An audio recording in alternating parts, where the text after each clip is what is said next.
wind, water, fire, and earth. Elements of creation. Elements of destruction. These are the forces of nature's fury.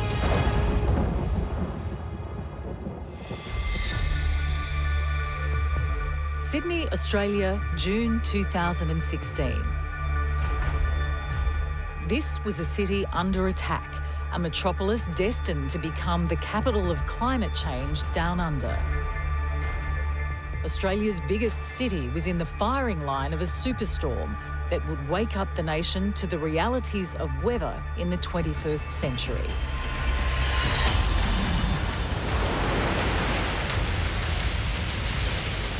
It sent waves the size of apartment blocks smashing into the city. Some tried to surf them. Others tried to survive them. There was just total white right out to the horizon, and the noise was absolutely horrific. By the time this mutant weather was done with Sydney, lives would be lost. Your life basically destroyed in a matter of minutes. A professional surfer is almost killed. It could have been life or death that day. And a suburb decimated. A tsunami combined with an earthquake. I mean, it's a beautiful thing, but it's also a very dangerous piece of work when it wants to be.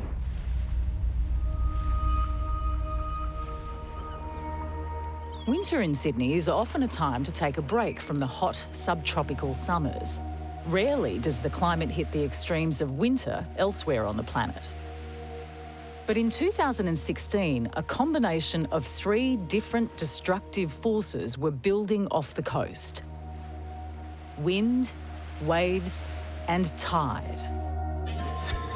For Professor Ian Turner, who studies the impacts of these superstorms, this was an event he hadn't seen before. Well, the June 2016 storm was a large storm, but there were 2 features about it that made it particularly destructive.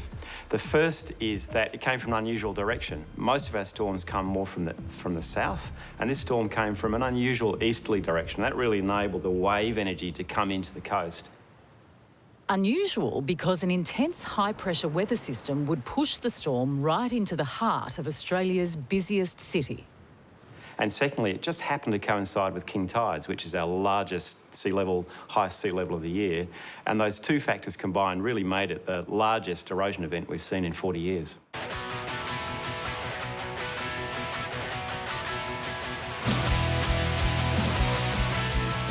Early June 2016, before the storm. And surfers are starting to gather at Cape Salander for a big wave surfing competition. First time I ever surfed here, I felt that it was probably the most dangerous wave I've ever surfed. This is probably one of the heaviest waves in the world for sure. It's a place well known to professional big wave surfer Justin Allport.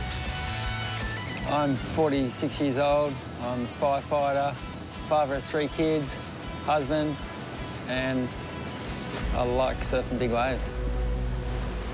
But in 2016, Cape Salander was about to give Justin Allport a lesson in the power that is mutant nature. At the same time, just up the coast from Cape Salander at Colaroy on Sydney's northern beaches, Gary and Zaza Silk are enjoying life at their beachside home. Part of a multi-million-dollar row of castles built on sand. On Friday, the first inkling I got of the storm was when one of the guys in the office said, "Aren't you worried about this weekend?" living on the coast. And then Saturday morning, it was absolutely fantastic. It was flat, calm, etc. Couldn't have been a nicer day. Little did Gary know a fierce storm was brewing on the horizon.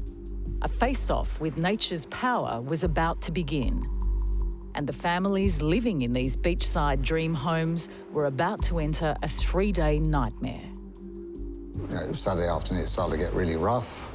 And then the dunes, which were at the end of the garden, started to get eaten into. And that was the first time we really realised that it was going to be a big one, big storm. Surf lifesaver and Australia's United Nations Goodwill Ambassador for the Ocean, David McIntosh, is a veteran of Sydney's wild seas. A lot of us look at the weather maps all the time. You could feel something was about to happen, but no one had any idea that it could be so devastating. Colaroy Beach is a beach that we spend a lot of time investigating. It's actually one of the longest records, over 40 years of beach monitoring that's occurred. So we watched the weather forecast quite closely, and about a week before the storm event in June 2016, we started to see a storm was approaching. Wave heights forecast over 6 metres significant wave height, which means the biggest waves 10 metres high.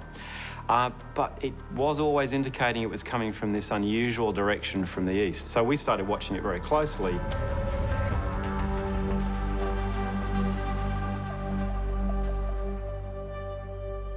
Back on Sydney's southern side, and Cape Salander was cranking out waves that have made the location a playground for all kinds of surfers from around the world, like Ricky Gilby and Nick Brabot. The oceanic swell comes in pretty much undisturbed, sucks up onto that slab and unloads in a fashion that I've never really kind of experienced anywhere else. And it's kind of the intensity of the whole thing too, with the rocks being so close and the slab being so shallow and the barrel being so perfect. It's all just kind of comes together to make it a pretty special place. Even on the small days, it can get pretty dangerous out here.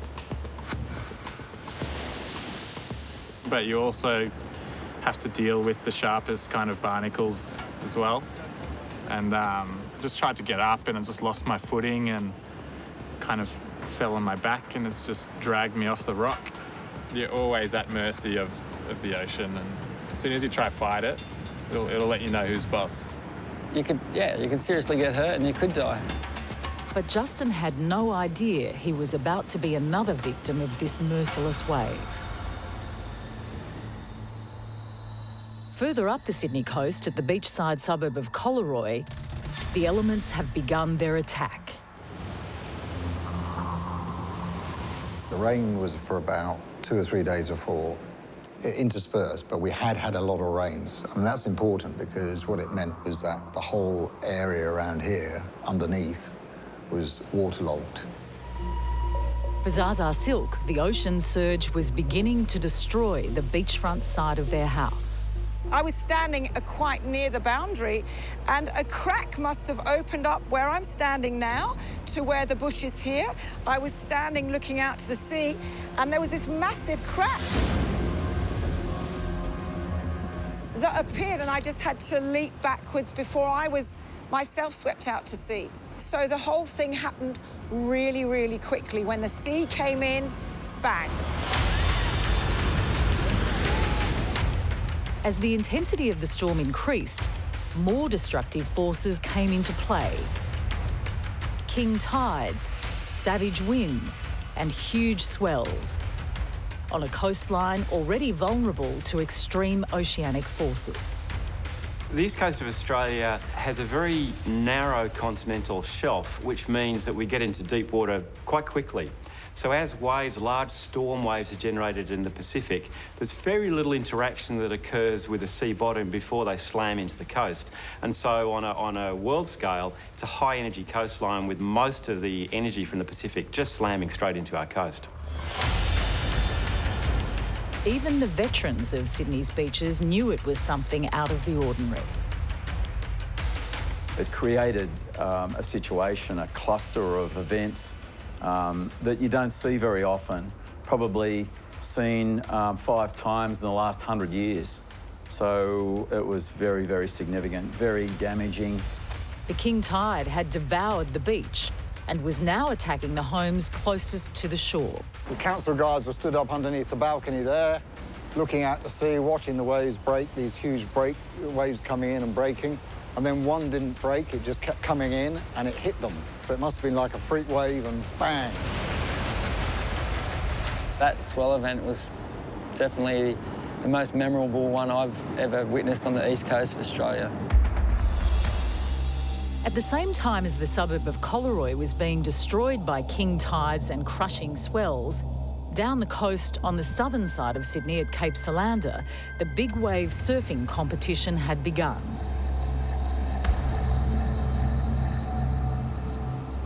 So on that day where they had that Cape Fear contest, there was a lot of north in the swell, and I was watching it on TV thinking these guys are insane, because it was just heaving on the shallow reef. And on those kind of days, it's hard to even get out of the impact zone.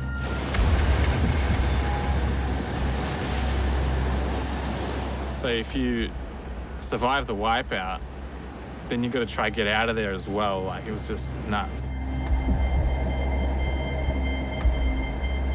I think it was June the 6th in 2016 when they ran the Cape Fear Red Bull contest. That was life or death. I was with some of the best big wave surfers in the world. Hey mate, there was fear amongst all of us. Everything in your mind saying don't go, don't go. The risk versus reward just really plays a big part. And when you pull back and don't go one, you always think, man, I could have made that. I got to admit, it didn't exactly make me want to jump out here in conditions like that. As fun as it is, it's an adrenaline-based fun. So the danger is part of the fun, but the danger is real. When you think about the waves that are crashing at Bondi or Cape Salander, it's amazing to think about the fact that those waves have traveled perhaps tens of thousands of kilometers across the ocean with almost no change. And they travel without change over enormous distances. In the 1950s, some American oceanographers performed an experiment where they tracked a wave generated by an Antarctic storm as it traveled in a great arc across the Pacific Ocean and crashed on the shores of the Arctic. Amazingly enough, they saw that there was very little change in the wave train over that period of time. I've been pretty lucky out here, really. Like, the amount of times I've seen people had to get airlifted out or broken their necks, and like, you hear stories that of almost drownings, and I like to be as prepared as I can be. But you also, you're in the ocean, it's the boss. Sometimes you just got to let it do its thing and just hope that you make it out the other end.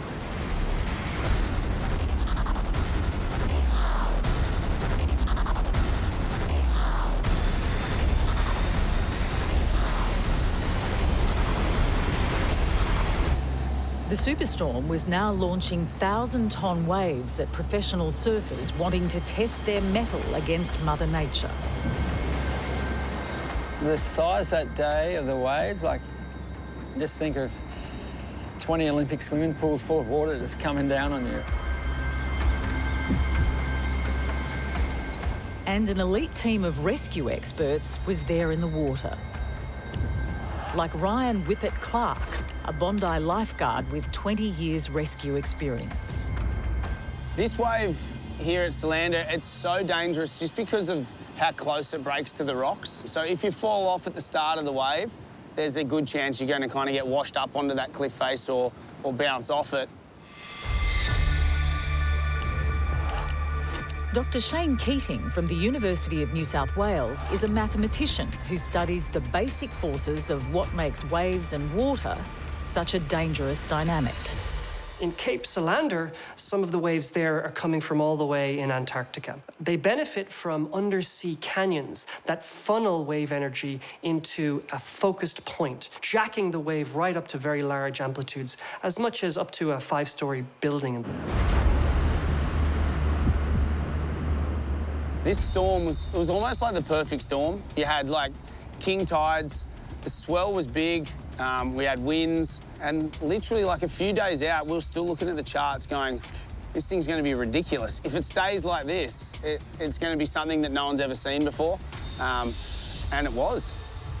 Up at Colaroy on Sydney's north side, a beach that was normally as wide as a freeway was now submerged beneath a king tide storm surge.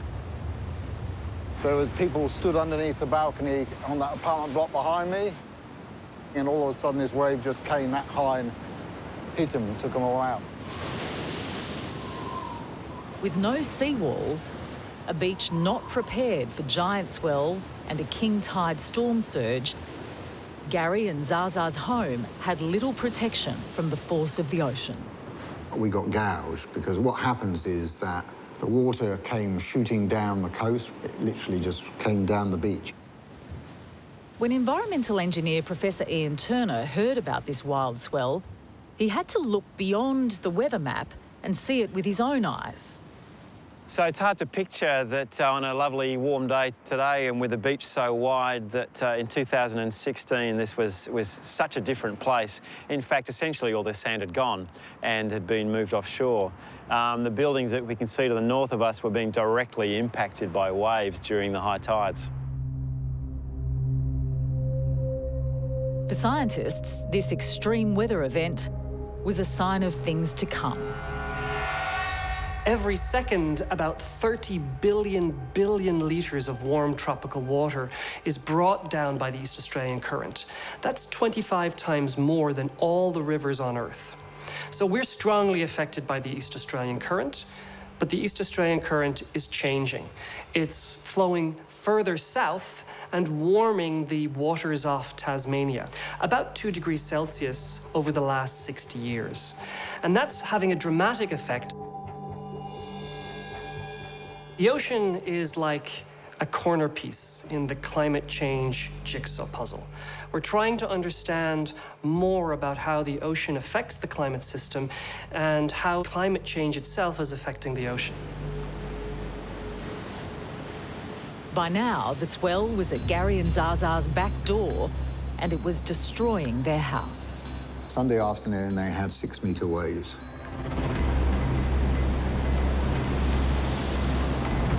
So the crashing, even though this is a really solid house, it almost felt like it was moving the house because of the crashing of the waves. You're not just safe in your little castle. You know, it is coming closer and closer throughout the day. The only thing that actually was stopping the waves in that particular region of the beach was the houses. If the houses hadn't been there, in fact, the waves would have kept eating further landwards and potentially actually taken out the major road behind those homes. Lifesavers from nearby Colaroy Surf Club stepped into the breach, and with volunteers from across the community, they put their lives on the line to build a wall of sandbags to stop the onslaught. There were homes that were actually being undermined, and so the emergency services came and sandbagged to protect those properties in the short term, to protect them while the storm was actually occurring. So the wave direction was coming straight in here, straight to the surf club. The police were knocking on the door saying, get ready to evacuate. Survival expert and Hollywood stuntwoman Kai Fano has some life-saving messages for those in harm's way. In any natural disaster, the most important thing to do is stay calm. If you can have access to up-to-date news, make sure you listen to it and obey the authorities. They have years of experience, they have scientific equipment that we don't have access to, and they know what they're talking about. So if they tell you to evacuate, the most important thing is you do leave.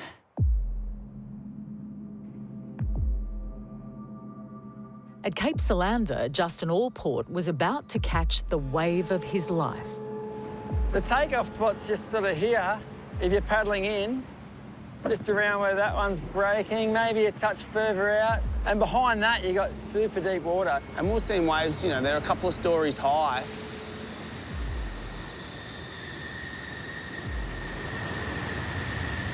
But they're breaking in 4 foot of water, 3 foot of water. So the size of the wave, it was, whilst terrifyingly high, it was the thickness and the power. Like, it'd be thousands of tons of water in every wave, just hitting this rock shelf.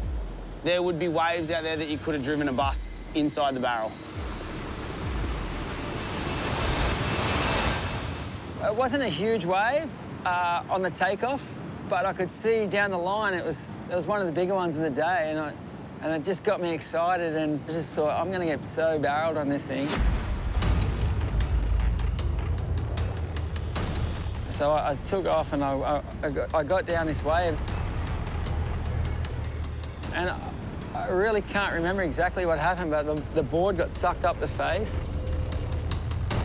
And I went over, backwards.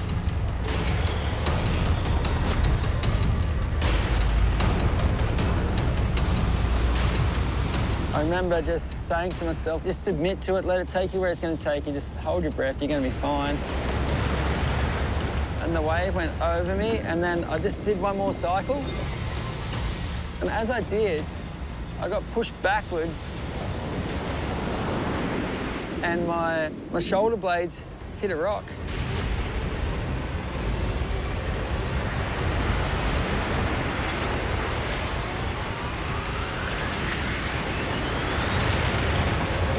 And it hit real hard.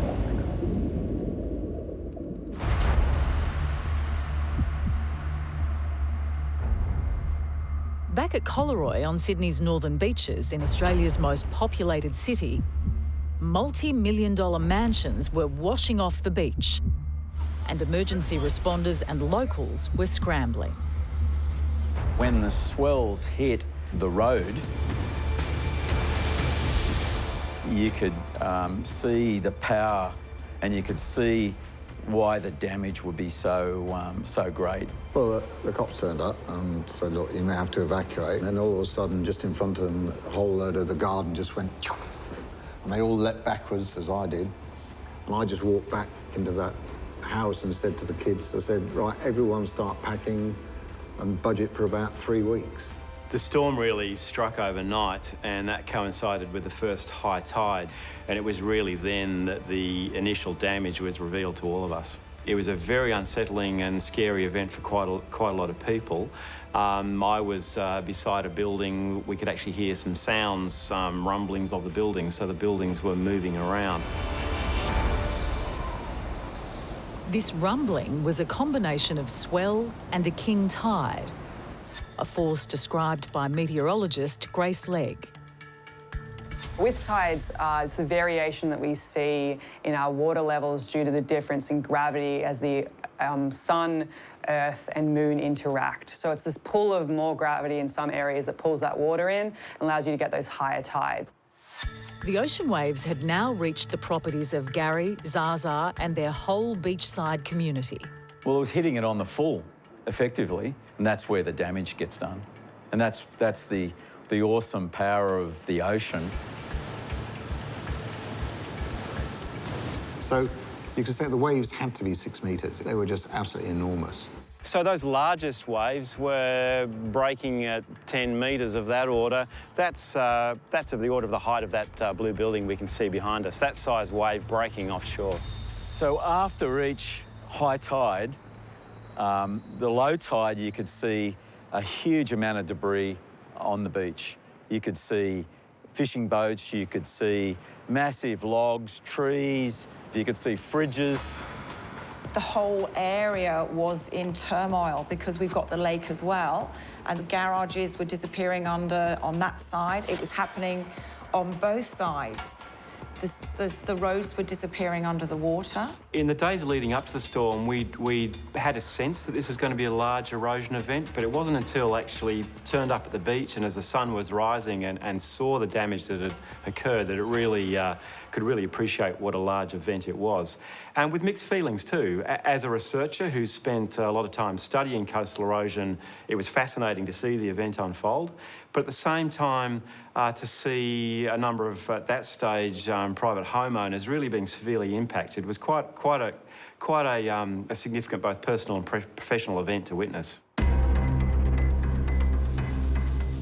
Ex-military operative and risk management expert Joanna Harmdorf has worked in extreme and dangerous environments around the world. Her experience has taught her some clear guidelines for those caught in a storm surge situation. So we advise that if you do get swept away by water, you get onto your back and you try to stay facing forward. Okay, this so you can see what's coming. If you get the chance to actually grab hold of a pole or what's left of a house or a tree, then that is your best chance of surviving. You won't fight the current, you won't win this. Nighttime also brings added threat to any water emergency. In any climate, at night it will cool down, and if you're wet and cold for a long period of time, then hypothermia is an actual threat. If you do get wet and you have to survive overnight, try to get out of the wind, so find a sheltered area. And if you are with someone, then body-to-body heat is the best way of staying warm. So get really nice and close and keep each other warm. Because the largest tides were occurring at night, that was when we were seeing the most dramatic changes occur on the beach. And in fact, a building was starting to make some noise as it was shifting around. So it was quite a dramatic period of time for those directly involved in protecting the buildings for a couple of hours during each high tide. So weather is random, like a game of chance. Climate is more like the casino. It sets the odds of how likely a particular weather event is going to happen. Climate change is shifting the odds in the casino. So we have much more likelihood of extreme events occurring than we did before. You're feeling scared, you're feeling excitement about what's been going on around you. And there's also fear. For me, there was a whole load of different emotions that were going on during the storm. You know, where are we going to end up staying? How long are we going to be away for? Am I going to have a house when I wake up the next morning? Yeah, where we're standing now, we definitely would have been during the storm. In fact, the sand we're standing on was washed away. The waves were impacting on the wall and, in fact, damaging the blue building we can see as each wave was rolling in and impacting the front of that building. Where those waves are breaking now, those waves were breaking on these roller doors and, in fact, smashed them straight in. So the waves came right through here, brought sand through, brought water through. All the gear that was in here was absolutely tossed around. So the sea managed to go over the top of that, went inside the building. The rain was so heavy that the roof caved in as well. So it's not just the sea that was coming in. They had the storm coming in above. The neighbour a couple of doors up, Malcolm, he lost his pool, and that was the famous pool which went round the world.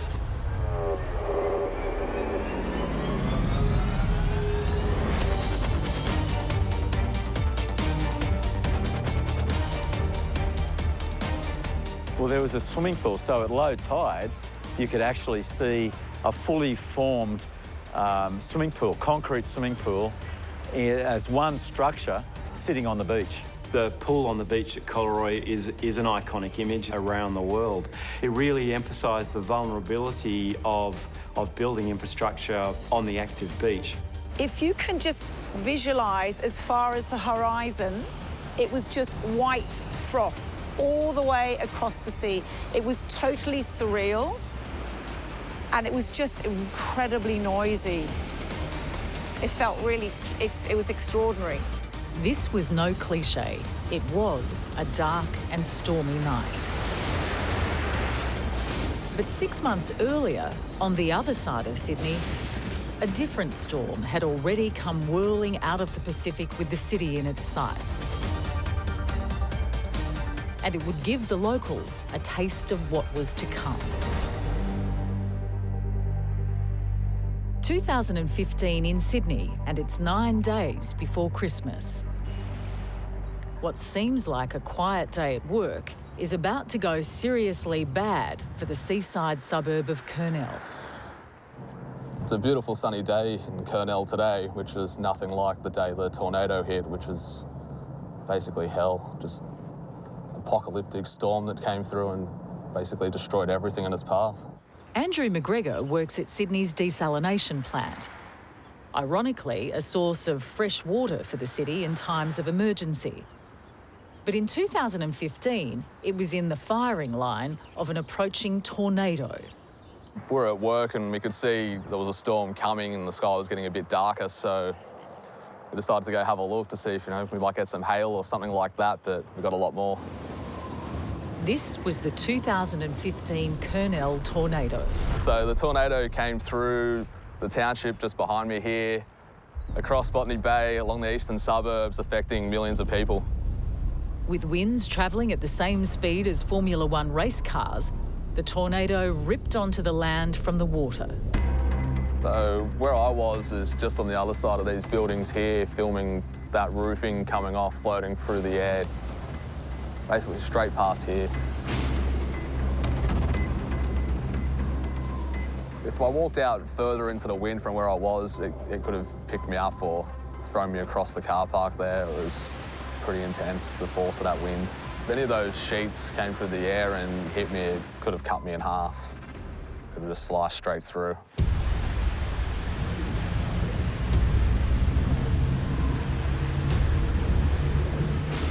First, we just saw the trees, all the branches just being ripped off, and then pieces of sheet metal, this other debris just almost floating.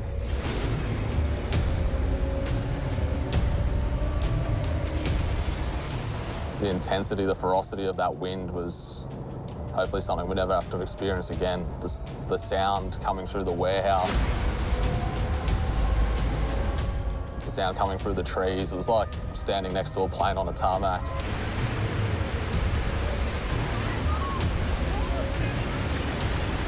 As Andrew felt the force of Mother Nature's fury, the tornado was destroying Kernel. Ripping through homes and businesses, office workers were fleeing for their lives. Yeah, people were definitely afraid for their lives. There was a lot of danger. Watch out, watch out, watch out, watch out. You know, having your house cave in or having power lines come down on you, being hit by a tree branch or being hit by one of those sheets of metal.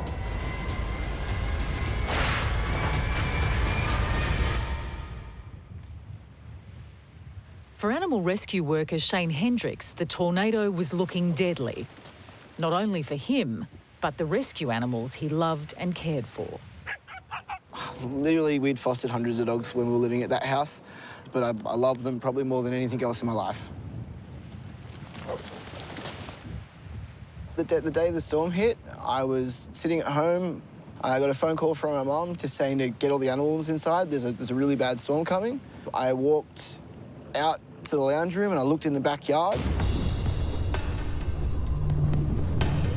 I said, Mum, I've got to go, I've got to go. And just watched the storm come through the backyard. It literally it turned in the yard, picked everything up, and it just went up. I then ran into the bedroom with all the animals.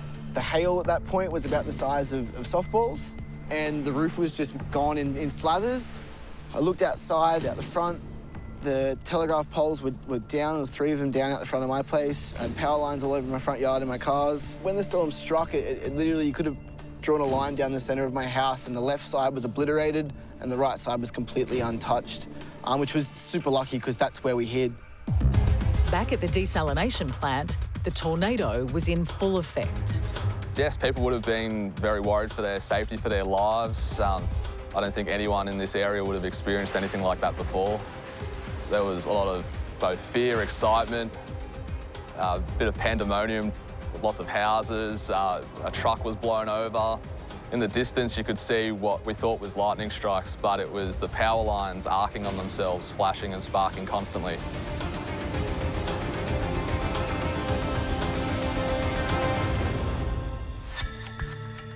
Coastal engineer James Carley from the University of New South Wales studies the mutant forces that smash into Australia's shores. The Kernel tornado, so tornadoes are a different weather phenomena to what we normally talk about low pressure systems. So they're operating on a very small scale. So nevertheless, it was extreme winds. So very small area tornado, only half a kilometre across, and it came through the Kernel area, did massive amount of damage. I did see it not long after the tornado hit, and I noticed damage in a lot of buildings. A lot of fairly modern new structures were ripped apart and walls ripped off them. Noting, being an engineer, under building codes, we don't actually design for tornadoes in Australia, so tornadoes are outside the design codes for buildings. Yeah, devastating for everyone here, just to see your life basically destroyed in the matter of minutes. Tornadoes, hurricanes and typhoons may all seem like similar weather events. But for Australian Bureau of Meteorology extreme weather specialist, Grace Legg, a tornado is a specific weather event not to be confused with a hurricane. Tornadoes are small areas, a few kilometres to maybe tens of kilometres across they can be. Very small tracks, very hard to predict though because they're such a small area and they can dissipate and form quite quickly. Cyclones, on the other hand, tropical cyclones are large systems. They're hundreds of kilometres across. It may have only been hitting a small area and lasted just minutes, but when the tornado was finished, an entire suburb had been thrashed.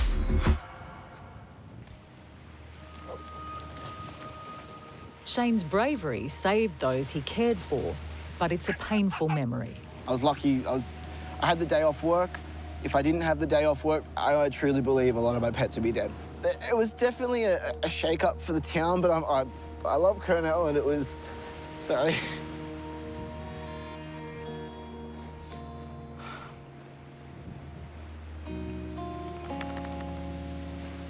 It was actually really nice to see everyone come together. Yeah, baby.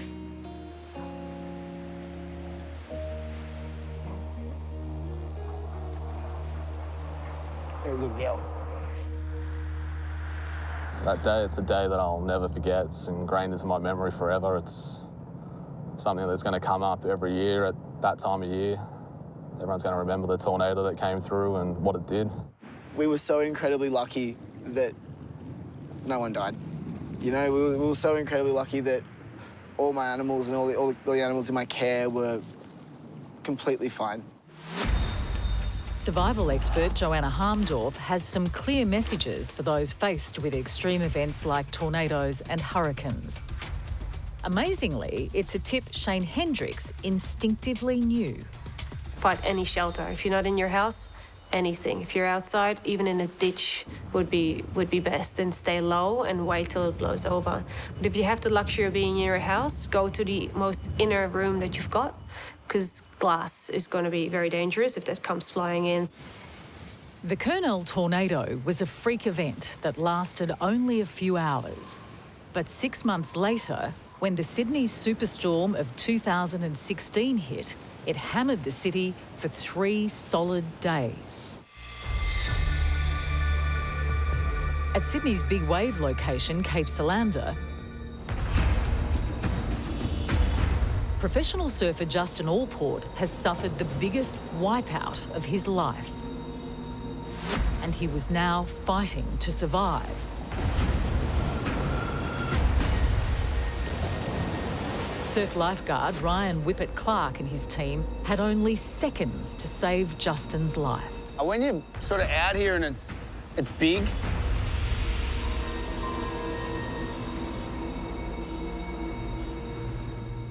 my mental process is get me the hell out of here. Quick, get to the middle, get to the deep water, but you've just got to try and stay calm in that rescue environment. Justin had taken off on a wave 3 stories high, and it had slammed him into a shallow rock ledge. Now he was underwater and about to lose consciousness. I was concussed and I didn't even know. I just remember getting to the top and seeing Ryan Hipwood come in on the jet ski that he towed me in on. He was coming for me and then just jumps off it. And then he starts swimming for me and then another jet ski's coming. And I'm like, what is going on here? The whitewash was so big, I couldn't see what was happening behind it. But when he popped up, he was pretty much unconscious, kind of just wobbling in the water. He grabs me and sort of pulls me in like a lifeguard would, and they take me out to a safety raft. And then I seen a bit of blood or something. Someone said, oh, you got a nasty cut on your head. And he was worried about his shoulder without knowing that he had a hole in his head, that you could stick your fingers in. I nearly wanted to cry straight away. I got emotional. I was like, oh, my 3 children, they were only young. As soon as you're sort of out of the wave zone and into that safety of that channel, it then becomes a real serious situation, and it's spinal management, trying to stop the bleeding. And there's no communication. I'm going, someone just ring my wife. And it's hard, like, you're sitting there looking at a mate who, you know, realistically, 15, 20 seconds earlier could have hit himself any worse and he'd be dead. Without the lifeguards, mate, I could have died. It's an amazing story of survival, and it still brings emotion to the two men who experienced that life or death moment. Good, mate. What's happening? Nah, no worries, mate. How you been? I'm good, yeah. Back to the scene of the crime, eh? Yeah, thanks heaps, eh? No worries, Hey, mate. No worries. You and your boys just looked after me, so I'm that stoked. And what we're here to do. But and when it's as big as that and scary as that, it's sort of, it puts it into perspective how dangerous this wave is. And I just couldn't believe how professional you guys were. Without you guys, you know, we wouldn't be able to, like, do what we do. Yeah. Survival expert Kai Fano has a simple tip to survive in deadly surf and storm environments. If you are caught in big surf, the key is to relax because it's going to depend on how much oxygen you can hold in your lungs. If you are fighting the surf, then you're burning up oxygen. But if you can relax and hold your breath and know that eventually you'll come to the surface of the water, then that's the most proactive thing you can do in big surf. As Cape Salander's life and death surf competition was coming to an end, on Sydney's northern beaches, one small suburb was still being destroyed. Was a war zone. You saw trucks bringing massive piles of sand in. You saw probably 300-400 people putting sand in sandbags. Homes collapsing into the ocean as wave after wave struck. There was a massive crack that appeared behind me. So when the sea came, it wasn't just nibbling, it was taking great chunks of the garden. And I just jumped back, and at that stage, you knew that, you know, you were in trouble. A tsunami combined with an earthquake. I know it sounds a bit of a weird description, but when the earth trembles and the cracks open up, but you've got the sea that has created that as well. The wind, the surge, the giant swell. Few had ever seen the ocean attack with so much wrath. But in the past, Sydney has experienced freak storms, a warning of things to come. There's been a number of severe storms that I've seen. I was around in 1974. That was a very dangerous severe storm. In 1974, an extreme weather event, later dubbed the Cygnus Storm, hit Sydney, smashing buildings and destroying beaches. I was about 11 years of age when the Cygnus Storm came through, and we saw damage and destruction all over the place, and that was one of the defining moments of my life.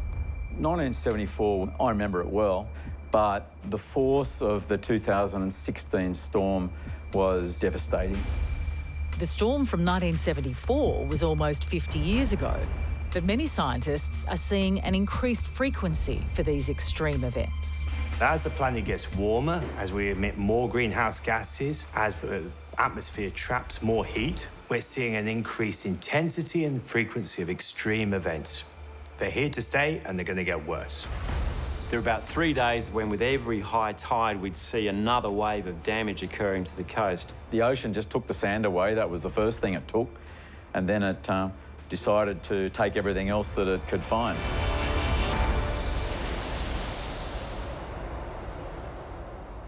So during the storm, my mother's ashes were buried in the garden.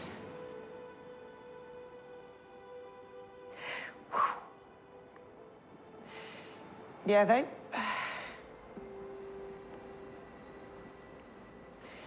they were on the other side because my mother used to, she was disabled. And we built the ramp along the side of the house so that she could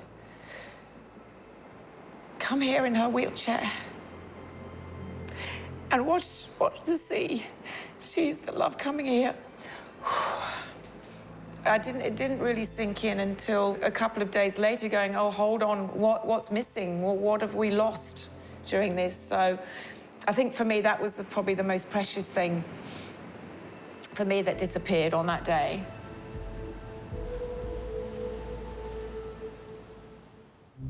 The town of Colaroy was devastated, but it wouldn't break the community's spirit. Locals banded together to save what was left of their suburb. The Australian spirit that we all talk about was evident in adversity.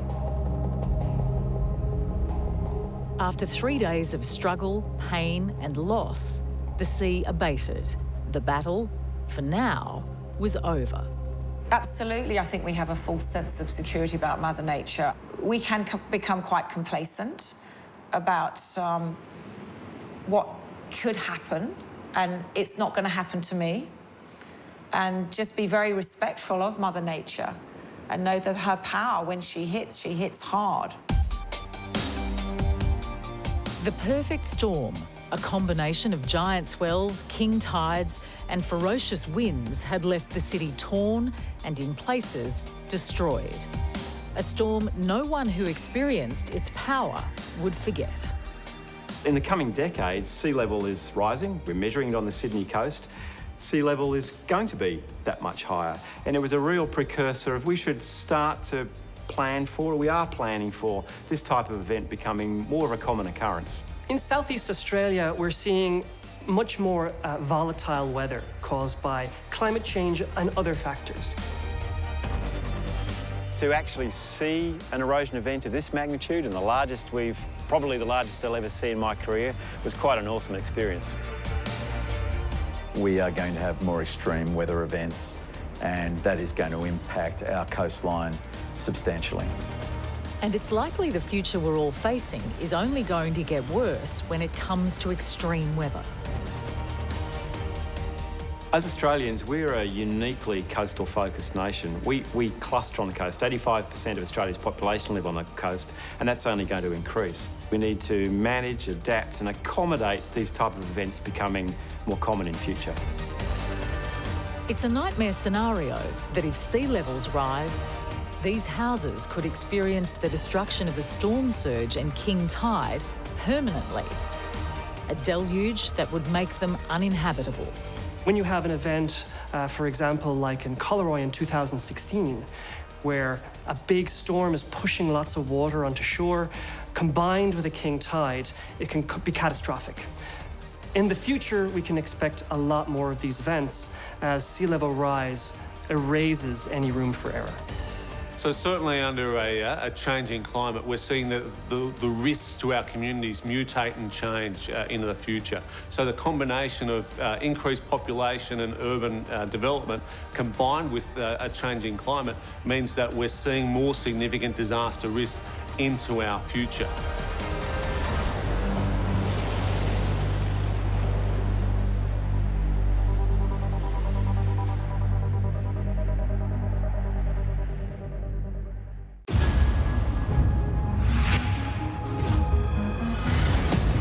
Wind, water, fire,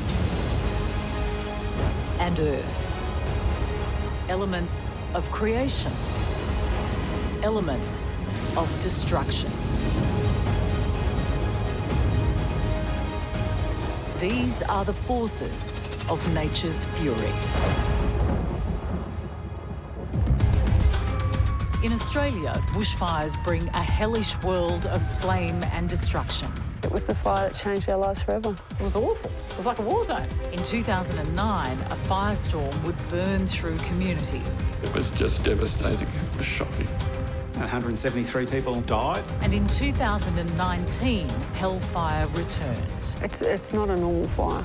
The flames engulfed swathes of Australia. It was a scene from the apocalypse. A fire of biblical proportions.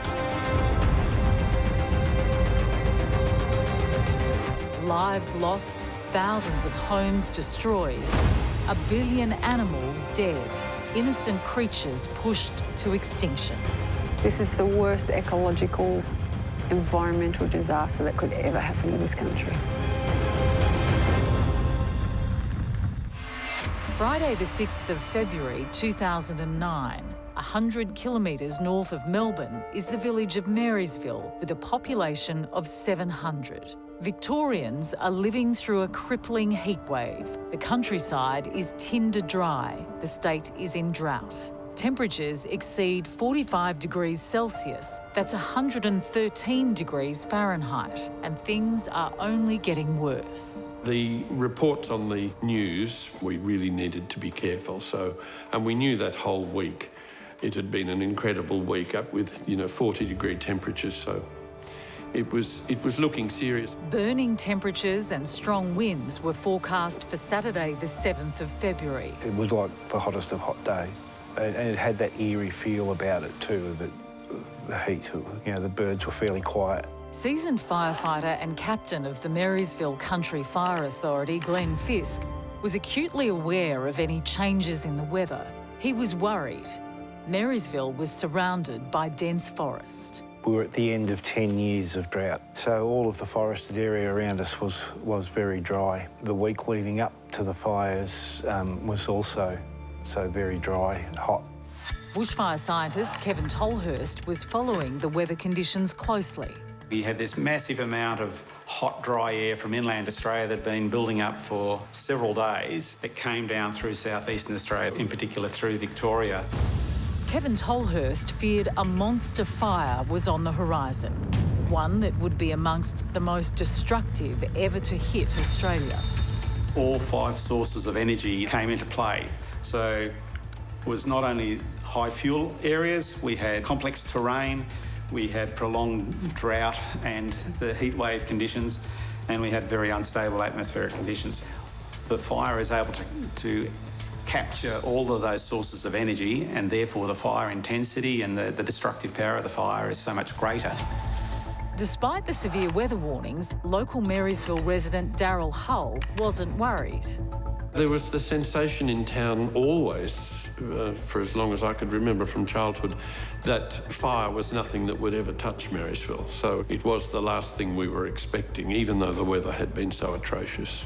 Yes, you didn't take the thought of fire seriously. I mean, my father had always been very attached to the town, so we were aware that a fire had been through, but in recent decades, it wasn't anything you took on as real. You didn't imagine that it would happen.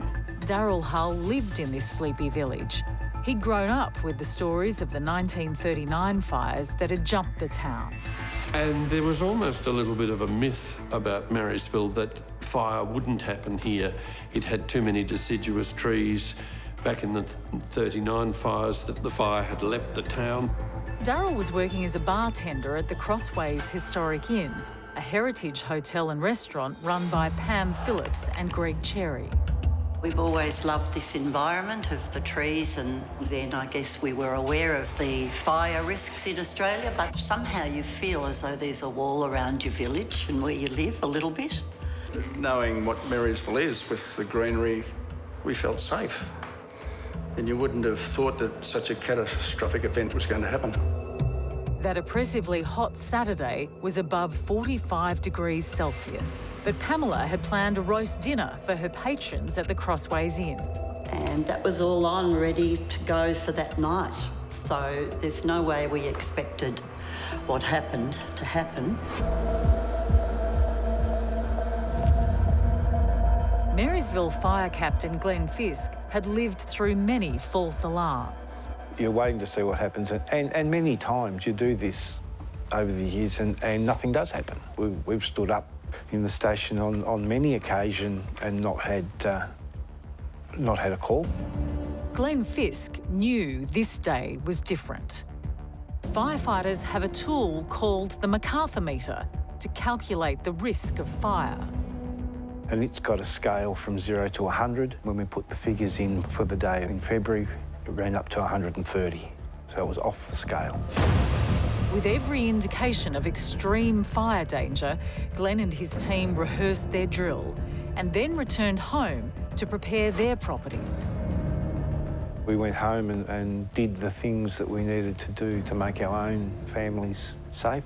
I went home and discussed my plans with my wife and kids. We would do the normal fire-safe things. In Marysville, Daryl Hull's sense of security was evaporating. Strange, ominous clouds were brewing over town from a fire in the distance. Something propelled me, and I went and got a video camera, which I hadn't owned for very long. And I thought, I think I'll just start filming this. Looking straight above me were these very thick, dense smoke clouds. But all the same, it was very, very dense and quite ominous and quite threatening. I thought, this is really weird. At around 6 o'clock on Saturday evening, the wind changed direction. The wind change came from the southwest and changed a long, narrow fire into a very broad, big fire. So the fire front goes from being maybe 4 or 5 kilometres wide to one that might be 30 to 50 kilometres wide. So your ability to get out of the way of something that might be 50 kilometres long coming at you is dramatically reduced. Marysville was in the line of fire. A raging inferno was on its way. One edge, blue sky, and this great big white and grey cloud above us. When the wind change came, it blew that cloud over us, and that's what we got. We were just in the wrong spot.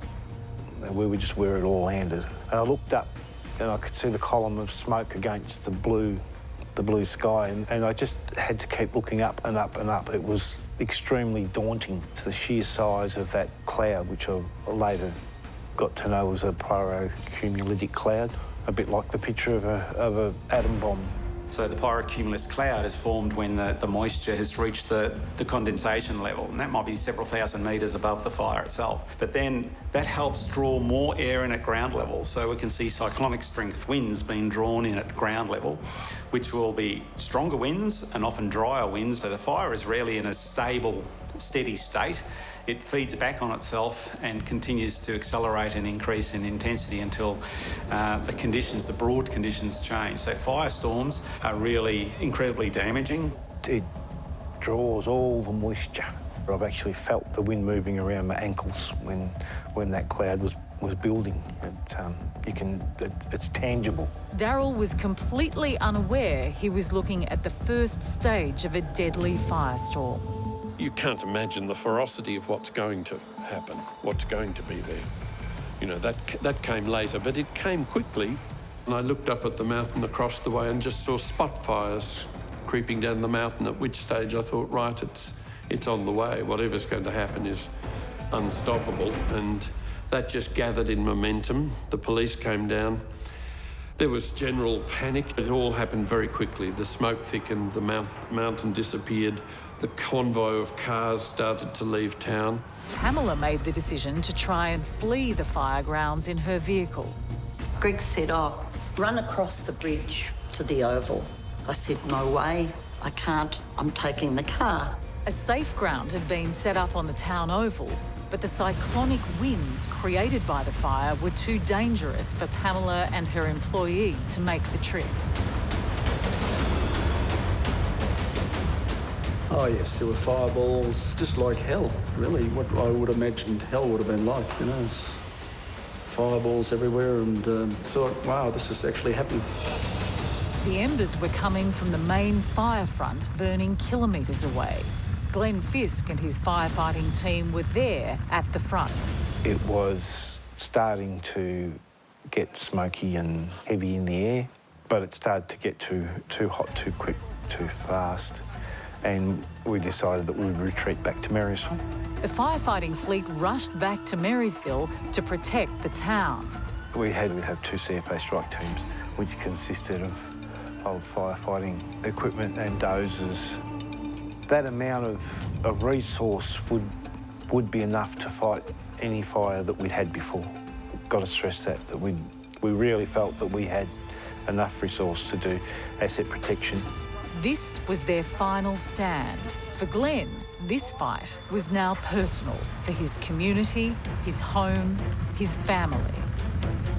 Greg was back defending the Crossways Inn while the Inferno blasted above him. It's just like it was right next door to you. It was huge. There's nothing, never heard anything like it before. It's like a jet engine going off and it's right on top of you. You think it's right next to you. So you could see the fire going overhead, just as like a fireball. And there was just embers everywhere, and they weren't little small embers. It was huge. The wind was so strong, and you know the gum trees just explode. Greg continued to hose down the Crossways Inn.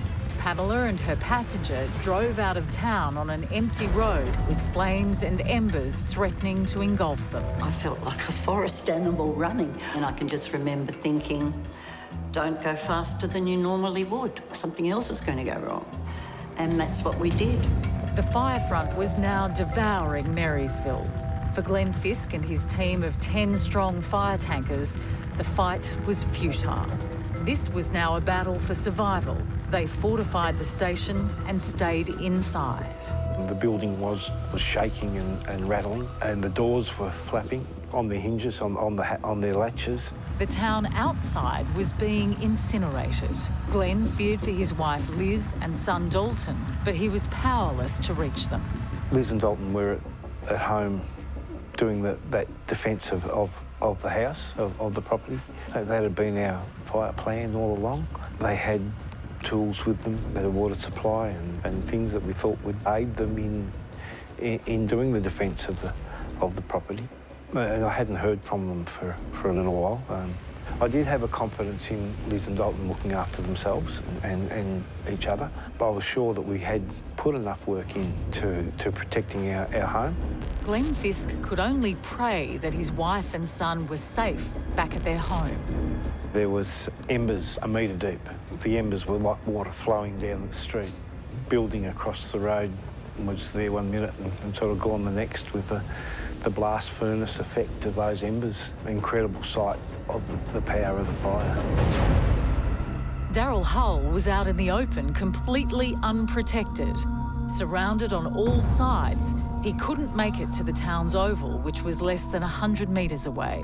His only refuge was the lake, a stretch of water close to town. I just thought, well, the lake, it's water, it's fairly safe. I think I'll stay there. So I parked the cameras beside the lake and then stepped in.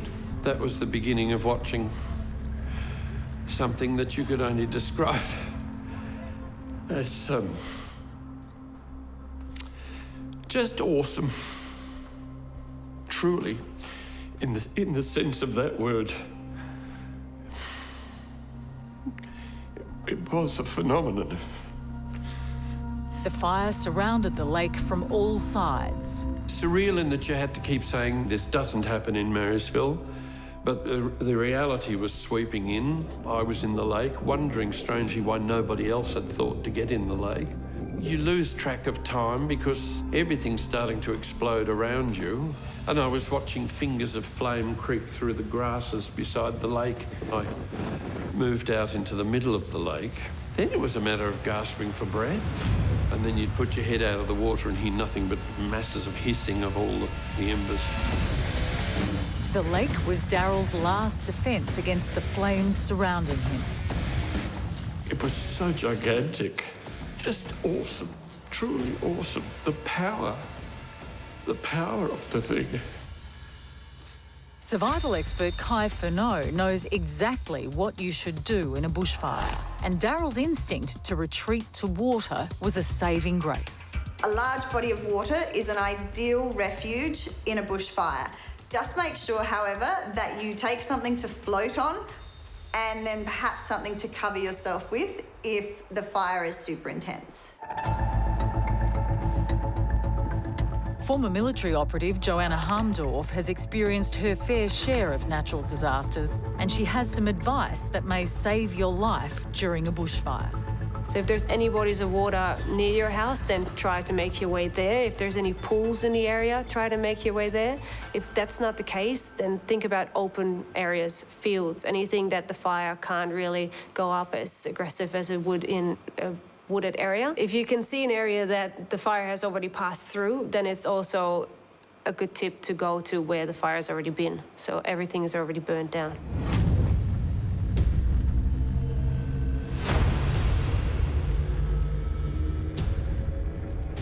After hours in the lake, Daryl went in search of his camera.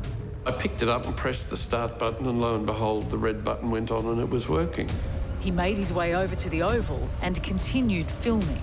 Well, then I realised the extent of what was happening because everything was in flames. So I concentrated on what was in front of me, which were the buildings down towards the river. By the time I got to the top of the street, I just could hardly speak. Too many tears. It was so destructive.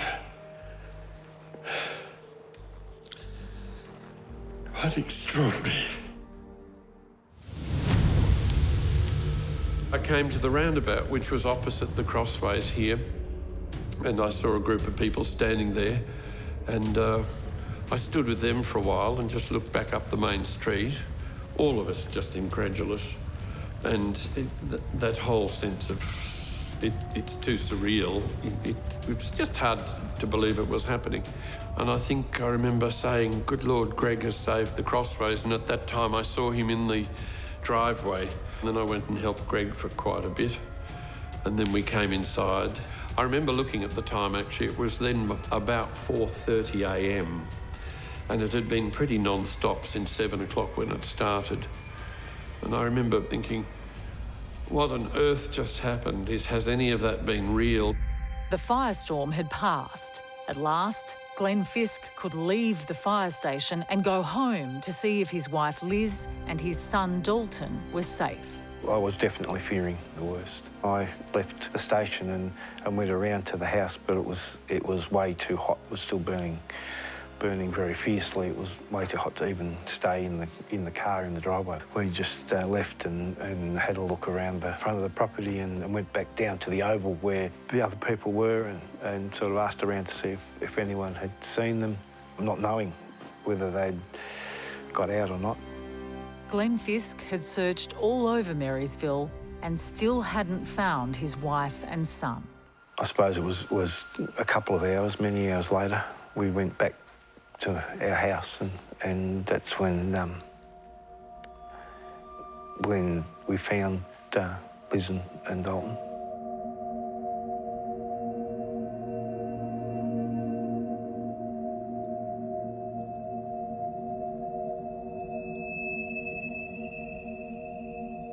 Glenn's worst fears were confirmed. He found his wife and son inside their burnt-out home. They had died in the fire. The feelings were that it wasn't real, but you're in the midst of so much devastation, all you can feel is that it's part of the devastation.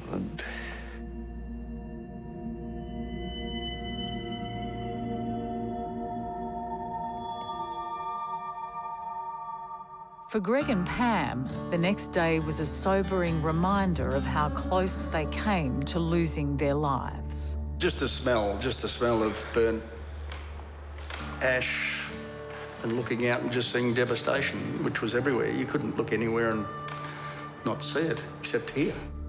I think I was just very aware that I was alive all night. I was thinking, I'm actually still here. The day that had just passed became known as Black Saturday. There were over 400 buildings in the town prior to the fires, yeah, and there were just 13 left. It's like a total annihilation. 34 people perished in the Marysville fires. In all, 173 people lost their lives in the Black Saturday fires. A tragic event that shocked a nation. But scientists like Kevin Tolhurst are concerned the future will be worse.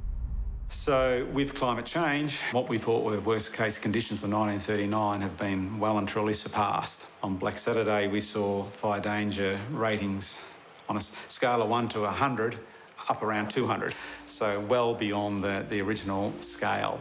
The weather systems are being driven harder by the global warming, and so yes, the fire danger conditions are going to be in the code red or catastrophic area more frequently than we've seen in the past.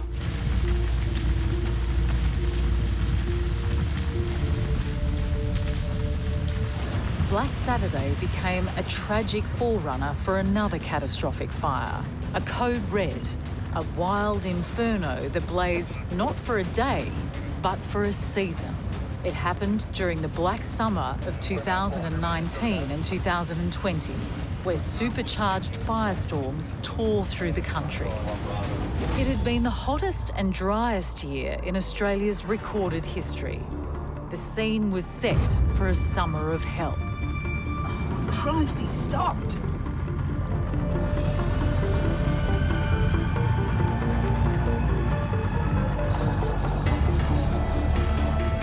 The fire threw flames right up to the edge of Sydney. I think the recent fires in Sydney and around Brisbane are a great demonstration that even people living in urban areas are affected by bushfires. Sydney was at times barely visible, shrouded by bushfire smoke. A city that once had a reputation for clean air now had the worst air quality in the world. Let's not treat this as just a one-off and it will go back to some sort of new norm. We have to learn from this and actually do better in the future. This is the worst year. It's caught us all off guard. We need to plan for this. The Inferno spread, with the east coast being the worst hit. Fires in Queensland, New South Wales, Victoria. By New Year's Eve, there were more than 100 fires burning. Columns of smoke could be seen from space. The fire raged into 2020. So in Australia and New Zealand, as fires are becoming the new norm, where the fire seasons are getting longer, they're becoming earlier, they're becoming more intense and frequent. One of the heartbreaking challenges we face is the fact that actually we can't fight all the fires simultaneously.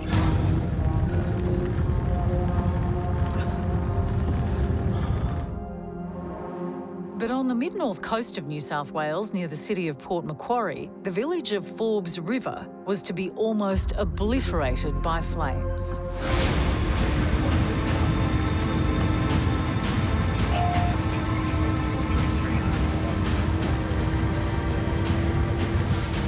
It happened on the 8th of November in the Australian spring.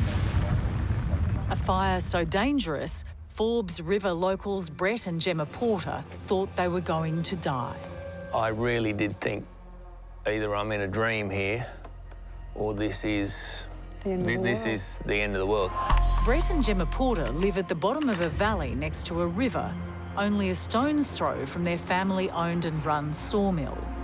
The first sign of danger, a menacing plume of smoke. It's going to be fairly cranky, because I could see the smoke that was boiling up. The atmosphere started to get dark and red skies and smoke. You literally couldn't see what was coming at you anywhere. I thought, well, we're on top of a hill here with gravel all around our sawmill, pretty short grass in our paddock, so I just didn't think it was going to be a problem. We'll agree to disagree on that one. I'd come from town I'd come from town on the Thursday, the day before the fires, and I could see how angry it was, but that's okay. But that was miles away. That's right. It was miles out over the mountain. The night before the fire, we had a conversation with our neighbour, putting our fire plan in place. And he said to Brett, sometimes things happen that will change your life. He said, maybe, just maybe, this is going to be the fire that changes all of our lives forever. Gemma's neighbour's words were ominous. Overnight, the wind changed direction and picked up speed. The Friday morning, I could see it was a lot closer, and I knew that something was going to go wrong because people were contacting me saying, you know, there's trouble on the Forbes River. On the Friday morning, we just went and jumped on our motorbikes and went out sort of the foot of the mountain where the fire was coming from. And, yeah, we stopped our bikes and we could hear it, like, roaring. Brett returned to the property, and by that time it was dark. Gemma pulled out her phone and recorded what she was seeing. It was just after 1 p.m. But it was definitely pitch black dark at 11 minutes past 1 at lunchtime. The sun had completely gone and it was like a midnight night with no moon. That's in the middle of the day. So that's like it was really, but you just, look, funny things never run through my mind like that, but I tell you what, you're thinking, is this the end or is this real? Like, it's not normal to be dark in the middle of the day. Gemma and Brett didn't know where the fire was going to come from. With powerful winds coming in from all directions, they had no idea how to protect their property. It just wasn't coming from any one direction. Like, it's just, You get a gust from over here, next thing you get a gust from the completely opposite direction. Meteorologist Grace Legg keeps a close eye on the deadly forces that turn bushfires into megafires. One of the most dangerous times is when we see wind changes coming through. So it's often with something like a cold front coming through. When you have a wind change, you've seen a bushfire that's been moving one way and suddenly it's just moving in a completely different direction. So they can become a lot larger very quickly. It's like these three sort of fire fronts sort of all met, so that the wind's not coming from any what direction. It's just like a big cloud balling, like rolling and bellowing. The rolling cloud Brett saw, like Glenn Fisk and Daryl Hull had witnessed in Maryville more than a decade earlier, was a pyrocumulus cloud, resembling the aftermath of a nuclear bomb. It's when a fire is so large and out of control that it's actually creating its own weather. In some situations, we also can get thunderstorms actually developing on top of these fires, and you start to actually get lightning and things recorded above these fires. The fire column can reach so high it brings down icy cold air from the stratosphere. There's been reports of tornadoes within that, and even large hail has been thrown out. So you end up with hailstones as well. It's, yeah, very dangerous.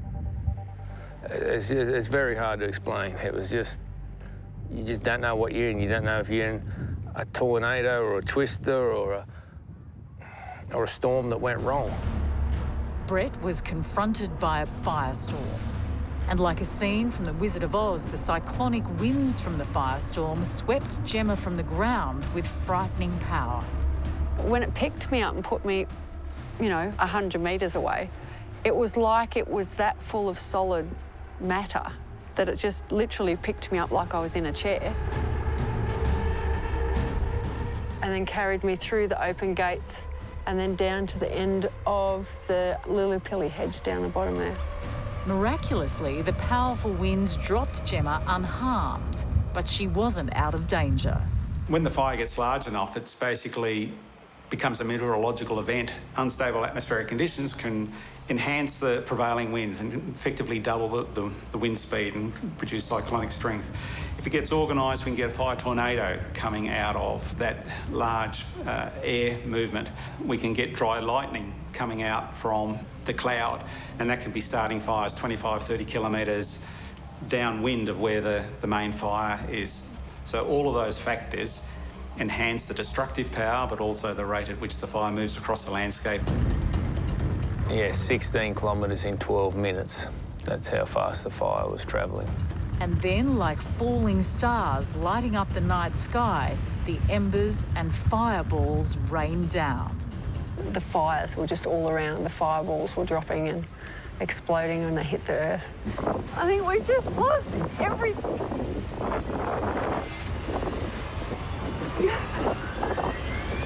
There would have been flames 80 foot above the treetops. Like, it was just horrendous. And we come back in here, and I just talking to the boys there, and next thing, like, it was getting a bit darker, a little bit windier, and we just seen something like a falling star coming through the sky. And it landed in the paddock just over here. But when it landed, it just exploded. Just like lighting 5 litres of petrol. And then next thing, there was another one up on the side of the hill, and there's some down the back of the mill. And then it just come into pretty much, well, it was total darkness. They looked like, on the movies, you see meteorites going through the sky and they've got that vapour with them. That's what I remember seeing, is that vapour coming through and then hitting and just exploding. As the fire cooled down, it would get colour. But before that, there was no colour. That's the hottest fire you can get. It's at 700 degrees Celsius. The fire was now burning down their sawmill in front of them. You think, well, we're not going to get out of this.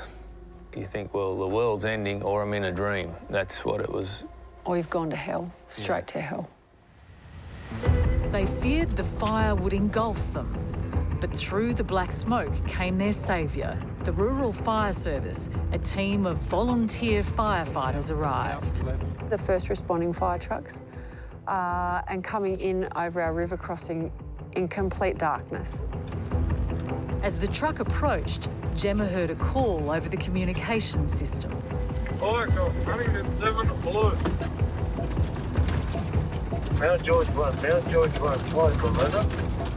They called back to fire comms, code 7 blue. And after the fires, when I asked them what code 7 blue was, he said we were given a choice as to whether we go in or not.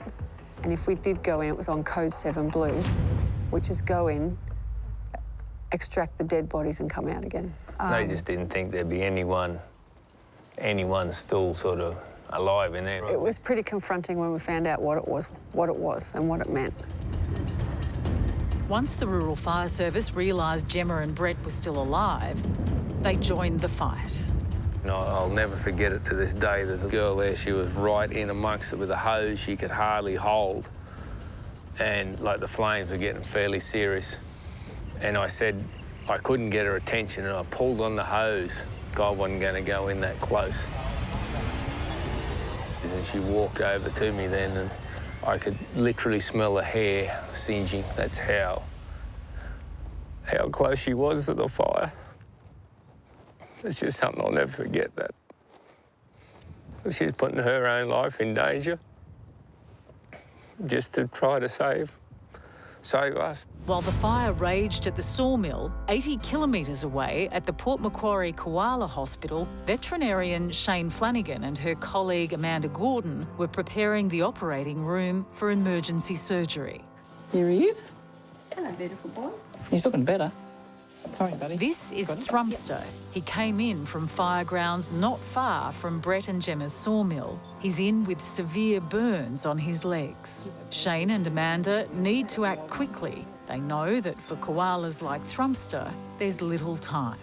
We got him probably a couple of hours after the fire happened, which doesn't normally happen. Normally we don't get to them for days. Both women feared for the koalas. This region has one of the highest populations of koalas in the country, and their habitat was in danger. He was sitting in pretty sad-looking bit of burnt country. It was awful. So you can see he's had burns on the tops here. They're only partial thickness burns. He was pretty lucky, really. Port Macquarie has the only koala hospital in the world, and on this day, fire victims were being rushed through the doors. We've got to do a burn patient in a minute after this one. Just change the bandages, and it looks like we've got another burnt one coming in. And this fire has been particularly devastating to the koalas in the area because of its ferocity. The ferocity and the velocity of the fire has been extraordinary. In this particular fire, a fire that was burning so hot that it went through and then went to the crown of the trees. And with koalas, that's particularly important because their adaptive behaviour is to go to the top of the trees. They have just gone through, and that's where that behaviour hasn't served them very well. A lot of it is with the paws being very badly burnt, so climbing back up and down the trees that have been burnt, they get a lot of those injuries on their noses as well. The paws is the most of concern always because a koala has to be able to climb a tree, and if they can't climb, they're not a koala essentially. So we make a really big assessment about whether or not the injuries are bad enough so that the claws will be affected. Oftentimes with the burns, the nail bed gets really damaged. Yeah, it depends on the severity of the burn. So when the koalas come in here, they've got everything from superficial burns to full thickness. And full thickness burns are the ones of major concern. Funnily enough, they're not as painful as superficial and partial thickness burns. You've got what's called the golden hour or the golden 3 hours post a fire, and that's when you need to cool the burns down as quickly as possible. We don't have that luxury, so their burns continue to cook. And that's why we end up getting animals that are probably more severely damaged than if we'd got them in earlier. So for Shane, Amanda and the Koala Hospital rescue team, it was all hands on deck. Scott and the other team, we had 20 search and rescue people, and so they were the team that went out and searched and got the koalas, and we were the receiving team, so we were here dealing with them as they came through the door. So it worked really well. It was really good teamwork. So I think we found his bleeding problem. Yeah. It's a burn that's split. Couldn't be a worse place. The koala is usually a very territorial animal, but today Thrumster knows Shane Flanagan is here to help. They just become quite accepting and let you do it. And I think because in a lot of respects, all they see us as is a source of food, water and comfort, and that's why they let us do it. But they're usually pretty quiet. They sort of, once they work out that you're not doing anything horrible to them too much, they seem to just settle into it. Yeah. He'll make a full recovery. Koalas get, like all animals, when they get burnt, their skin can contract as the burns heal. So that's why it's important to massage and stretch the digits to make sure there's no contracture.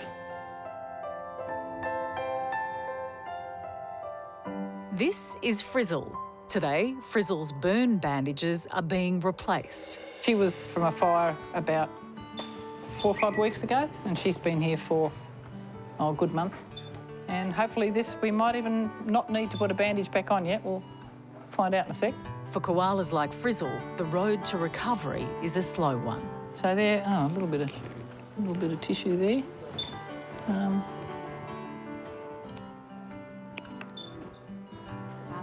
They're looking pretty darn good, these wounds. Quite happy with that.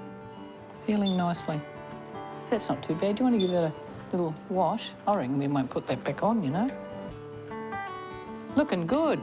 This is Peter. Her recovery hasn't gone as smoothly as Frizzle's.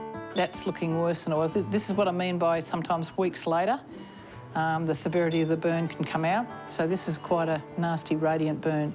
So we're going to have to keep that covered because when that lifts off and it's not protected, it asks for infection.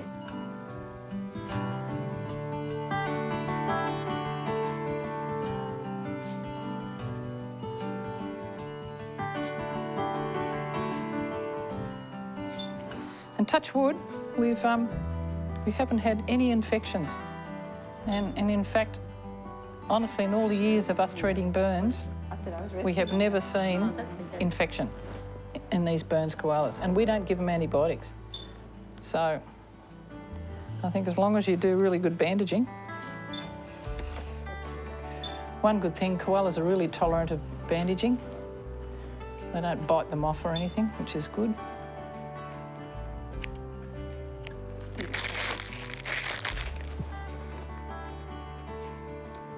Hey?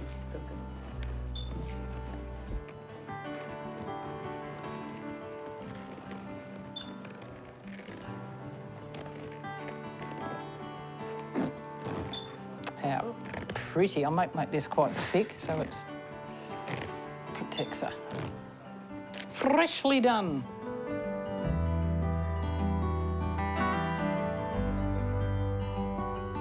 Shane and Amanda hope that eventually, once the fires are over, these koalas will be well enough to be let back out into the wild.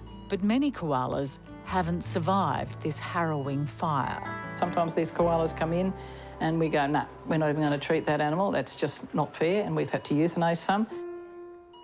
You could feel the devastation, and amongst all of the volunteers, because so many of the koalas that we've treated from here have also gone back into that area, the smaller joeys and juveniles that have been hand-raised. That's a big place that we've actually been able to put them in. That forest where hand-raised koalas were released was incinerated. Those koalas from that area have the most diverse, they're most genetically diverse in Australia, and which means actually in the whole world. So you can imagine it's not just koalas that have died, it's an extraordinary koala, that's a koala population that has gone as well. The death toll was heartbreaking. Thousands of koalas. And not to mention all the other animals that have died as well. Holy dooly. Kangaroos, possums, echidnas, everything. It's just carnage. Absolute carnage. So many animals have died. And not only is it just a huge loss, it's the agony and pain so many of these animals go through. Throughout the summer of 2020, more than 1 billion animals would perish in the Australian fires. In Forbes River, Brett and Gemma battled the blaze. I remember feeling relieved that there was someone else here to help us. With the help of the Rural Fire Service, Brett and Gemma extinguished the blaze around their property using water from their river. They escaped with their lives, but their sawmill was burnt to the ground. Many Australians weren't so lucky. Over the summer season, the fires devastated the country. They burnt through more than 12 million hectares of Australian bushland, dwarfing South America's 2019 Amazon fires. 11 million Australians were impacted by the smoke, thousands of homes destroyed, and 33 lives lost, 8 of those firefighters. One of the last remaining fires burned for more than 70 days. It was only heavy summer rain that stopped the bushfires.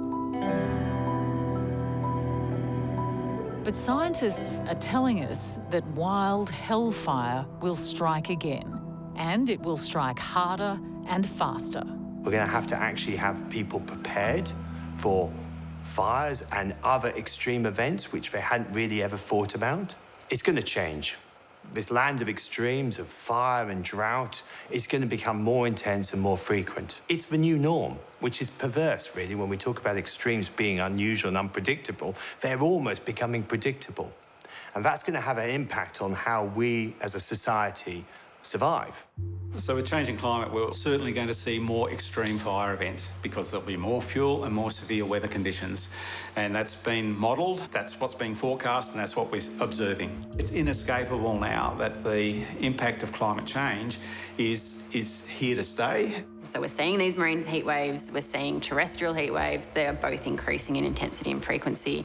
Our bushfire season is extending. We're getting more severe bushfires. And so the warmer the baseline or global climate gets, the more likely or the more conducive conditions will be to have more intense fires. So these are fires that generally occur within the catastrophic rating. They form their own weather systems and have dry lightning, and very extraordinary, but also very, very dangerous.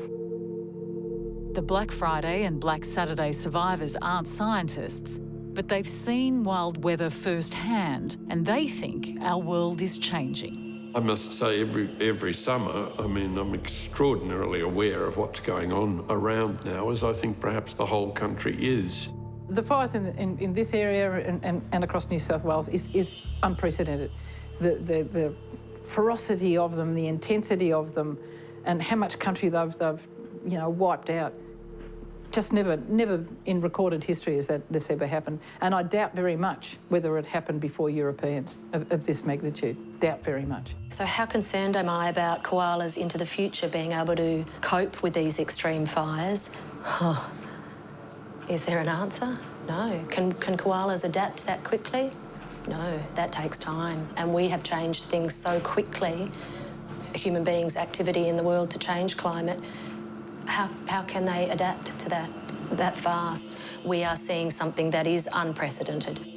The patterns of it are becoming longer, more intense. Over time, we're seeing record temperatures, not just today, but tomorrow and the next day and the next day and that whole month. We here at the Koala Hospital believe that it is climate change that is in action here that we're seeing. 10 years later, life in Marysville is returning to normal, but the lush greenery won't hide the scars. You know, the emotions around you can't sort of say that it doesn't. You can't quantify. That's what I'm trying to say. It doesn't quantify. Pam and Greg still run the Crossways Inn. Daryl does the odd weekend shift. A decade on, they grapple with what happened. It certainly does something with your mind like that. You're never really quite the same. No, that's true. It's sort of very overwhelming that things can just occur. It was almost like an instant to me. It just happened, you know, you don't expect it.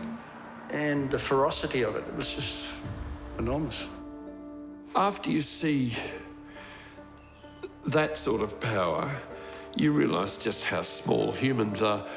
We did not have a chance of fighting a thing like that. With their sawmill destroyed, Brett and Gemma have to start again. But they're doing it with the support of their small community. Seeing how many people have put their hand out for us and donated us money. It's unbelievable. You just don't realise how many good people there are still around. There's just so many good people that's come forward, gave us donations, still come and done things for us and not charge us. Just gave us a pat on the shoulder and said, that's on us this month. Like, it's just, yeah, it's unbelievable. It'll change me for life. I'll have a different outlook. The Porters have had to rebuild from scratch. Once the proud owner of his own business, Brett now drives trucks to make ends meet, and Gemma has started a small business of her own. My background is food technology, so it all makes sense to me. It's something I enjoy doing. And the only thing that made sense to me was burnt meal puddings. So off we go as burnt meal puddings, and we'll see where this new world goes to. I'm trying to make it the light at the end of our tunnel. And for the Port Macquarie Koala Hospital, there is a glimmer of hope. As the forest regenerates, the koalas can return to the wild, where they belong. Because you're actually having some wins, that actually has made the energy around the koala hospital a little more cheerful, I suppose. Oh, that's what you do when you're an animal person, and I think any animal person on this planet would do the same as we do. You know, if you love animals, you just love animals, and that's what you do.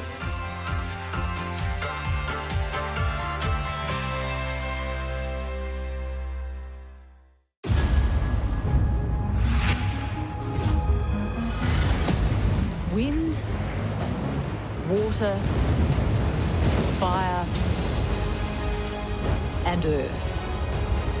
Elements of creation. Elements of destruction. These are the forces of nature's fury. In Queensland, Australia in 2011, a deluge hit so violently, towns, houses, people's lives and livelihoods were swept away. It was a monster. Yep, oh my goodness. It was horrifying. Towns became islands. 3/4 of the state was declared a disaster zone. 20,000 homes flooded, thousands evacuated, lives lost. I ended up going to 14 funerals in 9 days. A mutant storm that took a country by surprise and gave us a taste of the realities of what our weather could be like in the future. January 2011, Toowoomba, Queensland, a town on a mountain range 2,000 feet above sea level. Rain had been falling here for months. Office worker and father of 4, David Jutsam, was back at work from a family summer vacation. A creek, often dry, ran along the back of his workplace. I'd just returned to work from Christmas holidays, and I came back. It had been raining for weeks, heavy rain. We'd often watch during the rain and you'd see the creek rise and then fall. But David wasn't concerned. Initially, I pulled my phone out because I thought my kids would love to see what was happening at Dad's work. That's coming fast. Only a few miles from Toowoomba, in the small farming community of Grantham, Marty Warburton thought this was going to be just another wet summer day. Marty lives in town with his wife and 11-year-old son, and he runs the local service station down the mountain from Toowoomba. Yeah, it was expected every couple of years you'd go through some minor, normal flooding event. Sometimes it wouldn't come into the shop. It'd only just run through the main street. Other times it'd come through and just a couple of inches or knee deep at the most. So as much as it was a bit of a pain in the backside to prepare for it, it was generally viewed as a beneficial thing for the community.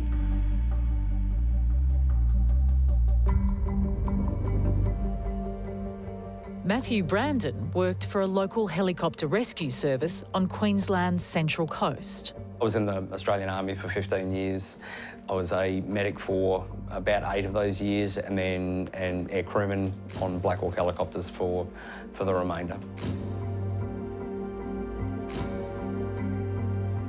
In January 2013, when a freak flood swamped the countryside, his vast experience would prove a godsend. These three people would be at the front line of two of the most destructive disasters in Queensland's history.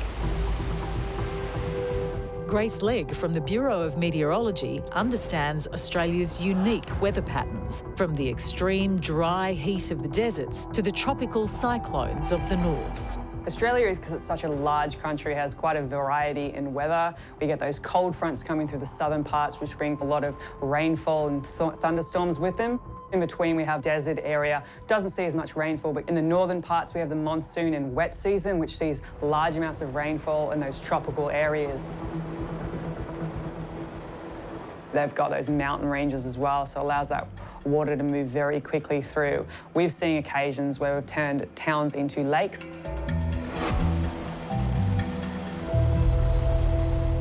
Ella Harrison is a flood engineer with the Queensland Reconstruction Authority. Ella and her team's job is to know all there is about monster floods, the damage they cause and why they happen. And when it comes to hard rain hitting these lands, the culprit is a weather system called La Niña. The weather patterns at that time, it changed from what's called an El Nino to a La Niña. So we'd switched from a period of drought almost to this period of intense rainfall. La Niña is the opposite of El Nino. So instead, we start to see those warmer sea surface temperatures around us. We start to see an increase in our trade flows. So you get a lot more uplift in the atmosphere, which allows more shower and thunderstorms to form through the area. So you generally have a much more wetter period. The month leading up to this disaster was the wettest December in Queensland's history. A raging cyclone called Tasha was just off the coast, and an east coast low, an intense low-pressure weather system, was developing over the eastern seaboard. There was an east coast low that was moving around the Queensland, so it went off and headed towards New Zealand and picked up more fury and then came back inland and crossed over these areas, dumping masses of water across a catchment that was already wet. So basically that means the ground's already saturated. Any more rain just has to flow over and find its way to a river, which is what happened in those Toowoomba and Grantham and those upper catchments as it came into the Brisbane River. One of the first communities to be hit by the flood was Toowoomba, a mountain city in Queensland. But on January the 10th, 2011, the local residents had no idea a dangerous weather pattern was forming. You don't tend to prepare for flood in Toowoomba. It doesn't flood here. Toowoomba is at the top of a mountain range, and I guess in our heads, you think that flooding is going to occur in valleys and plains. And the rain was starting to make its way down the mountain into the farming plains of Grantham, a small town 20 miles away. We were used to normal floods in town, and this was anything but a normal flood.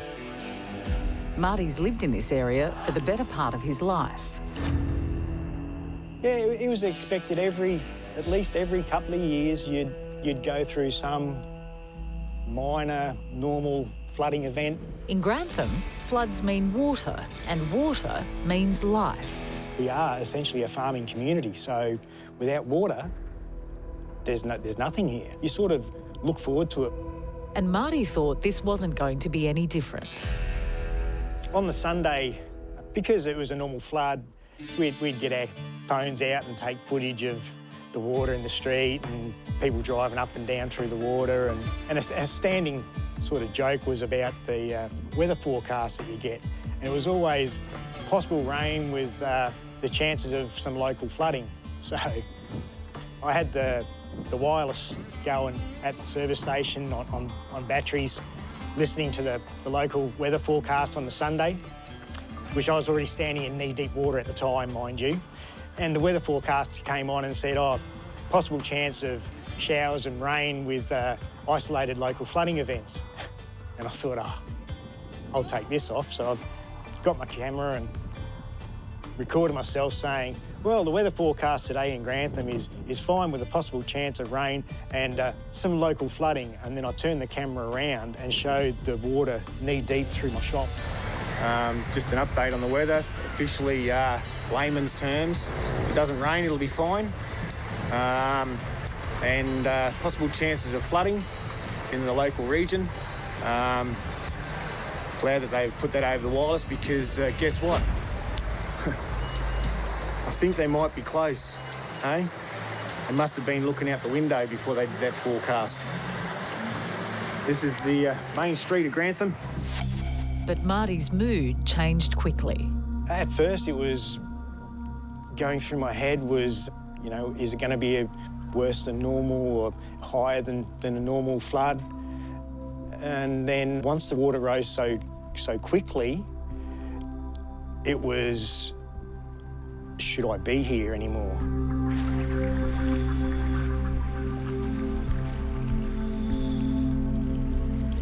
For survival expert Kai Furneaux, floods are far more dangerous than people realise.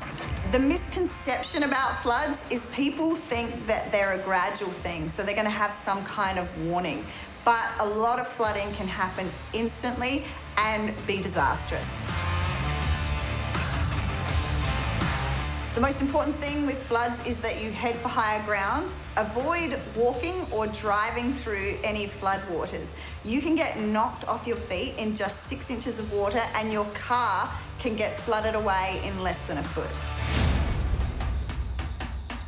Back in Toowoomba, David Jutson couldn't take his eyes off the rising creek at the back of his workplace.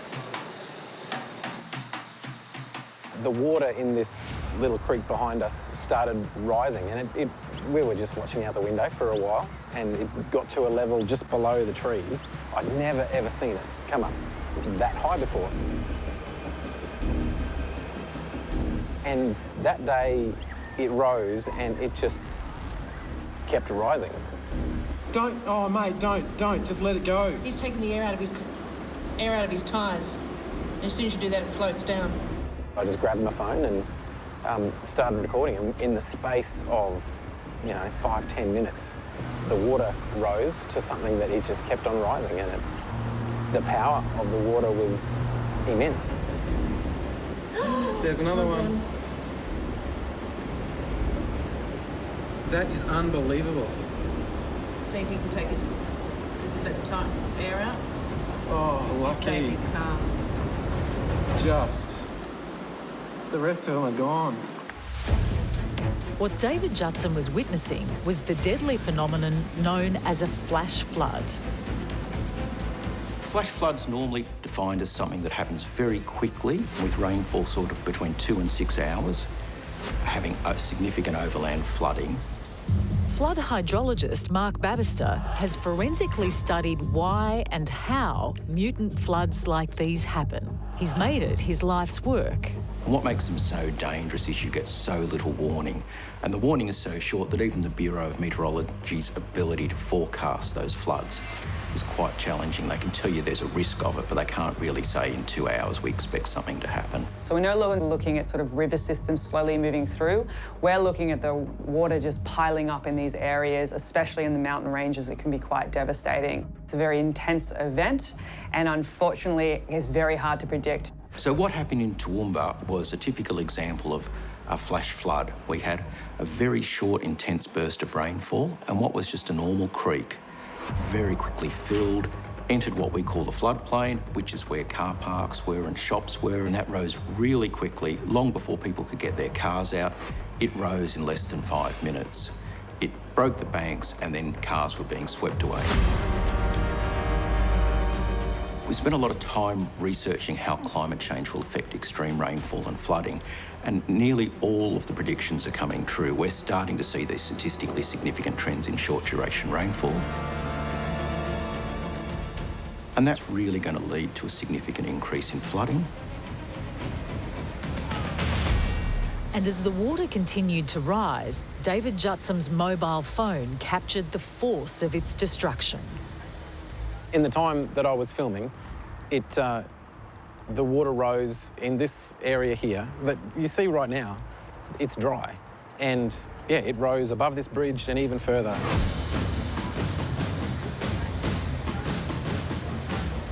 The power of it was the force that came through here was incredible. Oh, that is horrible.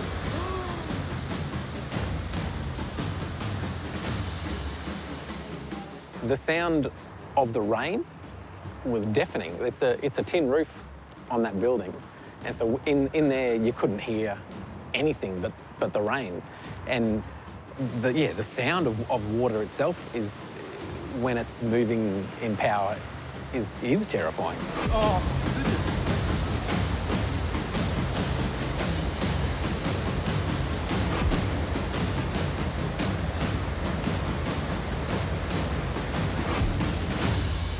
The raging torrent in the streets of Toowoomba was now rushing down the mountain toward Grantham. The small town, with a population of just a few hundred, was right in its path. And by afternoon, the flood was in town.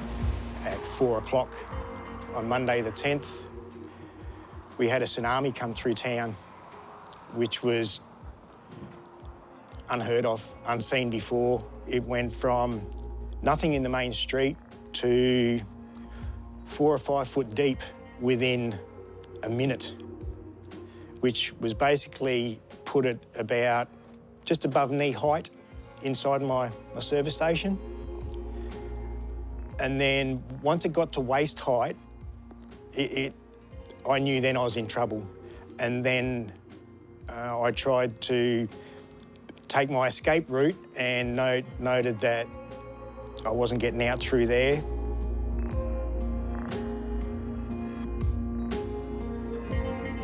I ended up going back inside my service station, and this happened within probably 3 minutes. Then a surge of floodwater hit Marty's service station. It was that muddy and dirty, it just blackened any daylight out of the shop. All the windows smashed in, and all the products and fridges and freezers inside the service station all got smashed into the back wall, and I was basically treading water inside my shop, and that was basically the first time I tasted the feeling of, I'm going to meet my maker today. I'm not getting out of this. By now, the water had risen so quickly, Marty was about to drown inside his service station. I knew I basically had probably 5 or 6 inches of air between the water level and the ceiling inside my shop. I could feel my hat hitting the ceiling inside, and knew if I stayed inside the shop, I wasn't going to make it. And I knew that if I got out through the door, that the current was going that fast past the service station entrance that I probably wasn't going to survive outside either. Marty knew he would need to act if he was going to survive. I took a deep breath, duck dived under the water to the door and swam out through the door, and as I was going out through the door, the current was that swift that it spun me sideways. I remember my hip hitting the door jamb and felt like I was just being swept away. I was lucky enough to be able to grab hold of the awning that's off the front of my building, managed to climb along the awning and then drag myself up onto the roof. I remember when I grabbed hold of the awning, the water was flowing that fast that it was basically like I was being towed behind a boat. It lifted me horizontally in the water. What unfolded then visually was just incomprehensible.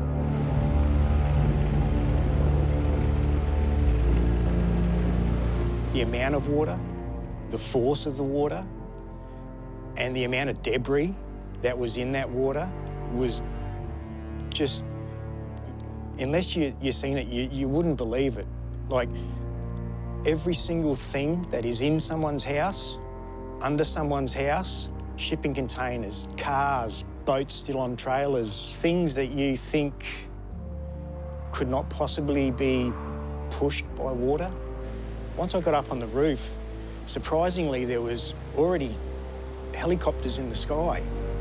And I was thinking to myself, wow, how did they respond so quickly? You know, because from the time of being nothing to me being on the roof was like 15 minutes. How can the helicopters be here so quickly? Unbeknown at the time, Toowoomba had gone through an unprecedented event in the streets there.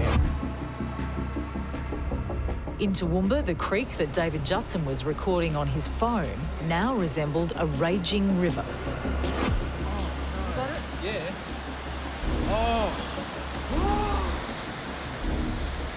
Oh my goodness. It was unfathomable. Like you'd never seen something like this before. It certainly was a disaster zone. It almost had that earthquake feel where the power of the water that moved and pushed these cars into angles and directions that shouldn't be possible. In the space of, 5-10 minutes, the water rose to something that it just kept on rising. That is unbelievable. The power of the water was immense. Oh my goodness. Cars all along behind us. People who didn't get there in time, their cars were just washed away. First excited, David was now terrified. I was scared for myself. I remember calling my family. Back in Grantham, Marty's situation had taken a turn for the worse. He captured the drama as it unfolded.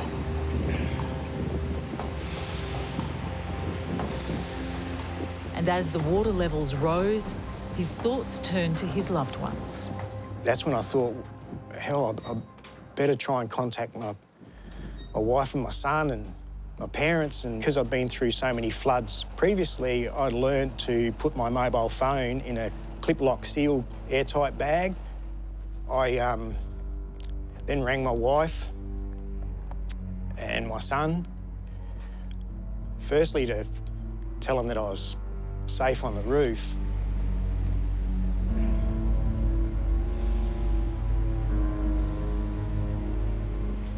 But it ended up being if I don't get through this, tell them that I love them. And I'm sorry for putting myself in this situation. I basically told them that I loved them and said goodbye.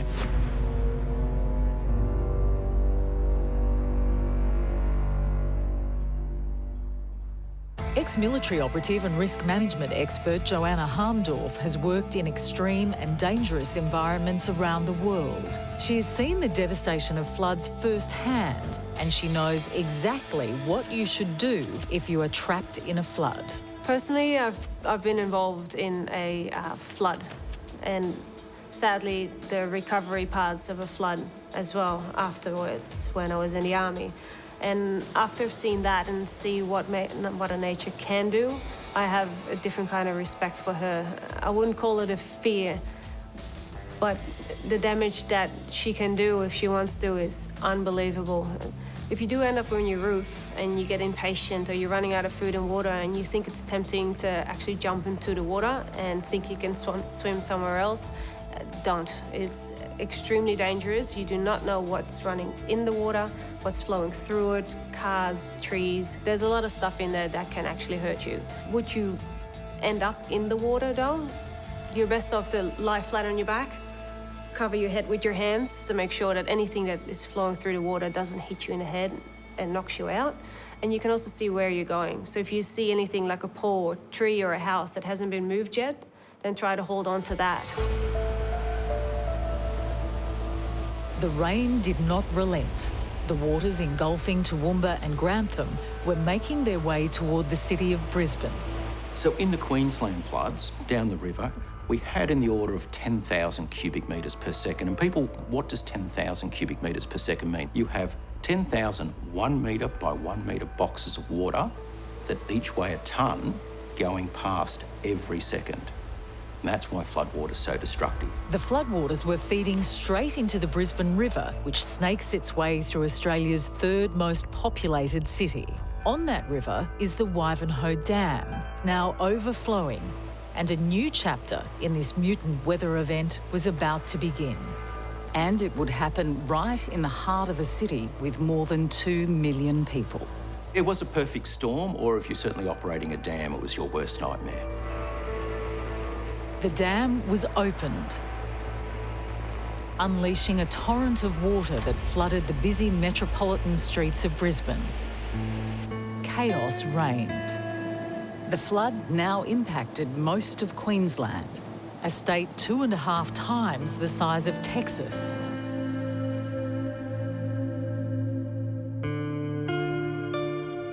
The 2011 flood was supposed to be a 1-in-100-year event, but 2 years later, in January 2013, Mother Nature unleashed another freak flood, and once again, the community was taken by surprise. It was certainly unexpected. And it came out of the blue for Matthew Brandon, who was working for the Royal Capricorn Helicopter Rescue Service in Rockhampton on the central Queensland coast. Matthew was an air crewman at the time, responsible for hoisting people stranded in floodwaters to safety. I suppose just seeing the floods and seeing the effect of them, especially from the air where you get that big picture perspective, it was extraordinary. It certainly put a lot of things into perspective. You know, it could have been 5 feet deep, it could have been 50 feet deep. This massive water sort of flowing through, and you had plenty of debris, plenty of trees, dead livestock, people's houses that had just, was just flowing through. It was just, basically anything the water could get a hold of, it was just washing away. Over the worst days of the flood, the rescue calls would come in. Matthew and his team were the first responders on the scene. This is what a day in the office looks like for an air crewman, where every rescue could be your last. This lady here is saying that the man and woman are both went to their assistance. Yeah. Okay. Then they lost sight of them and the boat went away. It didn't. So further downriver. Further downriver. There was definitely a couple of metres between life and death of not only the person that you're trying to save or the rescue crewman when we lowered him down, but if the hoist cable had contacted the wires, then you're starting to look at possible catastrophic damage that could have resulted in a crash.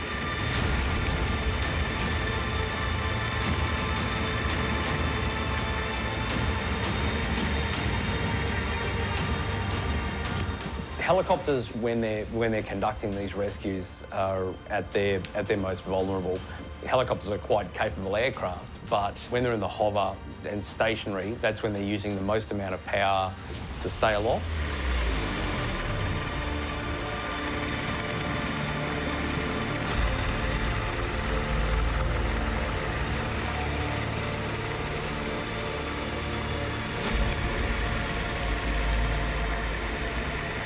At times when you were flying through the rain, the visibility was reduced down to zero.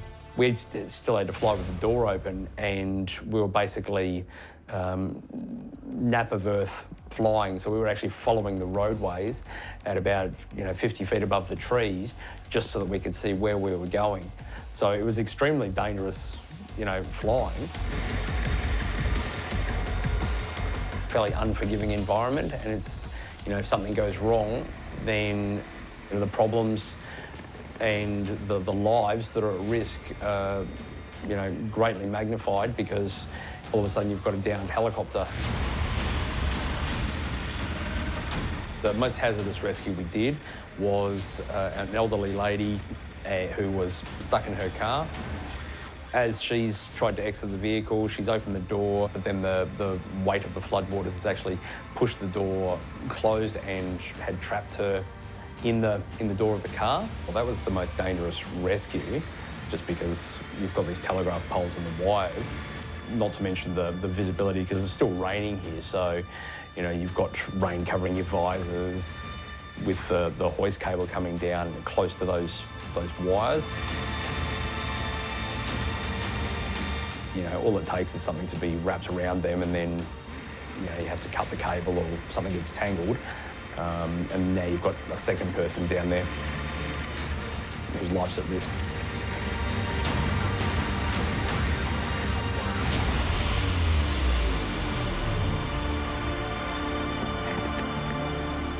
Matthew's flown in the Middle East on Black Hawk helicopters.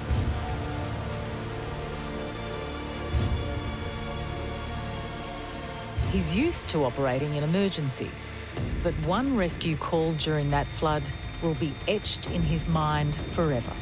My recollection of that day was that we got the call to say that there was a vehicle stuck in floodwaters with 2 women and a small child that were stuck in the back of the ute.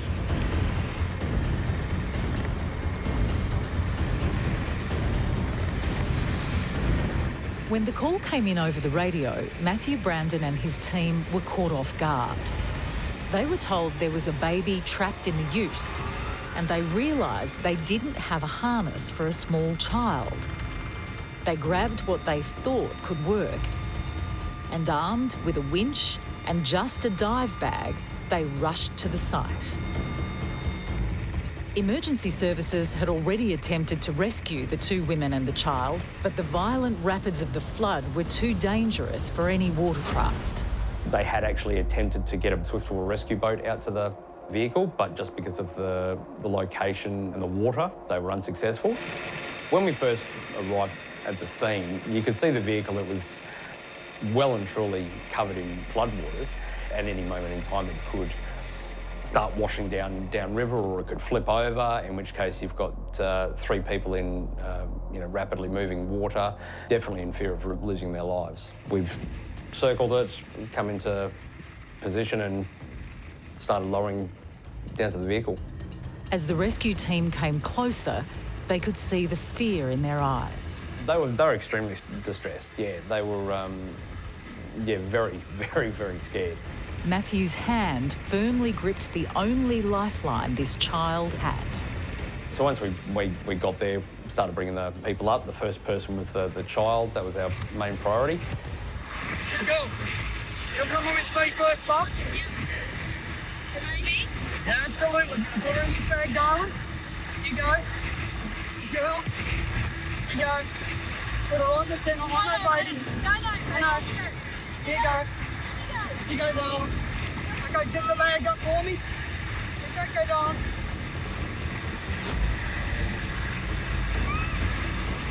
With the distressed child in the bag about to be lifted up to the chopper, the distraught mother needed reassurance. Yep, stay down. Stay north the road. I'll be back. Okay, I'm coming back, all right? And we'll come back to your boat. It's all okay, yes? Basically, putting a 2.5-year-old into a dive bag. Got him up to the top.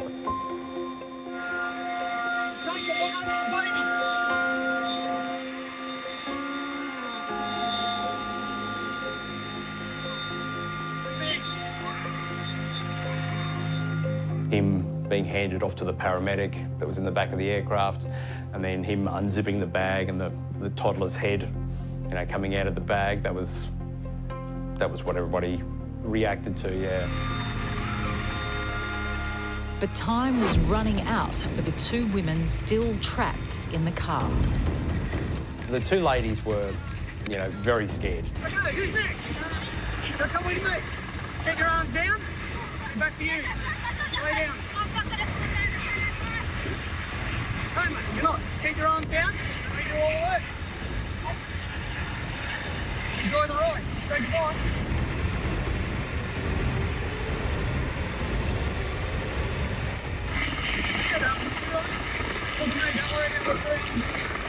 And honestly, I don't know how they did what they did for the initial rescue.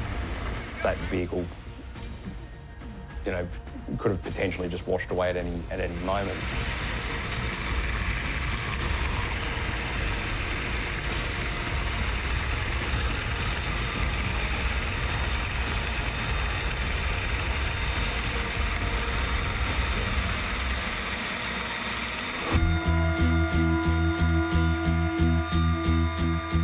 Yeah, they broke down as soon as they got into the aircraft, broke down into tears.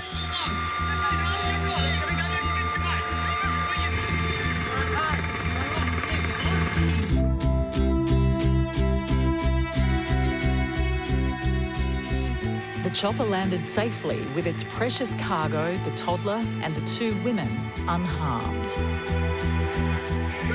For more than 2 days, Matthew and his team continued to save stranded people from the floodwaters, risking their lives on this do-or-die mission.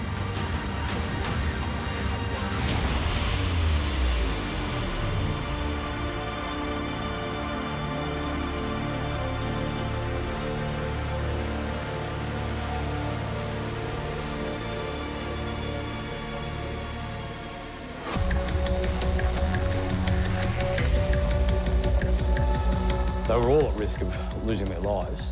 The last guy that we got up had to be dragged into the aircraft. He was absolutely exhausted, and it was a real struggle to get him into the aircraft because there was just no space to put him.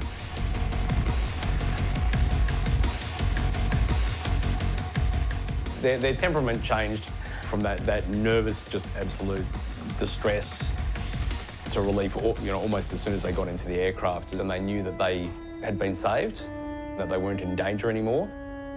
You could see the relief wash over their face.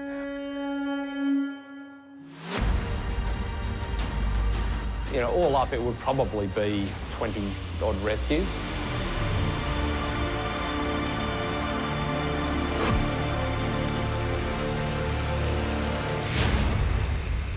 Weighed down with survivors of the flood, the aircraft was at maximum capacity and it was losing power fast. Matthew and his team had to make the decision to return to base. The frustration that, you wanted to do more than you could, but just because of the weather, sometimes we couldn't get there. Despite Matthew's frustration, the people he saved over those 2 harrowing days call him a hero. For Marty Warburton, stranded in the monster floods of 2011, rescue wasn't an option. He'd now retreated to the roof of his Grantham service station. With all hope lost, Marty reached for his phone and said his final goodbyes to his wife and son. For Marty, the next few minutes felt like an eternity. Being up on the roof, it was water for as far as you can see.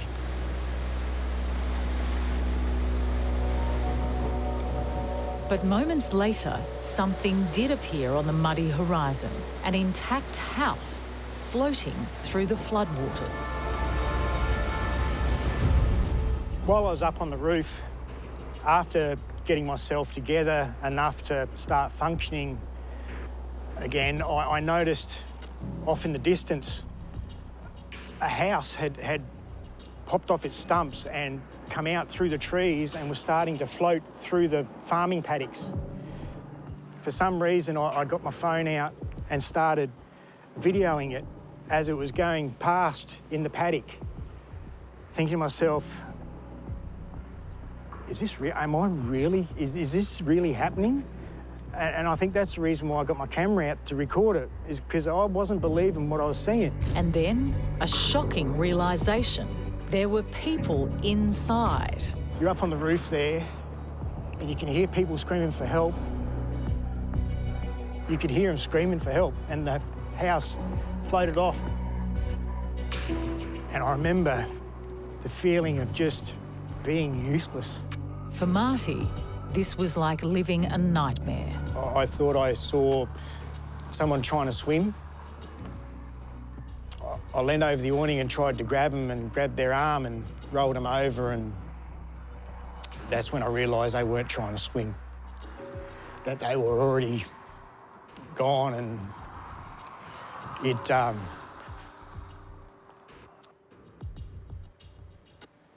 I didn't recognise the person in the water because they'd basically had no face left. I sort of kicked myself for letting go, but it shocked me that bad. I let go and fell back on the roof of the awning, and I still see that image, mainly at night. Marty's nightmare continued through the day into the night. I could see the emergency flashing lights about a kilometre away, and I just kept on convincing myself that, because I could see the lights, that rescuers were coming, and I just had to sit tight.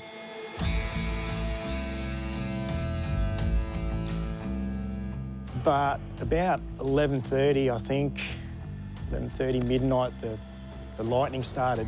Storm came over and there was just lightning everywhere, and I was basically sitting on the biggest steel construction left standing in our town. And I was really starting to worry that I was going to get electrocuted from the lightning. Marty was sure he wouldn't survive the night if he stayed on the roof. I had to decide whether I stay up there or whether I try and swim to safety. I tried getting off the roof of the service station, and the gutter gave way and I fell into the water. And Marty doesn't remember much about what happened next.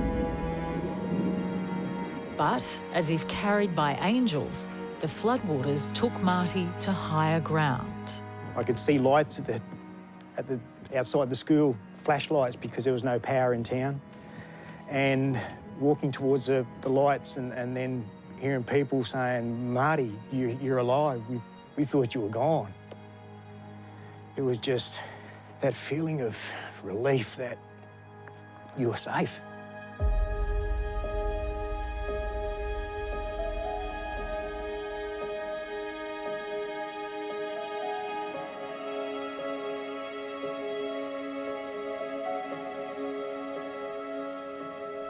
Many times I thought my young fellow was going to grow up without his dad. And that was the thing that hurt me the most, was how was it going to affect him? Because for me, I'm dead, I'm gone.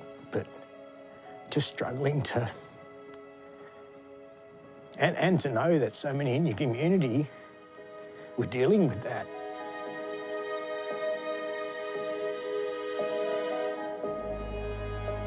Many in Grantham never got the opportunity to see their loved ones again.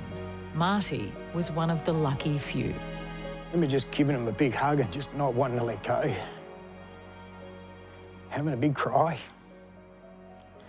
Just so thankful. Because by that time, you'd heard lost their lives in your community. By that time, the enormity of the event had sunk in. We lost 13 people that day out of 60 that were there. It was devastating.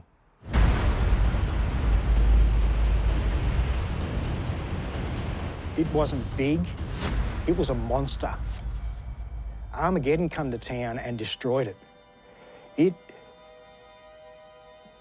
Unbelievable.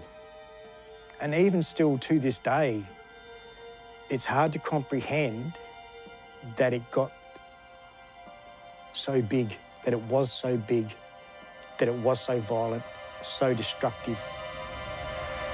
Words cannot describe what Mother Nature unleashed on that day.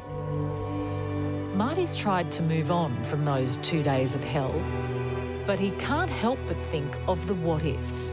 What if it happens again? I fear for the next 2011. God, I hope it doesn't happen, but after experiencing that, anything can happen.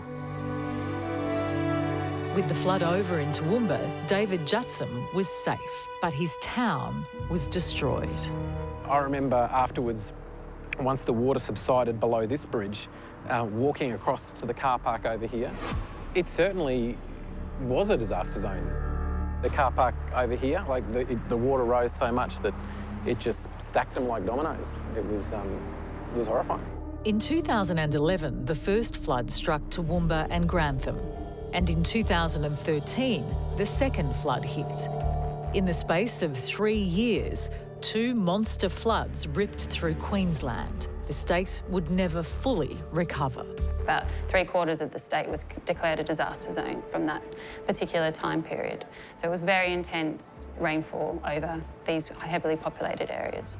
We had massive suburbs inundated. The impacts were extensive, you know, major assets and infrastructure were inundated in a way that we didn't realise could happen. When the floodwaters receded, the scale of the devastation was clear. More than 1 million people impacted and 12,000 seeking refuge in evacuation centres. And even more devastating, 35 lives taken. The numbers are a bit scary. We had about 12,000 homes were inundated, and the estimates of damage vary a bit, but they're up about the $5 billion worth of damage done to infrastructure and assets. We had something we hadn't really seen before. That the Queensland floods were probably the most devastating floods in Australia's history, with the number of people affected and the economic consequences to the country. But scientists are telling us that with our changing unpredictable weather, extreme floods will become more common, and a bigger flood might be just around the corner. What we are fairly confident about is under climate change, that unpredictability is what's going to increase. We'll get more unpredictable storms.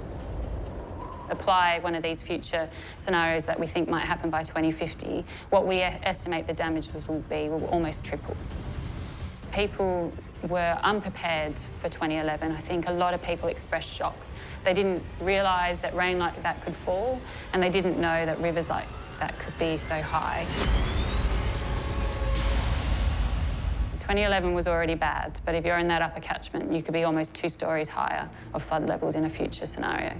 Under a changing climate, we would expect to experience more extreme rainfall events. So this would mean heavier rain sometimes when it does rain. And particularly this means more flooding in urban areas, with stormwater flooding moving into drains, into creeks, causing flooding of homes, streets and infrastructure. We're seeing an increased intensity and frequency of extreme events. They're here to stay and they're going to get worse. In Southeast Australia, we're seeing much more volatile weather caused by climate change and other factors. That includes heavy rain events as well as droughts, and it also includes damaging rain events like hailstorms. Climate change affects tropical cyclones in a number of different ways. The ocean is like the heat engine for tropical cyclones. And with a warmer ocean, there's a lot more energy to fuel big storms. We'll have more intense storms. But the air is also warmer. And as the atmosphere warms up, it can hold more water vapor. That means that tropical cyclones now carry a lot more rain. So climate change is having an effect on flooding. We do know as the world gets warmer that you can carry more moisture in the air. If you have more moisture in the air, you can have higher rainfall. We are now starting to see statistically significant increases in rainfall in short storms all around the country. And this is what was predicted from climate change. We'll certainly see more frequent large floods, and the intensity of these large floods will increase. Our broad brush estimate for the country and the east coast of Australia, where most of Australia's flooding problem is, that what would occur once every 100 years, by 2100 will occur about once every 60 years. We're going to see nearly a doubling in the frequency of those floods that cause devastation. We are struggling in Australia to deal with the current flood risk, and any increase from climate change will be really devastating. We should be planning for future climate risk. David Jutsam isn't a scientist. He's a survivor. But after living through the Toowoomba floods, he thinks we need to recognise that our weather is changing. When you see nature turn so quickly and so powerfully, it does humble you. You recognise how small and insignificant you are in that grand scheme of Mother Nature's power. After witnessing what we did in 2011 with that flood, it does make you fearful to a degree about how climate is changing. Marty has seen the fury of mutant nature firsthand, and he says we can't ignore the signs Mother Nature is sending us. I'm a strong believer that climate change is happening, global warming is happening, that weather patterns are changing, and you can't rape and pillage Mother Earth for 100 years and expect no retribution.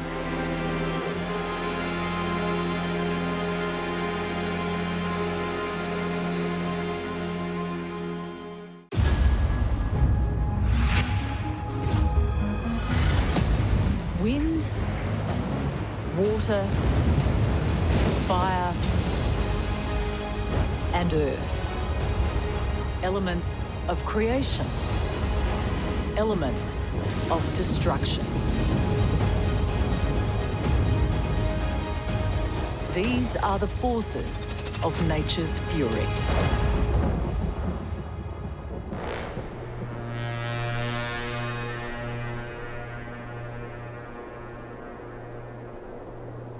Australia is on the edge of the world's most dangerous seismic and volcanic zone.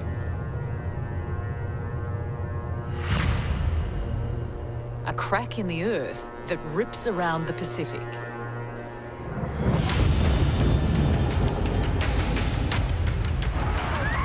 Destroying cities. So there's always going to be a risk if you go that close to a volcano that you may lose your life. Exploding a reborn Krakatoa volcano. Nothing is precious as human life. And now it may even be threatening down under. So there could be a volcanic threat to an Australian city. This is the Ring of Fire.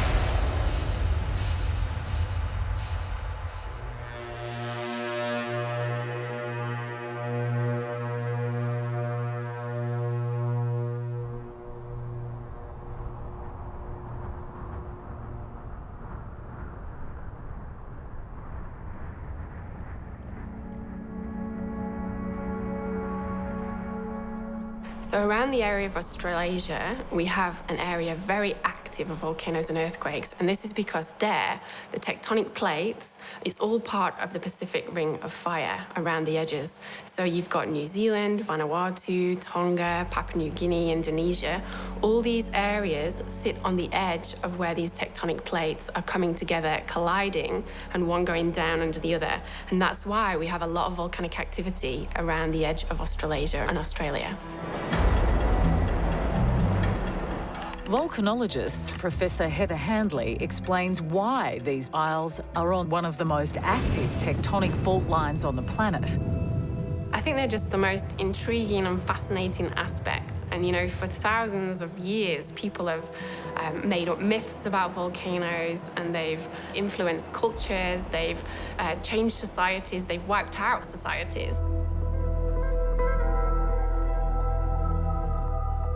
Volcanoes are so powerful, and I think it's their influence on the fertility they give to the soil, the damage and destruction that they cause, and the fact that we just can't control these things that made me want to learn more about them, how we can understand them, and what goes on underground where we can't see.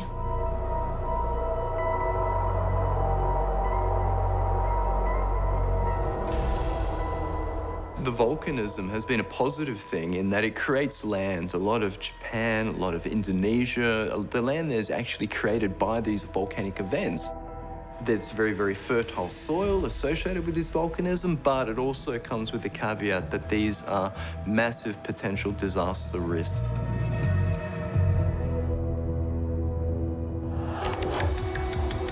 Associate Professor Craig O'Neill from Sydney's Macquarie University sees the Ring of Fire as being one of the most powerful natural forces on the planet. So the Ring of Fire is a line of volcanoes that traces out the edge of the Pacific Plate. So the Pacific Plate's one of the biggest plates on the planet, and it's moving towards the west generally. And when it does so, it encounters other plates, and being an oceanic plate, it tends to sink down underneath them.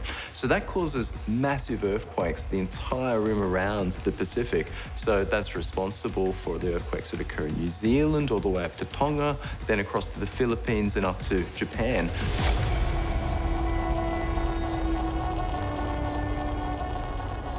Now, when the plate actually goes down, though, it drags water with it. And that water, when it's in the mantle, tends to drop the melting point of the mantle and create magma, which then forms this line of volcanoes a little bit back from where the plate's actually sinking back in. And that's what gives you these volcanoes around the Ring of Fire. So between the two events, though, you have this perfect storm where you've got this capacity for massive earthquakes occurring as the Pacific plate sinks down into the mantle, but you've also generating these really volcanogenic fields where you have, you know, a high density of volcanoes just back from that.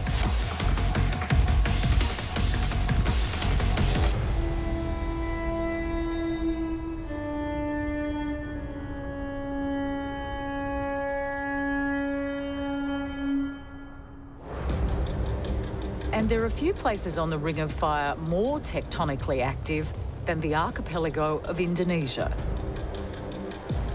Home to more than 250 million people. But in 2018, an island in the middle of Indonesia known as Anak Krakatoa, meaning the son of Krakatoa in the local language, was to rear up from the deep and launch a two-punch killer blow. The latest explosion in a long history of destruction for Krakatoa, the world's most famous volcano.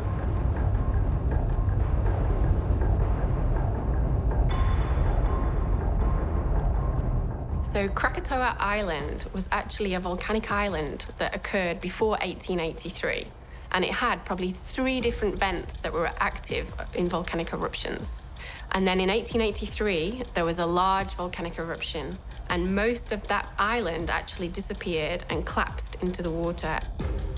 The Krakatoa eruption was a very large eruption for its time, and the noise from this eruption was heard a long way around the world. And it occurred at a time when communication networks were just developing around the world, so there was a lot of interest in this eruption. After the 1883 eruption, it created a big hole underneath the ocean called a caldera, which is just a big cauldron or hole in the ground. And on the edge of that caldera, Anak, or baby Krakatoa, began to grow. So over time, it grew up under the water until eventually in about the 1920s, it reached the surface. And there we saw lots of explosions, and we saw these kind of interactions with the seawater, these big explosions and plumes. And then it started to grow into a new island. So baby Krakatoa is a new volcanic island that represents the activity that's ongoing at Krakatoa at the moment.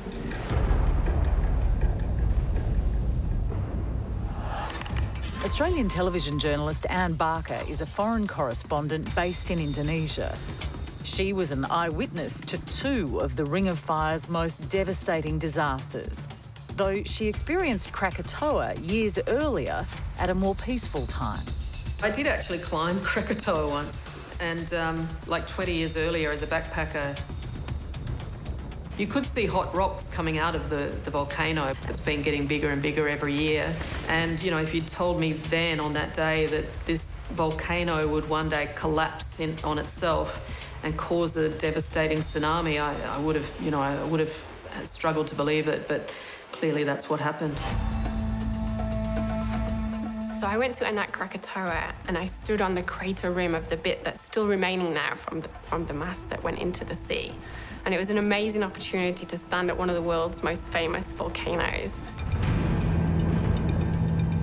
And we saw a big volcanic bomb. So this is a big piece of rock that was flown out, super hot red, flying through the air and landed.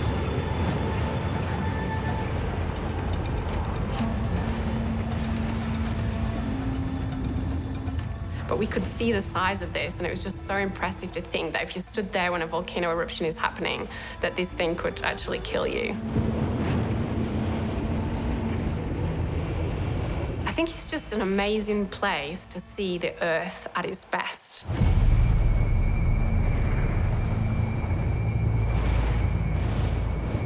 So humans spend a lot of time trying to control everything around us. And volcanoes are just proof that no matter what we try to do, you just cannot control the Earth's power.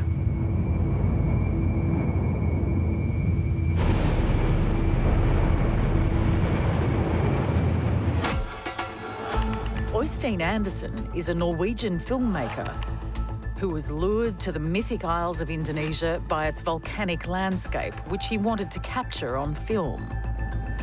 Little did he know this infamous volcanic force would come to threaten his family. When we're filming, you feel like you are documenting history. it feels like a good thing to do. Oystein was to capture the wrath of Anak Krakatoa on film as it launched a lethal explosion that was to kill hundreds.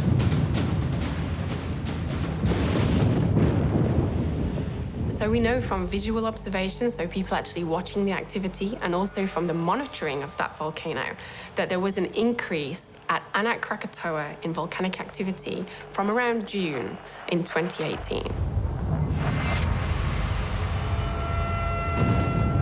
So when the increased activity occurred in December, there was explosions and lava coming out, and it could be seen visible from the mainland that you had this bright glowing red lava coming down the side of the volcano.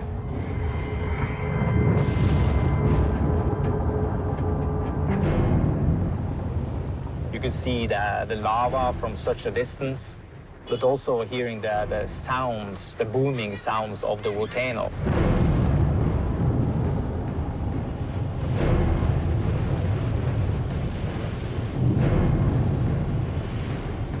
After months of rumblings, this was the main event. Anak Krakatoa was exploding.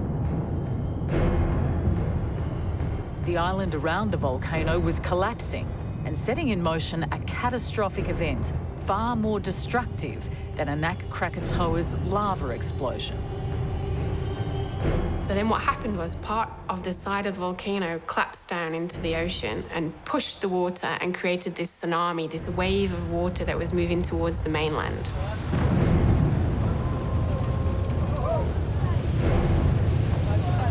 In deep water, it's not very high, but as the land gets shallower towards the coastline, the wave height gets a lot higher. So when this wave reached the mainland, it actually then destroyed buildings. Over 400 people died in this eruption.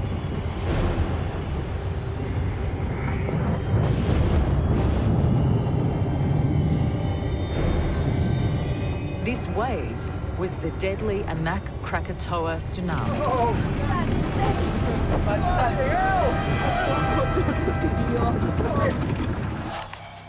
A tsunami is a form of destructive wave that mathematician Shane Keating describes as being very different to a normal surfing wave. Groundswells are very different from tsunamis. Groundswells are generated by storms, whereas tsunamis are generated by seismic changes in the ocean floor, for example, caused by earthquakes. When a tsunami occurs, it has an enormous wavelength. That is, the crests between tsunamis are very long, and they travel extremely rapidly across the ocean.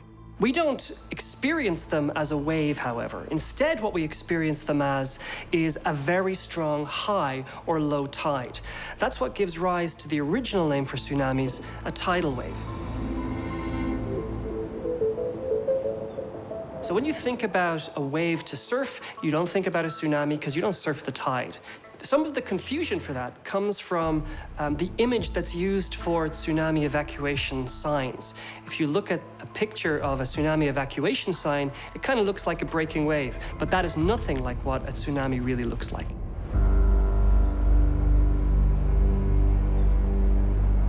So as the wave comes towards the shore, because it gets shallower, the wave height gets bigger. So when it comes on the land, it can travel inland and actually then damage people and homes and the environment. So this wave that came in took people by surprise. So there was no warning system of the tsunami coming towards the land. So people did not have much time to actually clear the land near the sea and get to higher ground.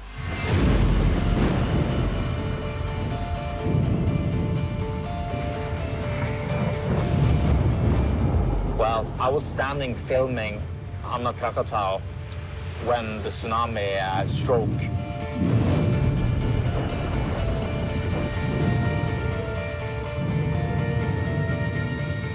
The first thing I saw was suddenly a wave approaching me at the beach.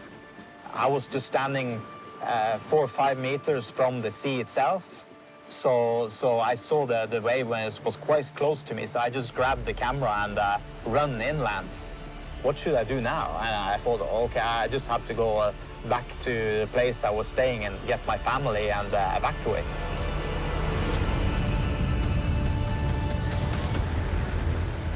I mean, look, you only have to watch one video to realise how completely unexpected that Krakatoa tsunami was. There was a pop band that was playing one night at Tanjung Lesser, I think it was, somewhere on the coastline there.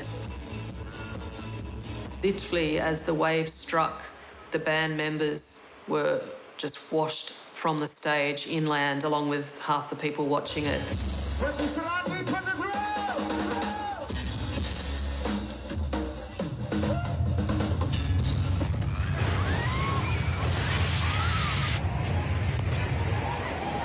It's just the most shocking video that you could see anywhere that shows the impact of that tsunami.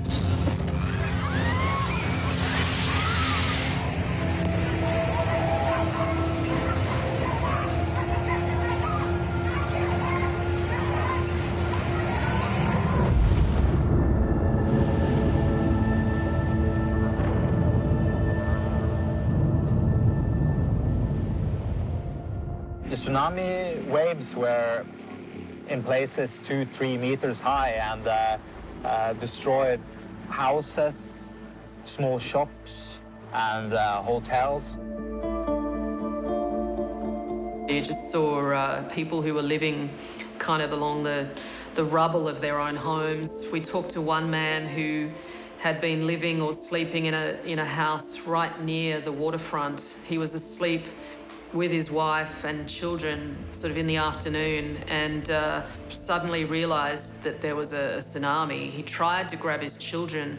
I think it was a child of 3 and a 22-day-old baby, and he just couldn't find them. He and his wife managed to get out, but the children were so small that the waves just kind of washed them away, and they just could not find them at all until afterwards. He was absolutely distraught, as you can imagine. I mean, it's just that dreadful raw grief. Even a week later, he could barely speak to us through the grief and the guilt, presumably, that he would have felt from losing his children. Fortunately, Oystein was able to get his family to higher ground, and they survived the tsunami. On the night of the tsunami, the locals were very, very helpful. Me and my family were taken really good care of after we had to go into the forest. I really appreciate the way they treated us. My understanding was there were about 430 people killed. That was the sort of death toll given in the days or weeks after that tsunami.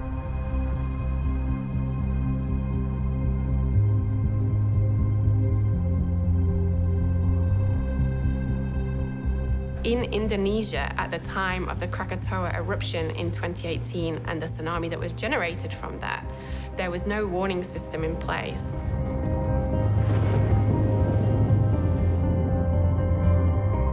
They did have a warning system that was to detect earthquake-generated tsunamis, but that hadn't been operational since 2012. But even if it had been operational, they wouldn't have detected this type of tsunami because it was generated by a volcanic eruption.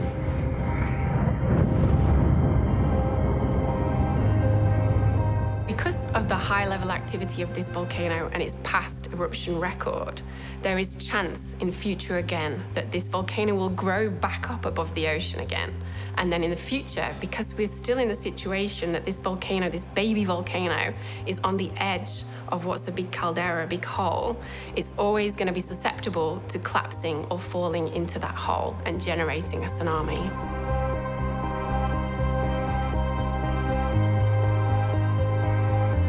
As destructive as they are, volcanoes are also agents of change, turning over the Earth's land to bring new fertility to the soil. Volcanoes can also sleep, dormant for centuries, and these sleeping giants rest uneasy across Australia, which lays just behind the Ring of Fire. So So in the past, since the time the dinosaurs died, we have actually had a lot of volcanic activity down the east coast of Australia. The areas Professor Handley is talking about are in southeastern Australia, just outside the major metropolis of Melbourne in Victoria, where more than 4 million people could be at threat of these newly discovered volcanoes. It's a region known as the New Volcanic Province, and Professor Heather Handley has been at the forefront of research in this area.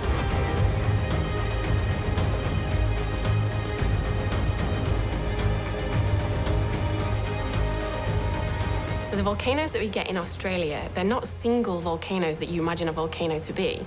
They're actually active fields. So it's an area of land that's considered still active where a volcano could erupt. So for example, there are over 400 volcanoes in the area in the southeast of Australia in a field that's been active for the last 4.5 million years. And the last eruption was about 5,000 years ago. So even though this seems quite a long time in terms of, I guess, a human life, this is nothing in terms of geological activity. So it's been active for the last 4.5 million years, and there's a very big chance that something again will happen in the future.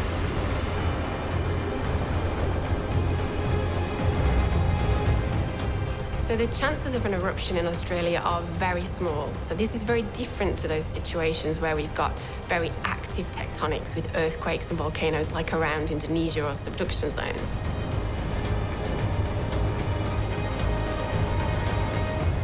But there is still a small risk that we could see another volcanic eruption in Australia. So this could be a small eruption, or it could be a relatively large eruption. So sometimes when these eruptions come through, the magma or molten rock comes to the surface and interacts with some groundwater or surface water, they can cause quite explosive volcanic eruptions and some ash into the atmosphere.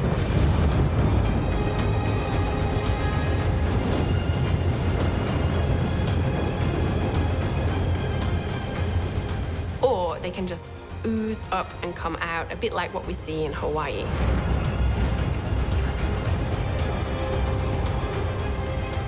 So in Australia, we could see another volcanic eruption on the mainland, but it may happen in a week, it may happen in a year, it may happen in 5,000 years. We just don't know. But if it does happen, we might only get a few days or more to actually know that this eruption is going to happen. Volcanoes aren't the only tectonic force that could destroy an Australian city. So within Australia, we do have a tendency to be quite blasé about the seismic risk because it's not in our face every day like it is if you lived in New Zealand along an active plate boundary.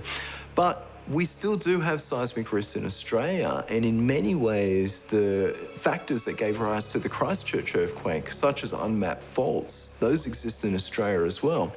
For instance, under the Sydney Basin, we've got a lot of sediment, but beneath there are fault lines that were previously active. Some of them may become active again under the right stresses, and case in point would be the 1989 Newcastle earthquake, which was only a magnitude 5, but it occurred in a city, Newcastle.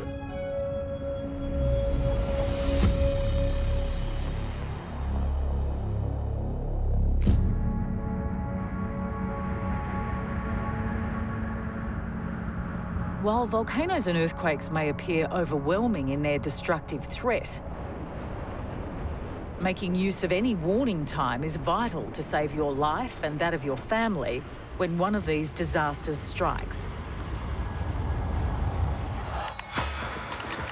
As survival expert Kai Furneaux explains. In a natural disaster, the thing to remember is that nothing is precious as human life. So you may think that you have stuff that's worth saving, but at the end of the day, if the order is to evacuate, the important thing to save is yourselves.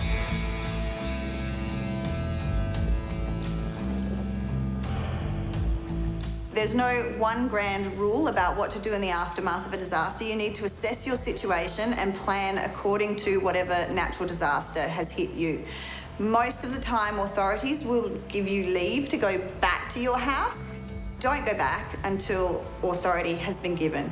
And remember that in the aftermath of a disaster, things are not going to be the same. So there'll be power lines down, flood debris that you can't see through and under. There'll be structural damage possibly to your house. Be cautious, make a plan. Know that you may well be dealing with your own situation for 3 or more days. You might not be able to get outside help, so you're assessing your situation according to whether you have food, water and shelter. These will be your priorities in the aftermath of a disaster.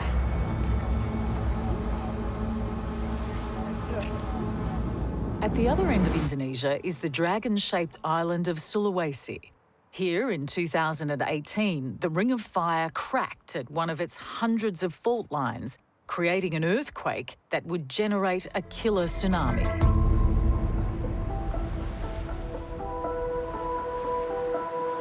In the local city of Palu, on the morning of September 28, 2018, few suspected a tsunami would engulf thousands of lives, or that it would be preceded by an earthquake that would collapse much of their city.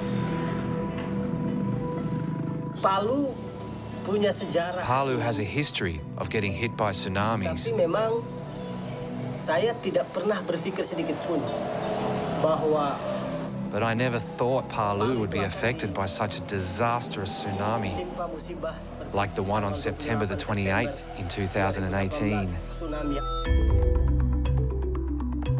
Ruslan Tahir Sangaji is a family man and journalist for one of Indonesia's biggest newspapers.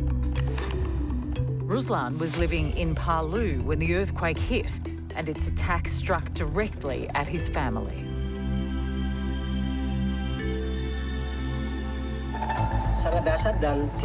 It was huge. There was no gap between the earthquake and the tsunami. The tsunami hit as soon as the earthquake happened. With the Sulawesi earthquake, there was a tsunami warning that was put out and in place for maybe half an hour. And for some reason, it was lifted. That warning was lifted, and it was only then that the tsunami actually hit.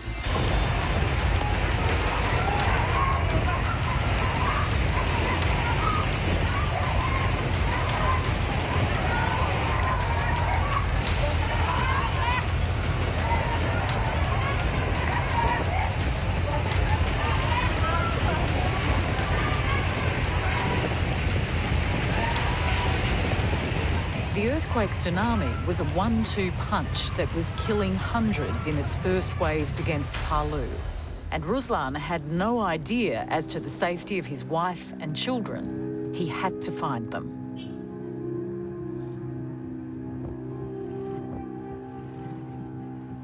Saya baru mengetahui ada tsunami. The tsunami hit about 8 or 9 p.m. That's when I went to search for my second child, who I thought had died in the tsunami.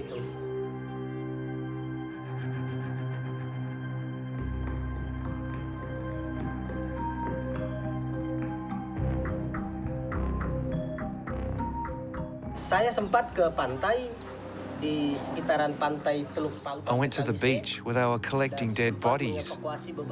I could see dead bodies everywhere.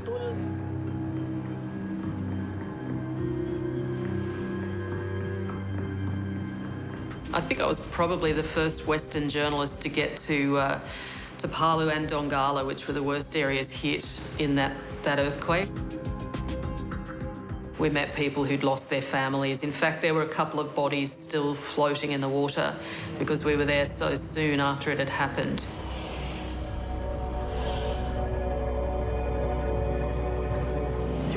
No matter what the situation he was in, I had to find my son. That's what I was thinking when the tsunami hit. The clock was ticking. Ruslan had to find his son. Survival expert and former military operative Joanna Harmdorf has some life-saving tips to survive extreme events like tsunamis and volcanoes. You don't have to be a full-blown doomsday prepper or a survival expert. A lot of things that will actually help you the most is stuff that you can prepare and you only have to do once. You can buy bottled water that lasts for years. You can buy tinned food that lasts for years. A med kit will be good for years. If you live in the same place, you only have to take your kids through evacuation points once, and then again when you move. That doesn't happen that often. So it's not that extreme as that it sounds to think about your survival and your prepping, because natural disasters are more common and they're going to be more extreme. When it came to survival for the tsunami's victims, they were helped by Australians who flew over to Sulawesi to assist in the rescue work during the aftermath, like Australian aid worker Calvin Fan. We're still in Palu on the ground. We are just here assessing the situation. If you just pan around, you can see there's huge devastation after the earthquake. This is one of the biggest places that we're hit. We're here with some locals. The sister on my right, also with Sister Harti. Her house is actually across over here. She was one of the victims, her and her family.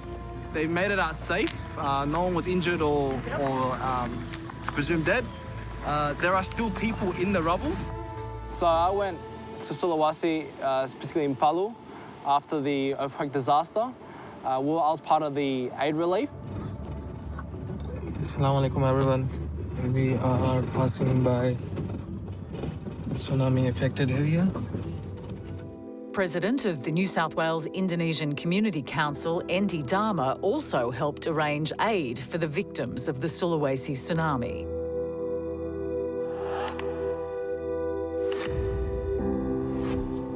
And the scale of the event deeply affected him as he met with the survivors. Palu Donggala Sigi, bencanamu adalah bencanaku.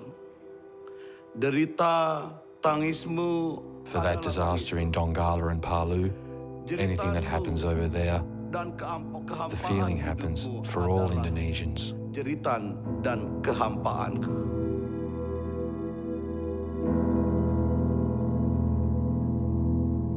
Alhamdulillah, so at this point in time, we're actually aiming to get these trucks, which is full of distribution and immediate emergency relief, to villages that are living up about an hour to 2 hours away, up in the mountains of Palu. On our way here, as you can see up on top, and scrolling all the way down, we've just hit a bit of a blockade, which is landslides from yesterday's night's rainfall. So when the earthquake struck, the tsunami also hit. The landslides happened as well up in the mountains. So you had 4 different events simultaneously at times. And in addition to that, there was a liquefaction that actually happened in result of the earthquake as well.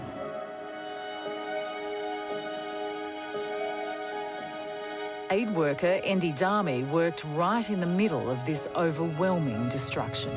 Mari kita lihat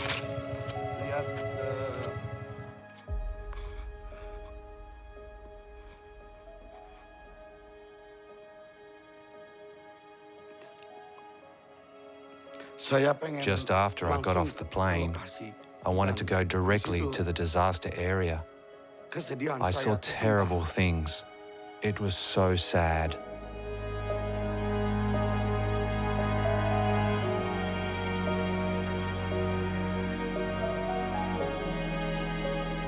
I mean, we were, I guess, frightened that we could be victims as well.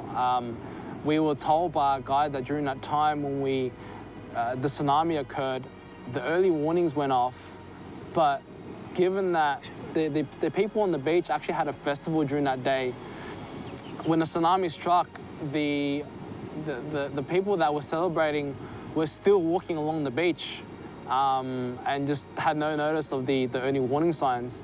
And so they were, I guess, taken away as well.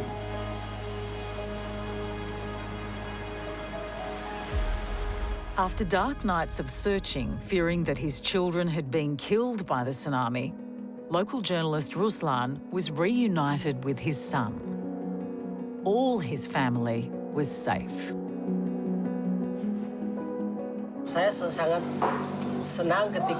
I felt so happy when I met him. I hugged him and took him back to my car, and I said, "Let's go home."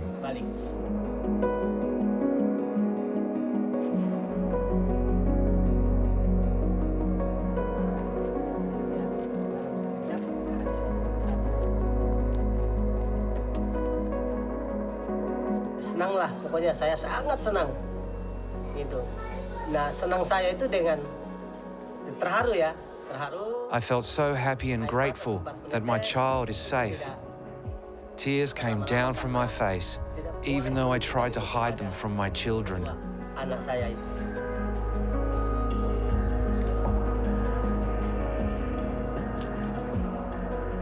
Kontribusi tidak bisa ikut. I was very lucky that I got a second chance to live.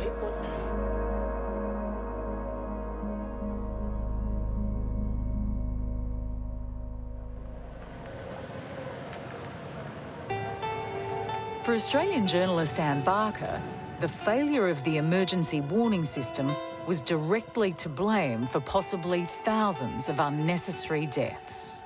There were a lot of questions about why this tsunami warning had been issued and then lifted, why it had not been issued earlier, and it's something I think Indonesia has been sort of under pressure to repair a lot of these devices since then. Even if the warning system had worked, a catastrophic side effect of an earthquake known as liquefaction, where the ground turns to a muddy quicksand, would still have killed hundreds. So the liquefaction that happened, houses were moved about 1 kilometre to where they originated from. And essentially they were just surfing in the mud.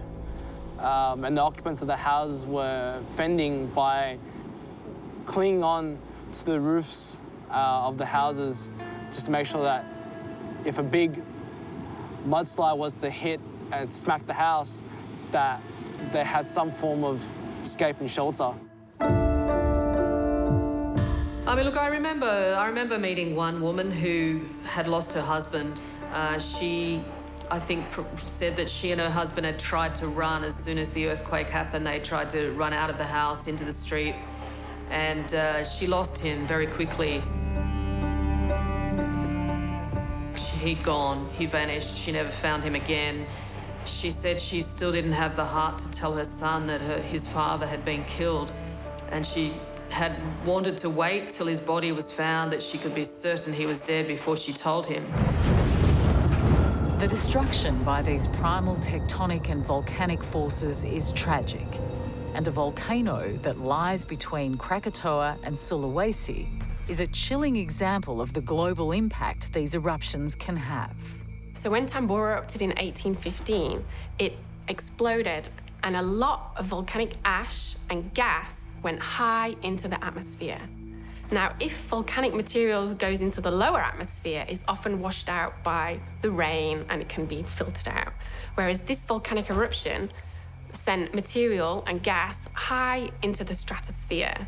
So when it goes into that level, the sulfur dioxide there actually turns into sulfuric acid when it mixes with water vapor.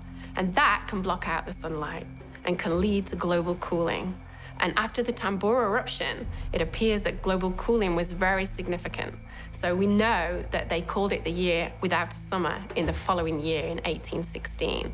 And it affected crops and it created famine and disease. So there was a huge impact on society, not even close to Indonesia, around the rest of the world after this eruption occurred in 1815.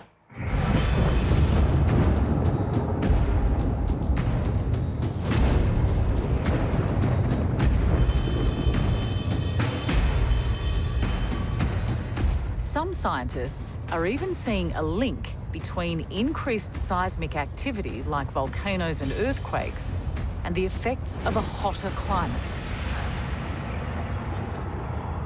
Look, one of the lesser-known risk factors with climate change is we lose a lot of low-latitude glaciers. So glaciers that are occurring somewhere around the equator, but high up in mountaintops and whatnot. They're going fast, and when they go, they're taking a lot of weight off mountains, and some of those mountains are volcanoes. And so if you remove pressure from these systems, you can both allow earthquake slip to occur more readily, but you're also taking pressure off a volcanic system, which is sitting underground pressurized. So it's like taking the lid off a cannel. Like, those volcanic systems are primed now to go. So we can both increase earthquake activity and volcanic activity due to climate change in these glaciated areas where we're losing a lot of ice currently. So if you go back to the end of the last ice age, you have this phenomenal change in the planet's system. You had ice sheets going 3 kilometers high. Global sea levels were 120 meters lower than they are today. The world starts warming up and the ice starts melting, and suddenly you get this incredible increase in sea level. And as a result, it changes the balance on the mantle. And the result is that actually you suddenly start getting these stresses in the planet, which can lead to increased earthquakes or volcanic eruptions.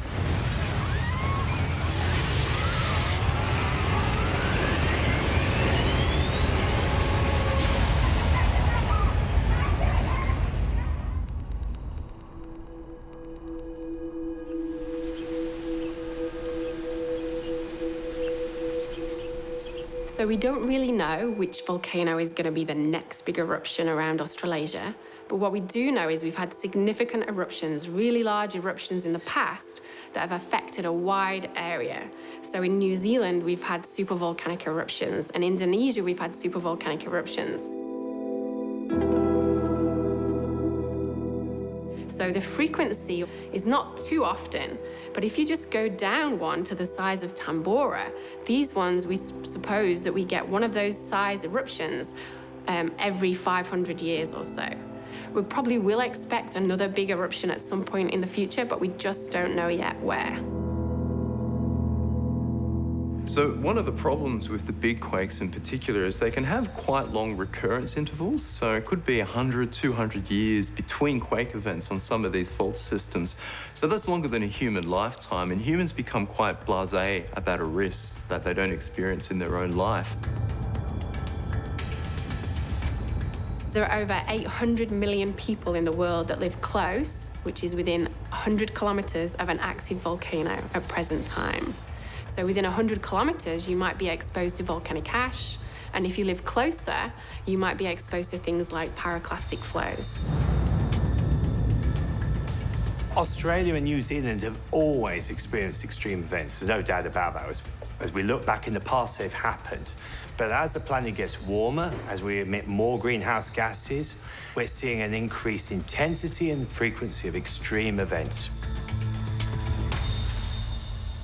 I think it just drove home how forceful Mother Nature is. I mean, we've all seen on television the aftermath of volcanoes and earthquakes, but to actually see it yourself, it is a shock, as I say, because it's not just seeing it, but you're smelling it, and you're meeting people, you're talking to the survivors, the people who've lost families, lost relatives, and so on. I think it just drove home to me how dangerous the Earth can be, and how much Indonesia, in my case, does seem to get more than its share of volcanic eruptions and tsunamis.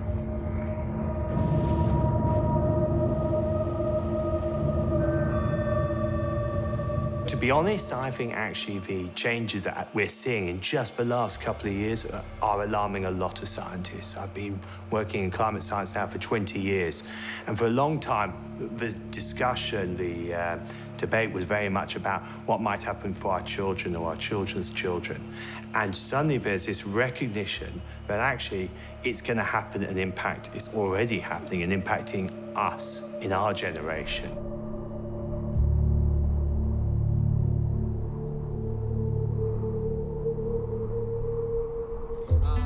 For Australian aid worker Calvin Fan, the task of putting lives back together continued long after the tsunami ended.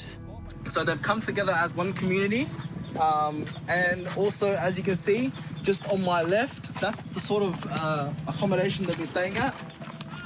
During my work in Sulawesi, we were evaluating the rubble of the liquefaction that occurred, and as we're walking and just having a look at the disaster zone, our guide turned over to us and just said, just be wary that the military had removed the bodies that they could see and that were visible, but there are still some that are actually buried in the soil.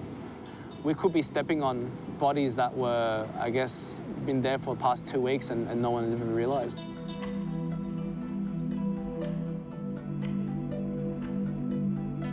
Palu was the first disaster storm I've ever been into. I mean, you see it a lot in the news, you see it a lot in documentaries, you see it a lot, I guess, in the media.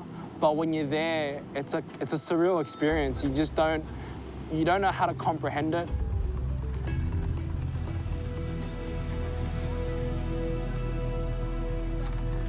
The expectation then was that they would never be able to find all the bodies buried. It was going to become a mass grave.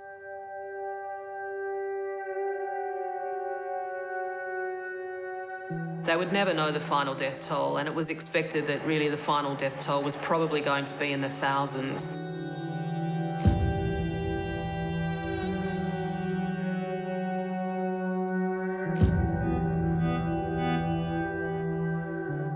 In the months since the Palu earthquake, I think I've heard that probably around maybe 5,000 people have been killed. But there's never been a definitive death toll for those reasons, because most of the bodies were left in their homes, in the sinkhole and in the graves. Here in a remote village up in the Palu Mountains, as you see behind next to me, we're providing some immediate relief after the earthquake and the tsunami. Yeah, it was a huge community spirit to see that, after all the devastations, and most of them had lost their loved ones, that they were still there to depend on each other and just find comfort in one another, that, that everything will be all right. It's a show that no matter where you are, that when nature strikes, there's no hiding from it.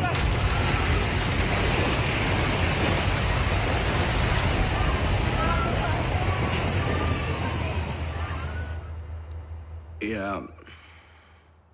The people of Sulawesi understand that because they are living in a fault line, a lot of disasters can happen.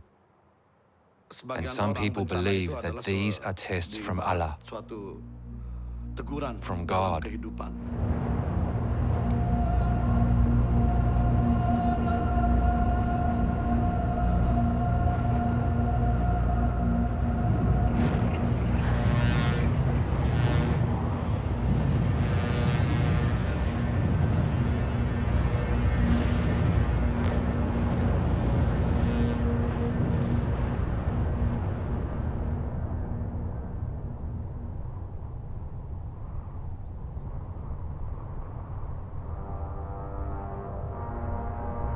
Through the fury and decimation, the Ring of Fire remains.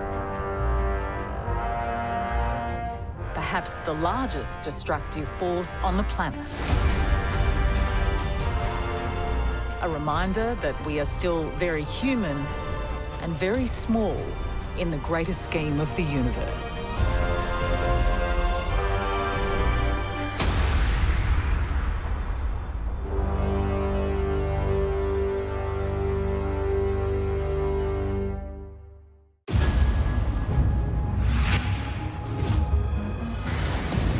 Wind, water, fire,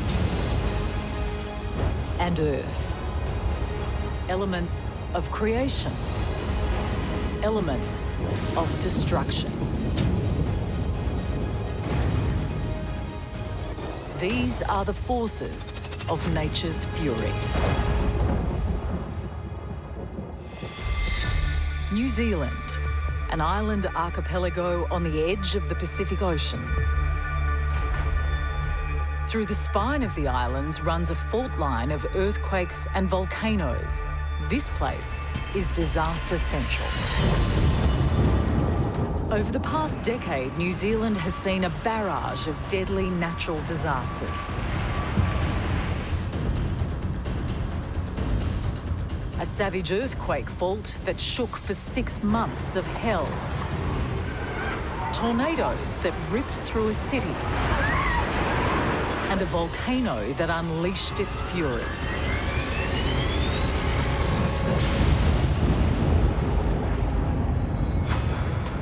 This island at the edge of the world lives on the precipice of disaster, as meteorological expert Philip Duncan explains.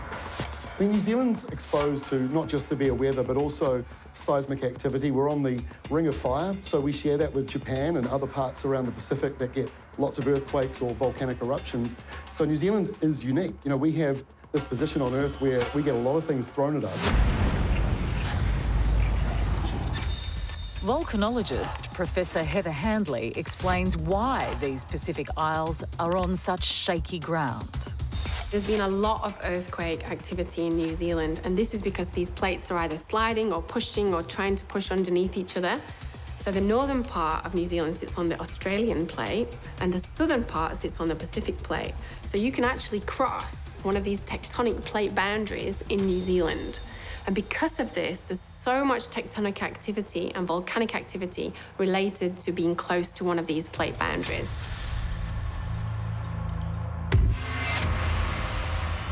Christchurch, early 2011. The city is slowly recovering from two minor earthquakes that hit in 2010. We certainly had the September quake earlier, and we had aftershocks, as you would expect in a large quake like that. Helicopter pilot and rescue worker Mark Reed has worked on the front line of disasters across New Zealand. We got off so light on the very first earthquake in September that no one would ever expect what happened in the February quake. You know, the first two earthquakes, everything started on 4th of September 2010. And they caused massive liquefaction and damage here, but people were still living in this area. Geologist Professor Misko Kubranoski understands the destructive force known as liquefaction, which had caused massive damage across Christchurch in late 2010, but without loss of life. So during an earthquake, just imagine a strong shaking starts. Within 2, 3, 4 seconds, the soil is going to liquefy. And that means that the pore pressures in the ground, in the water, groundwater, are going to be extremely high. They pretty much result in separation of the soil particles, so the soil turns into viscous fluid, and that fluidized matter can then easily be ejected on the ground surface as ejector, soil ejector, and obviously there was a lot of water also reaching the ground surface. Most New Zealanders have grown up with earthquakes, but most people don't spend every day worrying about it because they are sort of like, you can't control them. You don't know when they're going to happen.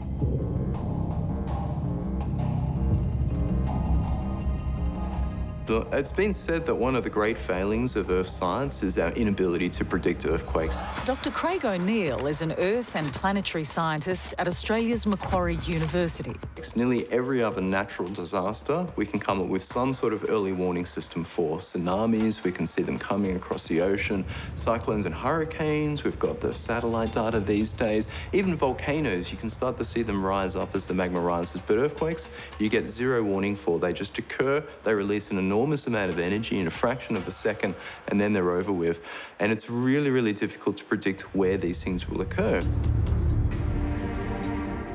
These minor tremors that had occurred since the September 2010 earthquake masked a hidden hell. Christchurch was sitting on a fault line below the city centre. But what we didn't know around Christchurch is there's lots and lots of little faults, and some of them have been identified, but lots haven't. And the fault that went on Christchurch was a previously unidentified fault that no one knew was there, but it built up strain across it over time, and when it went practically right underneath the city. In Christchurch, for example, you have a magnitude 6.2 earthquake right underneath a populated city centre. Earthquake scientist Mark Quigley sees the cause of these faults laying deep under the Earth's surface. The Earth's crust is full of cracks. We call them fractures. They have a variety of different orientations. They extend down in continental crust to 10, 15, even 20 kilometers below the surface. As the Earth's crust is being squeezed by plate tectonic forces, all of those cracks are being put under stress. And eventually, the stress that's being applied to those cracks exceeds their frictional strength, and they break. And it's that breaking which creates an earthquake. It's very difficult to map these fault systems, and so we can't actually see these things on the surface. Tom Tom Hawker and Penny Spencer were local residents of Christchurch and in a relationship together. They both enjoyed work at Christchurch's CTV building, a recently constructed TV studio and office block. At the time of the earthquake, I was working for a company called CTV in Christchurch, and the day just started out just like any other normal day. Didn't really think much of it. And then that's when went out for lunch. I was with my girlfriend Penelope at the time. On the day of the February earthquake, me and Tom went out for lunch late because I covered reception for Marianne while she was at lunch, so everything was normal. Little did they know this shift in who covered reception would keep the young couple from harm's way when disaster struck. And Tom and Penny's friend, Marianne, was lulled into the feeling of a normal day, despite the two destructive earthquakes only a few months back in 2010. Well, I had been on an early lunch break and I came back to work at 12:30. And I was, just doing the usual thing, and I was at reception, which was on the ground floor. Luckily, I was on the ground floor. Professor Mark Quigley was also in Christchurch in 2011, studying the earlier earthquakes of 2010 that, while destructive, had not caused any deaths. So there were no fatalities, and the effects were significant, but it was more the consequence of that earthquake changing the stress field of the entire crust around that region and triggering this prolonged and quite complicated aftershock sequence, which slowly migrated its way into the Christchurch region. Little did Professor Mark Quigley realise his life's work was about to get life-threatening.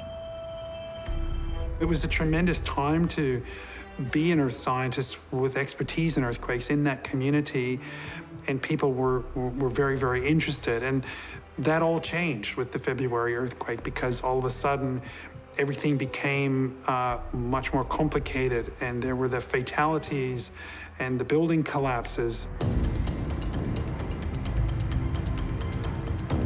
At the CTV building, it was a normal lunchtime break for young couple Tom and Penny and their colleague Marianne, when suddenly they felt what had now become common in Christchurch over the past few months, a rumbling in the ground.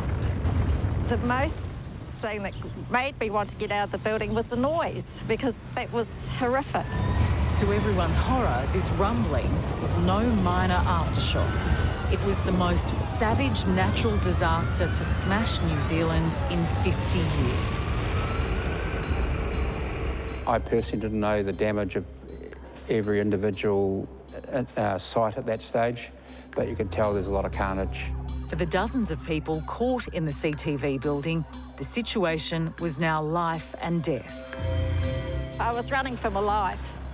And while I'm running, there's a lot of other earthquakes happening as well. And this church collapsed, a wall collapsed as well on one side. So there was a lot of noise happening.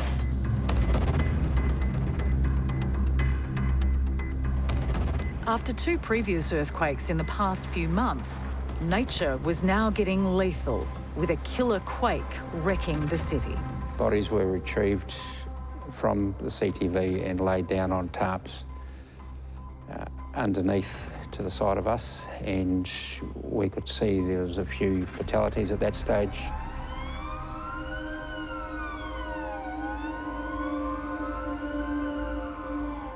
And I remember Tom grabbed me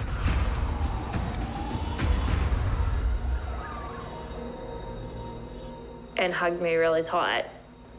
And I think that was when it hit me what had actually happened. And that's when I just screamed. I think the issue was that that earthquake created a prolonged aftershock sequence which migrated into Christchurch and in a sense took place on faults right beneath the city.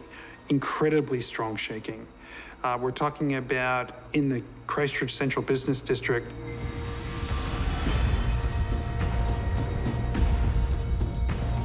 And so that ground shaking intensity exceeded the design capacity of the buildings. And in particular, the CTV building was the most dramatic of those. Tom and Penny's colleague, Marianne, was inside the CTV building as the quake hit. It sounded like a train or a plane landing on the roof of the building. Penelope and Tom heard the screams from the building, but I was running on the other side. Quite a lot of stress and panic unfolded in a lot of these workplaces. I know I was about to head out for lunch with one of my mates, and we just stood in a doorway on opposite side of the hallway, staring at each other, going, "This is not good. This is a really strong earthquake." So the ground motion that occurred was somewhere up to about 2G, so it was throwing people up into the air. One of the hardest hit points was actually a primary school in the area, which would have had kids flying up in the air like they were on a trampoline, really. Now, the problem with that sort of magnitude is if you're standing, you may well land on your feet, but a building won't. So that kind of acceleration on a building local to that area is really, really devastating. And it doesn't even matter if you build to earthquake standards, you're going to cause some damage in the buildings regardless.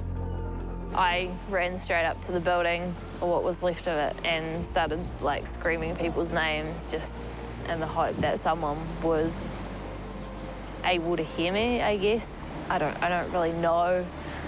It's just you do things in a panic. And Marianne felt the spirit of her recently deceased mother had guided her out of the building. I just think she was there with me and helped me get out. the whole building had collapsed and she raced out. The building came down, we reckon, in 12 to 15 seconds. So it was down. By the time I got to the middle of the road, it was down. It was almost like a controlled demolition.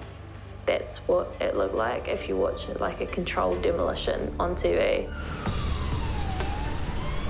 As day turned to night, the race was on to rescue any survivors still trapped in the CTV building.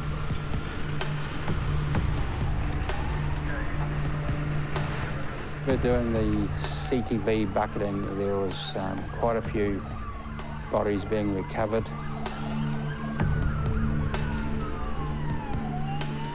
So we were obviously deployed down to the CTV site, and at that stage there was cordons being set up around the city and around the building sites, but people were still flowing in and out of those, so there was a huge amount of activity.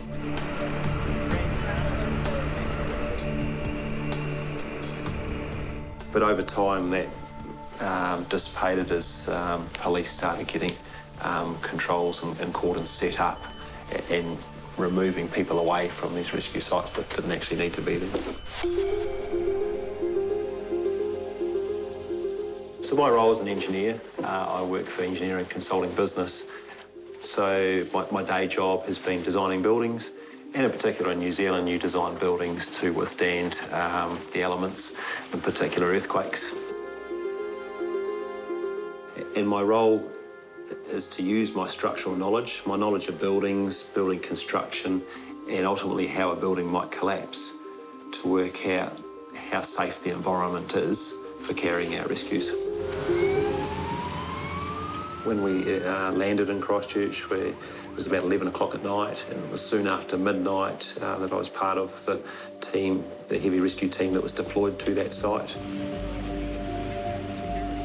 And I suppose that's the other vivid memory for me of that day, is turning up to this building that was burning. So there was either car tyres, or there was a transformer, or there was something burning in the base of that building. And there'd been a lot of rescue effort already undertaken during the daylight hours, and we were, the site was handed over to us and we were picking up from there.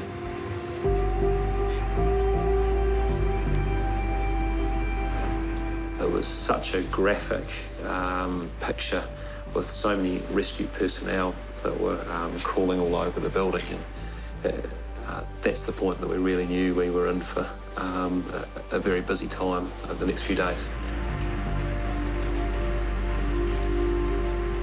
But we were in shock. I've got a lot of friends that live in Christchurch, and there's one part shock and disbelief that this can happen on such a scale. I think particularly when we spend so much time and effort designing our modern buildings to withstand these types of earthquakes, to see the damage that can actually occur.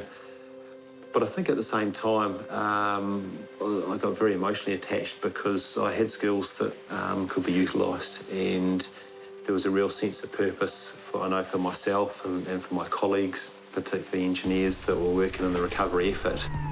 For earthquake expert Professor Mark Quigley, the danger of his vocation was becoming a reality. The most challenging thing to deal with was that it broke all of the buried lifelines. So we had no water, no running water for weeks. We had no sewage for months. We had power outages. We had all sorts of really significant challenges to deal with as we were trying to stay in our home in a very badly affected area.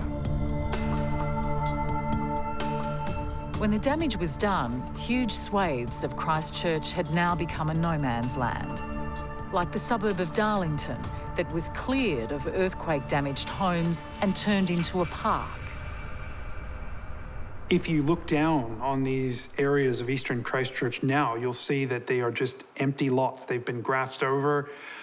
Nobody's living there. There are no services being provided. We are in the former suburb of Darlington, which was heavily affected during the Canterbury earthquakes in 2010 and 2011.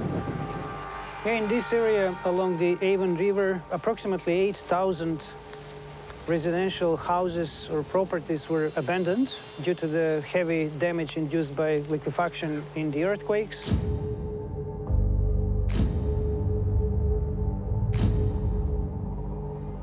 A lot of people left very quickly after the earthquake. Other people left in short time. Over time, people stayed away, never come back.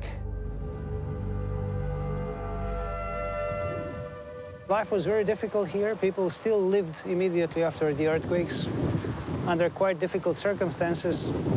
And then the government decided that recovering this whole area would be extremely difficult, especially because of the high potential for reliquefaction.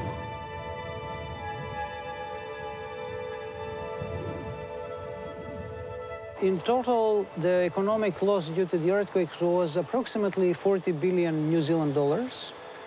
And rough calculations show that the effects of liquefaction was about 15 to 20 billion New Zealand dollars.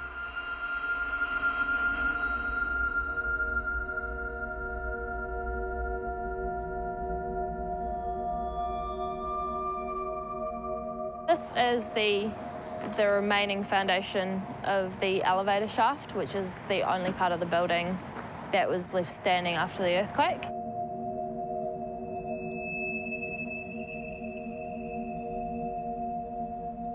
I know that there was a tremendous amount of trauma that manifested its way into people's personal lives in a whole bunch of ways. Marriages breaking up and bad things happening. For Penny and Tom, the quake marked a line in their relationship. Me and Tom left Christchurch about a year after the earthquake. Basically because we just had enough. I think the earthquake did put a strain on me and Tom's relationship. I mean, everybody deals with things differently. I think going through an event, what we went through together, it both sort of bound us together, almost like Siamese twins, effectively. But then at the same time too, I think we were both dealing with our own issues from it, and stuff that we were incapable of dealing with together, like post-traumatic stress, depression, and all those sort of things. So it kind of got to the point where we just weren't gelling anymore and things weren't working. And then, you know, we stayed together for 4.5 years, but then after that it just didn't work. But at the end of the day, she's always a person that's going to be there for me at the end of the day, and I'm always be there for her. And in a weird sort of a way, I think going through something like we have has brought us closer together, and you can't break that bond. There has been much controversy as to why many of the Christchurch buildings collapsed so quickly. 185 people died in the Christchurch earthquake. The vast majority of them, about 115, were in one building, the Canterbury Television Building, which collapsed. And it turned out that its construction was faulty. It probably shouldn't have been approved. So that was a real human tragedy.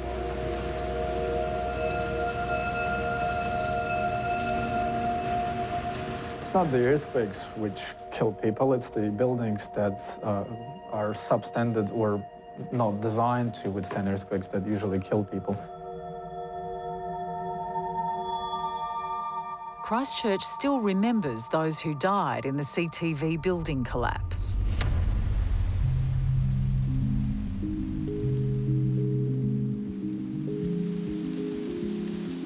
That was where the building was. The entrance was just past that tree there. It's right, it's all gone, and they've made it into lovely gardens. Yeah, there's a memorial there. These stones have all the names on of all my friends and colleagues that lost their lives in the building. The names are wearing off with all the weather here. This is Joe Giles's stone. Her daughter was the one that ran to me and asked me, had I seen her mother? And I knew that she was in the building, which was very upsetting, very upsetting. I couldn't, I couldn't tell her. So there were in total 185 fatalities caused by the 22nd February earthquake 2011. Majority of those were in the two buildings that collapsed.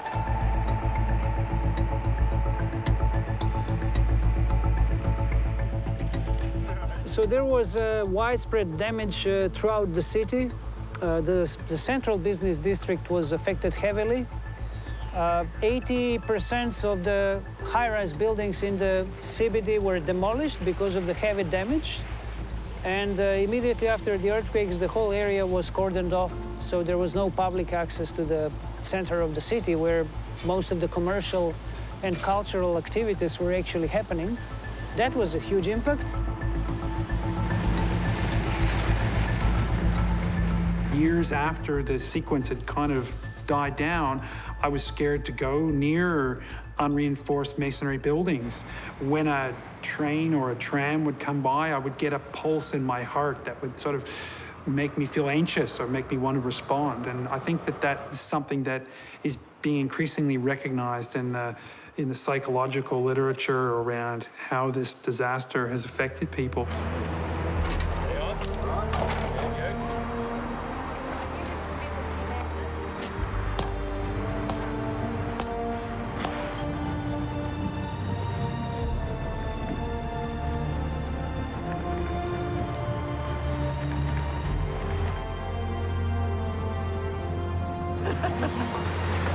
Got it, mate? Yeah, I got it. Yeah. Right from the fence, I must say.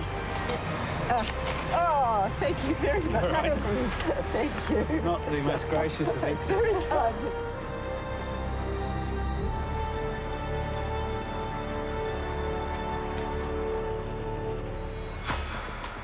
While the spine of New Zealand's islands rests on one of the most active tectonic fault lines on the planet, the nation's most populous city, Auckland, is also prey to extreme weather like tornadoes.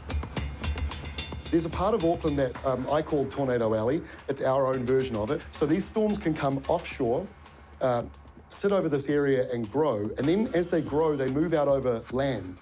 The land is warm from daytime heating, and that pushes up into the clouds and makes the clouds go even higher in the sky. And when that happens, you've got different currents, and it starts to spin. So you can end up with a tornado.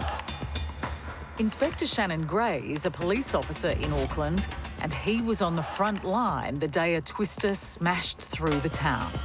There was no prior warning of this weather event, and even if we look out the window today, it's slightly overcast, a few dark clouds, and probably not too dissimilar to the 3rd of May when this event occurred. And it very much just did come out of nowhere. I was actually on my way back from a meeting further down the motorway when I heard the incident come through, and the tornado landed pretty much bang smack in the Albany Mall area where we're driving around at the moment. A lot of the big thunderstorms that we get in New Zealand bubble up at the very end of the day with very little warning in the morning, and that was a classic example of that. Now, we knew something was building around that time. I think we put out a specific warning saying between 2 p.m. and 3 p.m, and from memory it arrived at 2:55. So we knew there was a window where something might happen.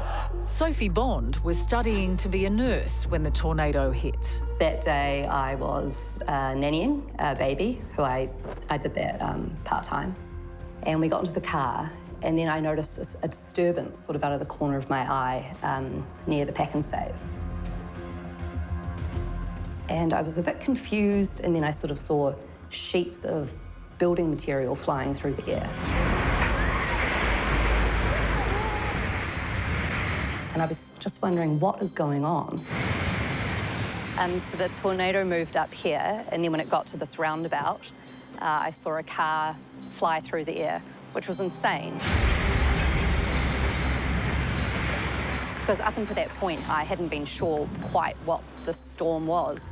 But then seeing the car flip, you realise it's a tornado. Oh no, I'd never experienced a tornado before. My only knowledge of a tornado was maybe in Wizard of Oz, where you see that classic twister. And so I was so confused when I saw the sheets of metal flying off the building.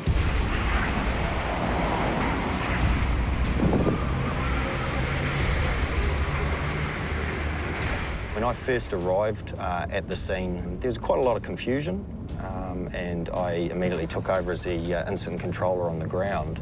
And really my first priority was to understand the number of fatalities. I got out of the car around here, and then there was just a scene of chaos here. So lots of injured people laying on the ground, and then huddles of people over them trying to help.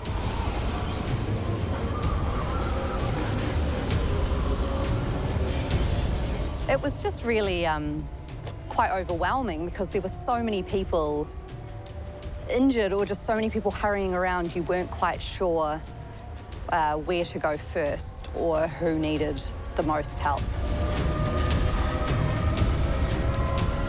So I sort of saw one person that looked like they were the most injured, and so that's where I went first.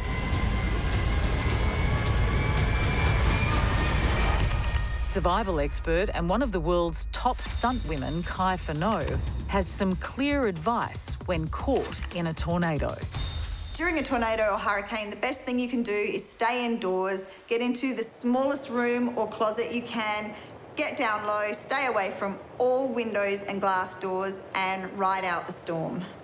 Thing to remember with tornadoes and hurricanes is there is a thing called the eye of the storm. So during the storm, there'll be a moment that it will be incredibly calm and you'll think it's over, but wait and listen to your local news until authorities have deemed it safe.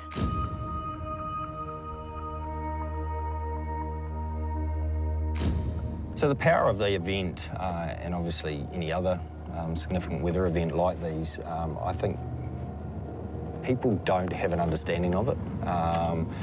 It's literally has the ability to pick up vehicles, roofs of houses, other even, quite firmly secured objects, and really just toss them hundreds of feet in the air or hundreds of feet across the ground.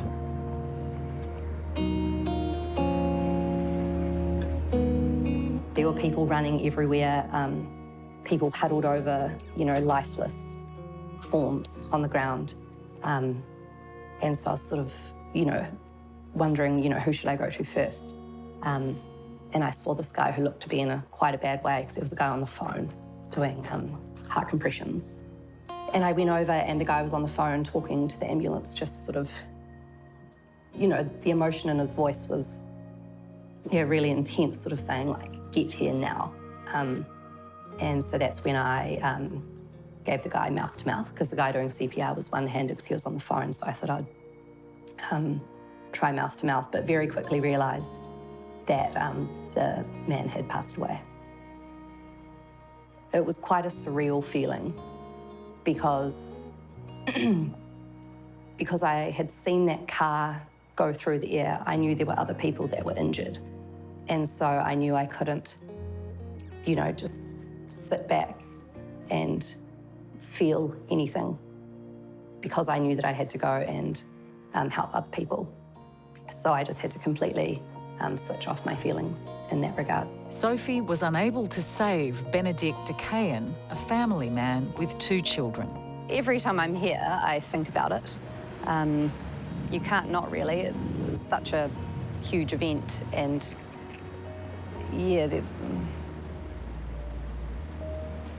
it's because you were so involved and so emotionally involved, and you know, you sort of got quite emotionally invested. It really does, sear in your memory. Tragically, this was not the only tornado to thrash New Zealand. Just over a year later, following the Albany tornadoes, a more destructive and significant tornado hit the Whenuapai and Hobsonville area. The date of that was the 6th of December 2012. In that event, we had 3 fatalities, and we had another 7 people injured as a result of that weather event.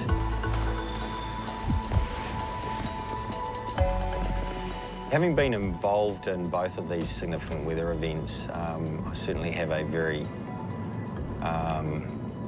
new perspective and understanding of the sheer magnitude of these types of events, and have a whole new respect for what Mother Nature can throw at us. And it makes you feel very small and vulnerable as a human being on this earth when you know the size and magnitude of these types of weather events and the destruction that it can cause. Tornadoes and earthquakes aren't the only forces that threaten New Zealand. The nation is riddled with active volcanoes. So a volcano is really the surface expression of the Earth letting off heat. So underneath the Earth, in different places, the Earth is molten. So it's magma or molten rock. And this rock is lighter than the surrounding area, so it rises towards the surface. And where it reaches the surface and comes out on the land, that's where a volcano occurs. One of the most famous volcanoes in the country is White Island Volcano, off the coast of New Zealand's North Island. White Island is one of New Zealand's most active volcanoes. It has had historical eruptions. It is a tourist destination. People go out there most days and do a tourist walk around the volcano. And they can see evidence for active volcanic activity when they're there. Tourists like father and daughter Jeff and Leilani from nearby Hamilton in New Zealand's North Island. Monday, 9th of December 2019, we had planned a trip to White Island with Leilani, the 2 of us. We'd been planning this for 6 months. She'd actually bought it for my 50th birthday back in June. Leilani studied geology, so she was excited when she got the chance in late 2019 to visit the island. Being a geography and geology student, I was so excited to go. Going to an active volcano was something I'd always wanted to do, so I was, ecstatic and over the moon to be able to go. It's a common journey for tourists, with huge cruise liners making the stop-off a favourite destination for their passengers' day trips. I've been to White Island. I visited there as a tourist in the late 1990s, possibly with a higher risk threshold than I currently have, but it was not a weird thing to do. It was not something that was viewed to be incredibly risky relative to other things one might do in New Zealand. So I think going that close to an active volcano and being that close to active lava lakes obviously carries some risk with it. And I think you have to have a very strong nerve to go that close, because situations can change at any time. So even in a situation where people think a volcano behaves in a particular way and kind of keeps going that way, there can be very sudden changes in activity. So there's always going to be a risk if you go that close to a volcano that you may lose your life. Jeff and Leilani arrived ready for what they thought would be an exciting day. But even during their check-in, there were dark omens. Yeah, so we arrive, head to the offices, the White Island tour offices, signed ourselves in with a next of kin, contact details. As they waited for the boat to take them to the active volcano, little did they know the worst-case scenario of adventure tourism was about to become a horrific reality.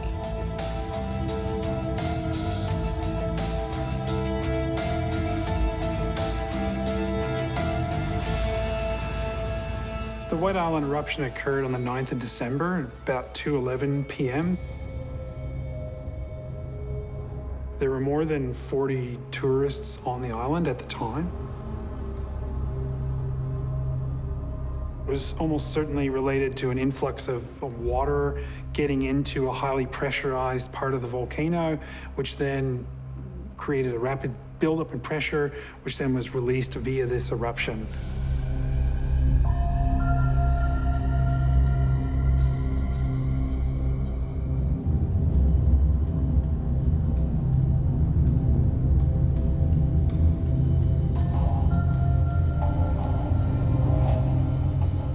I think it's just the unexpectedness of volcanoes and earthquakes which has drawn me to them.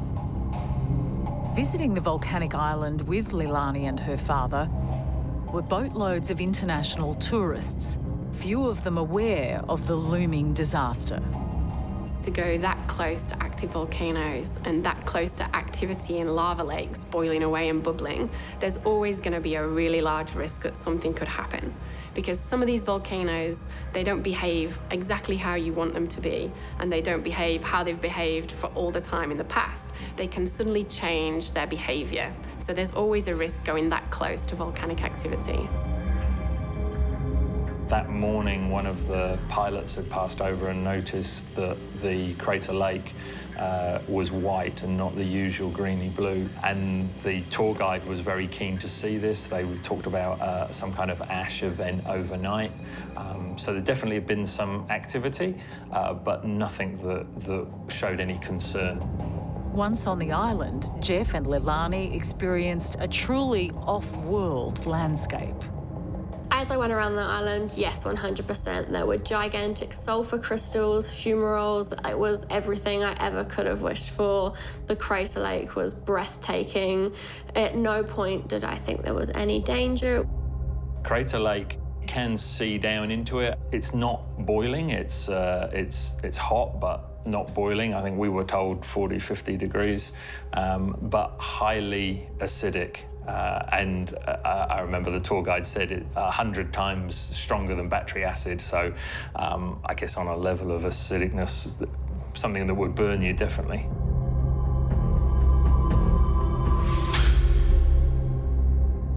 To experience the raw nature of the Earth up close was a truly sublime experience for Jeff and daughter Leilani. They returned safely to the boat and were headed back to the mainland when the volcano erupted.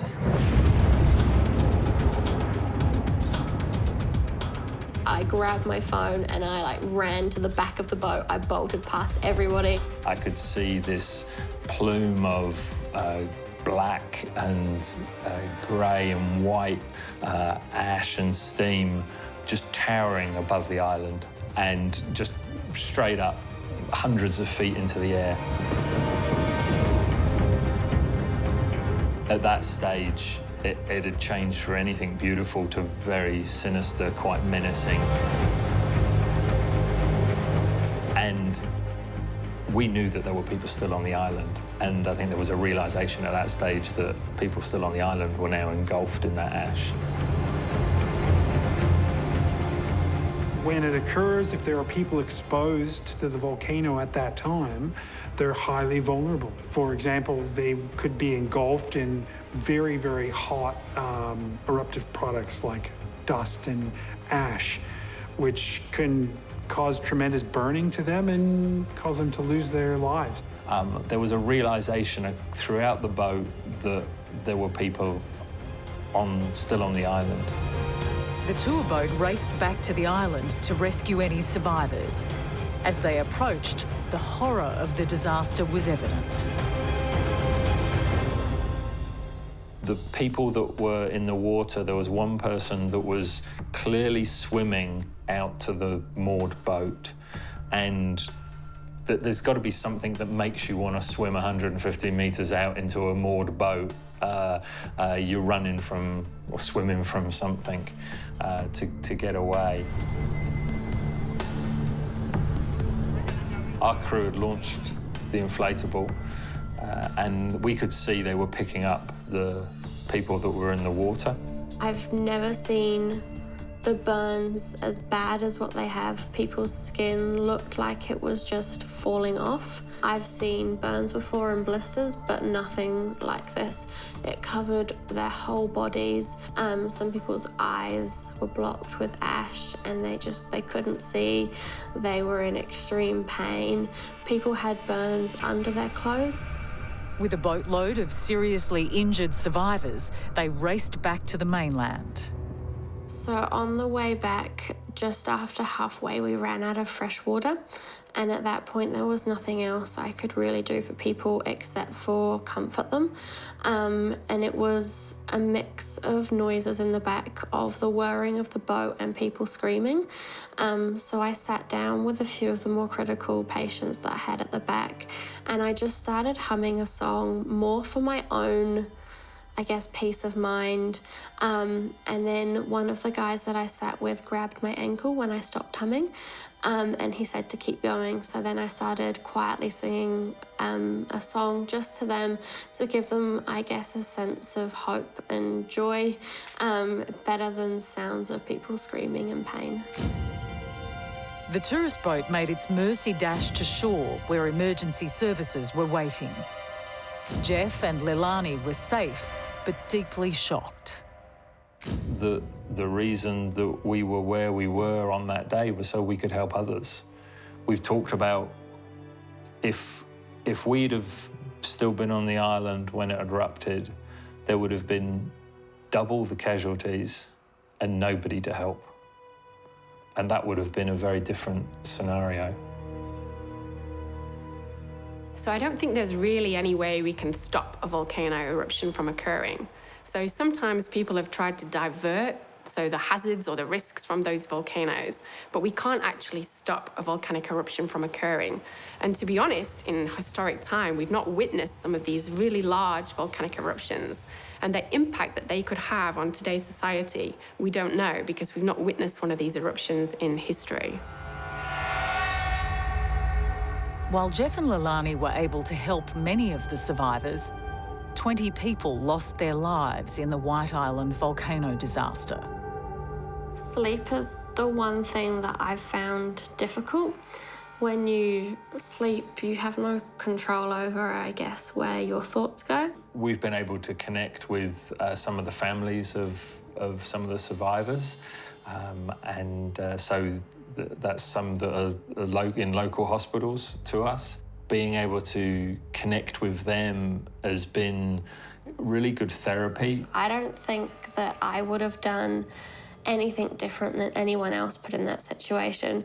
For me, I didn't do anything heroic. I was just a person who was at that place and helped the best I could. I didn't put myself in any danger to help anyone.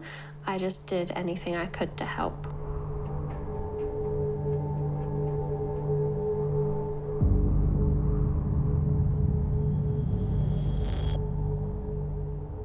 Some scientists are looking at climate change being connected to seismic activity.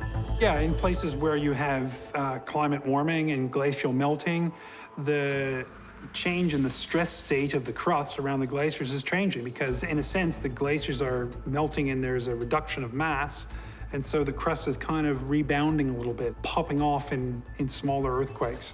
So yeah, glacial melting can trigger earthquakes. I think the last decade has proven that we're living in a part of the world that is somewhat vulnerable to significant weather events.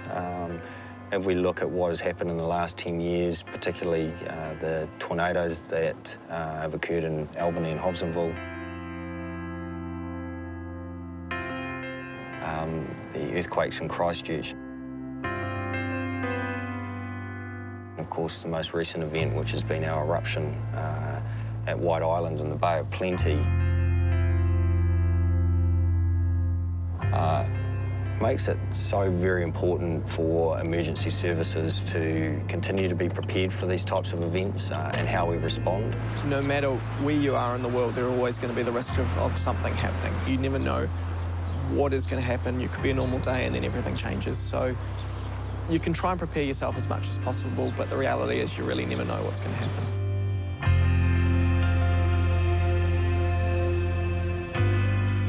The effects are encoded deep within us in ways that we can't always even make sense of or ration our way out of, even as a very rational person, like a scientist. It affects us just the same as it does people who don't know anything about science. It has a real deep and long-lasting emotional effect.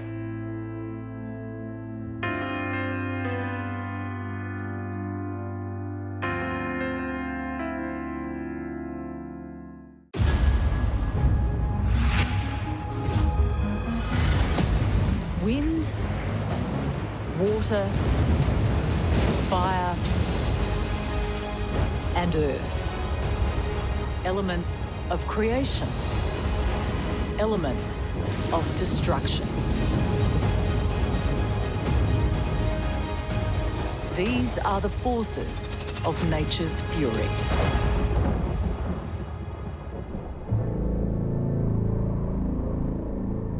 Australia is a tough, dry continent.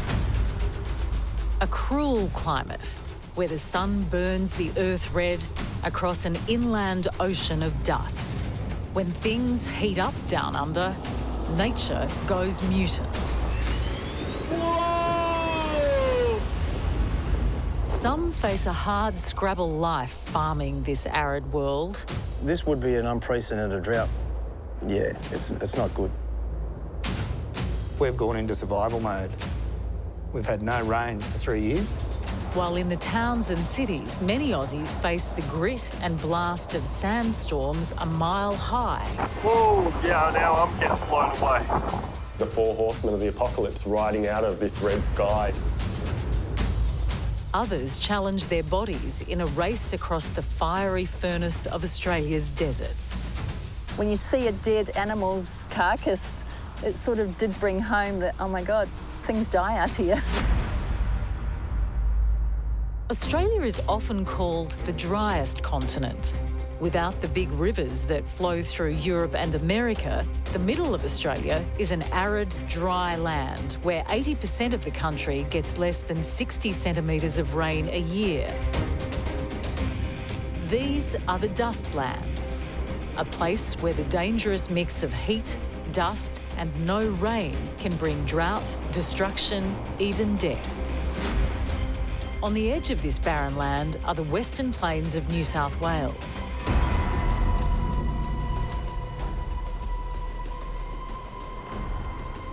Where families have farmed sheep and cattle for generations. Now it's a place praying for rain, hard hit by the worst drought in living memory, where farmers have to hand feed their animals so they can live. Yeah, it does hurt. I'm out here every day. There's always something to do, and if I'm not out here, things don't get done. When you're drought feeding stock, you've got to be here. I've got a job to do. They depend on us. You just got to come out, do the job and go home. This is Andrew Cook, 45 years old and a father of 2. Andrew's family has farmed sheep on this land for generations. And his father, Clyde, has his heart in the soil. Well, I've been here for 70 years. We bought this property my father did in 1964. The wife and I was married in 71, and so we moved here on this property then. I've been here all my life.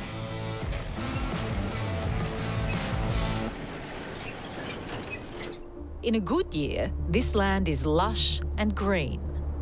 This particular spot here, we've got a photo. In 2016, we had, believe it or not, we had floods here. My son was in the photo, and there was water all across the road. And it stretched back there for a couple of K. So in contrast to it now, it's polar opposites. This year may be the last for the Cook family, as a decade-long drought drags down hope of the land ever providing a future. This is some of the remnants or results of the drought. We would have lost 20% of the ewes, the females, struggling through lambing. You see it firsthand here with livestock numbers dropping. That impacts on your income. Yeah, well, that is the bottom line. It is a business. I've got a family to feed. Their security is this business. Their future is in this business.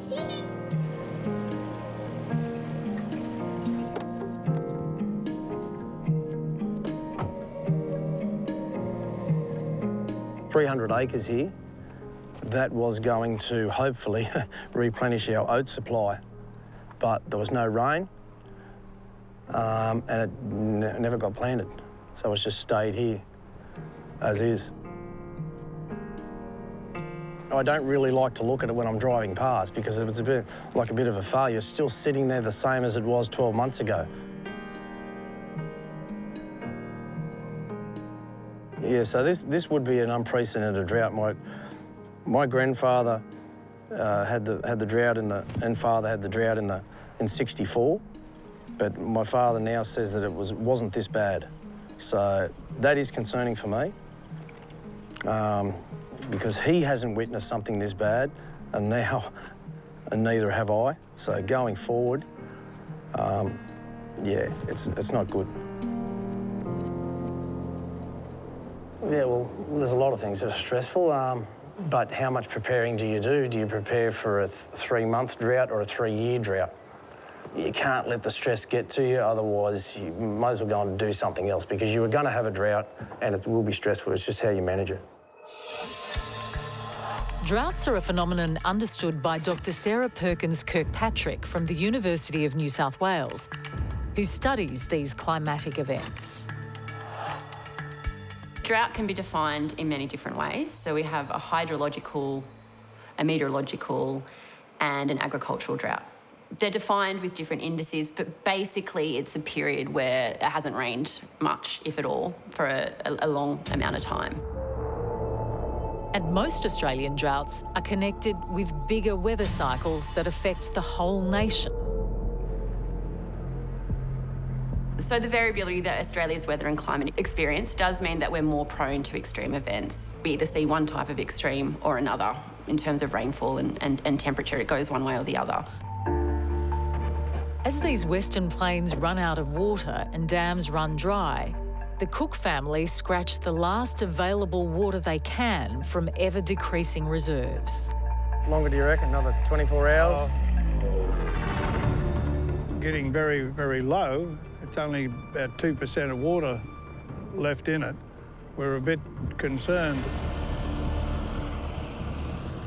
If we weren't to be able to take anything out of it, yeah, we would have to destock because water wouldn't last forever here. Destocking meaning selling off your stock. And just hopefully that doesn't happen. If it is the last time, yeah, the end is near.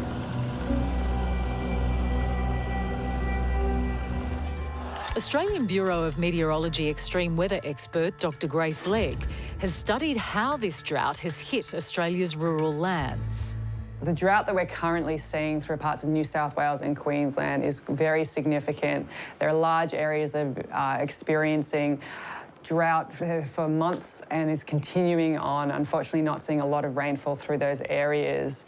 It's been months and months of less than average rainfall, so unfortunately will take more than one weather system moving through to really break that drought, and is being felt by lots of people through those areas. But yeah, we've never been in a spot where we've run out of water fully, and I don't really know what we'd do if we were in that spot. For scientist Chris Turney, this long drought may be a warning of things to come. I mean, when the British first set up the settlement at Botany Bay, they almost went straight into a drought and almost lost the colony straight away for several years. One of the fascinating things in Australia, I mean, it's very much a land of drought and fire. It characterises this amazing continent we live in. And one of the things we've been looking at in the past, going back hundreds of years using annual growth rings on trees, which are moisture dependent, we can see that the droughts and the floods wax and wane through time over the last few hundred years. And the droughts seem to be becoming more frequent and longer. One of the ideas that came out of North America in the last 20 years or so is this idea of mega droughts, droughts that last for multiple years and decadal length and sometimes in duration. A few hours' drive from Nyngan is the drought-ruined town of Trundle. We've had businesses close in the town. Unfortunately, today we just lost our last shop, so we don't have any food stalls left in Trundle at the moment. So we've lost 22 kids out of the school since 2014 because the work's dried up. The work's dried up, and unfortunately, what's also dried up is people's spirit and the hope that was in the town before. So it's just been slowly going downhill. It's like almost watching the place die. John Southon is the principal of Trundle Central School. His students are just the same as kids anywhere. They love their sports, their friends, but the dry heat of the drought stalks their world, striking the children's family farms, bringing the community to breaking point. Without being too dramatic, we've gone into survival mode. We're just looking at how we're going to survive because we're actually in our dry time now. We've had no rain for 3 years, no significant rain. Kids have left town because of the drought. They've had to move away because there's not the work in the town. They say they'll come back, but I just can't see that that's going to happen. The whole east coast of Australia is in drought at the moment. This is a natural disaster. At Principal John Southon's school in Trundle, the local kids are battling on and growing up fast. Kids like Oliver Dunn. My family has a farm at about 35 kilometres out of town towards Narromine, and it is a sheep and cropping farm, and it is 1,000 acres. Oh, the farm is really struggling again at the moment. We've just harvested a few crops, but there's been absolutely nothing. The dams are all dry, so that's not helping. The tanks are empty. Our family is struggling financially. Mum is working 3 jobs trying to make ends meet, so it's really hard. And while Dad's off away doing farm hand jobs and everything while I'm at home. It makes me feel pretty lonely, really, and it makes me feel like the man of the house, and all this pressure's been put on me, and it's not a nice feeling.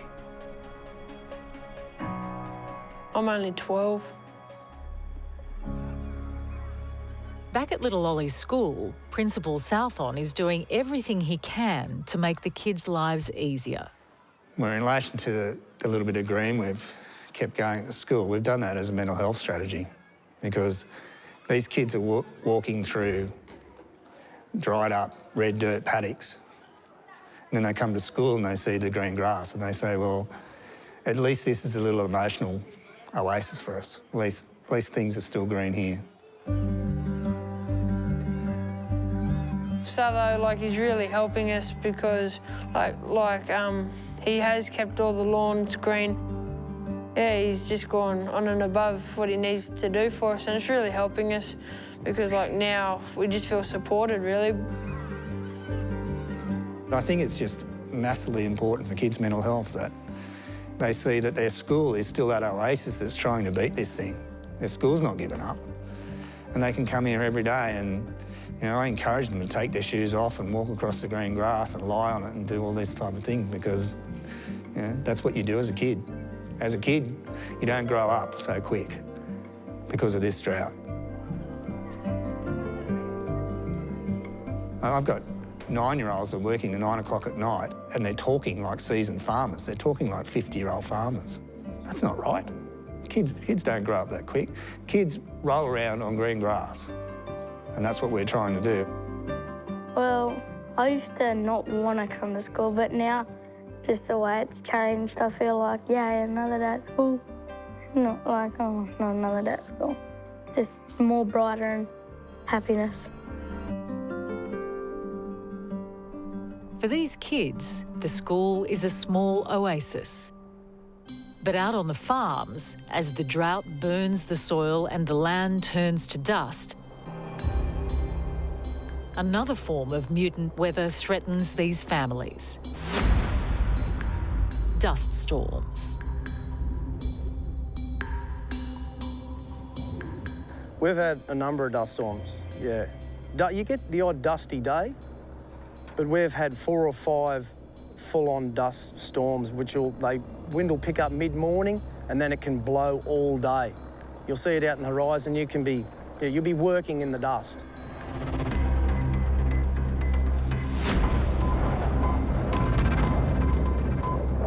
They see a build-up out in the west, rolls in over the river. I'd rather be seeing storm clouds come in than a dust storm. The one New Year's Eve, it seemed to build up and fairly rich and thick. But we've had a number now, and going out there New Year's Eve, things were getting dark, yeah, and it seems to roll up, and we had to park the car off the road, had the family in the car, yeah, and just park there till it cleared, which it did, and then we continued on to the party. But when we get out there, everything's covered in dust. It leaves a trail behind. South of the drought-ruined farms of Nyngan and Trundle, the town of Mildura was hit by a dust storm in 2019 that was of biblical proportions. Hey there, folks. We have another dust storm come to Mildura. Mildura resident Nicholas Zachary was there to film it as the wall of dust crushed into his town. Though, as if by stealth, the dust storm gave little hint it was on its way. Yeah, the lead up to the dust storm the day before was just an average day, blue skies, a couple of clouds, you know, that sort of thing. Nothing unusual, no wind. Actually, even that morning was nice and calm, beautiful blue sky. But the mile-high wall of sand had the town in its path. So I left work, got home just after 5 o'clock and, yeah, got out of my car and that's what I found is a dust storm coming over the houses. I just pulled out my phone and started filming it, basically. So this happens probably at least once a month in Mildura. In some months it happens more often than just once.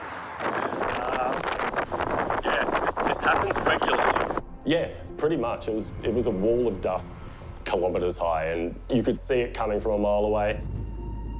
Can't smell it yet, but it's a-coming. In the footage that I took, it was about 4 minutes from the time that I started recording till when it actually sort of got there. Let me just pan along so you can see just how big this thing is. This is pretty damn extreme. Then the dust storm hit. It looks like the thickest part of it's coming straight through here. So just before the dust was directly overhead, huge amount of wind, and then as soon as the dust hit and it went black,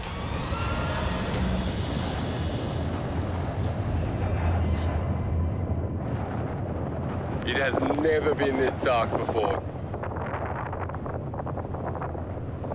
This is not cool, man. It is still 5 o'clock, as you can probably see there. I might try and get a bit closer to this street light. I couldn't believe it. 10 past 5 in the afternoon, completely black.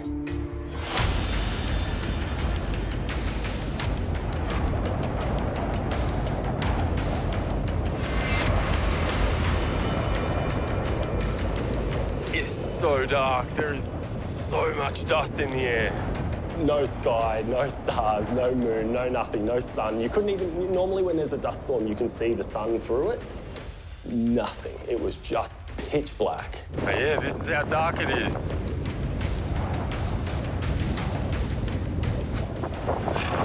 Oh. Dark enough for me to run into a tree. Scientist Patrick De Decker from the Research School of Earth Science at the Australian National University understands the bigger link between dust storms and drought. Australia is the land of contrast. There are very wet periods and there are very dry periods. With a lack of water, vegetation dies and the soils are very dry, and then material can be lifted under some circumstances by the wind. All right, I need to go inside because I literally cannot see anymore. Day went to night and the night went to hell. And that's pretty much what happened in those few minutes. The house at the end of the street isn't visible.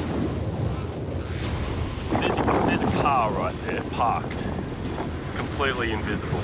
As extreme weather expert Dr. Grace Legg explains, it's the dry heat in Australia that causes these mutant dust storms. So often in Australia, we do get a lot of what we call dust storms, which is we start to see that dust being raised up by those stronger winds, and it's normally on a cold front or some sharp change. So it's a sudden change in the area that we're seeing those winds come from. Over Australia, because we have a lot of areas that often see much less rainfall, a lot of dust builds, not so much vegetation there, so it is quite loose. And when we get those really strong winds coming through, it picks up the dust and ends up causing a lot of problems, very low visibility in them as well. These down-under dust storms are more than just a meteorological mutation. They bring hell to the families who have to live through them. In the afternoon, the wind will pick up and then we'll start getting dust storms. And it just coats everything in red dust. I've had farmers' wives say that it's beaten me. You'll have the sky that will almost look orange. And it's relentless. And dust storms are a phenomenon that are increasing as the drought drags on. Well, we now know that with the increase of temperatures, the land is parched in many places, and as a result, you've got more dry conditions, and a large proportion of Australia today is extremely dry, and this is when dust storms are going to become more prevalent. Yeah, I would say that. Dust storms are getting pretty frequent, yeah. When I was younger, yeah, you might have one dust storm in the summer, but yeah, not a run of them like this, and just windy days.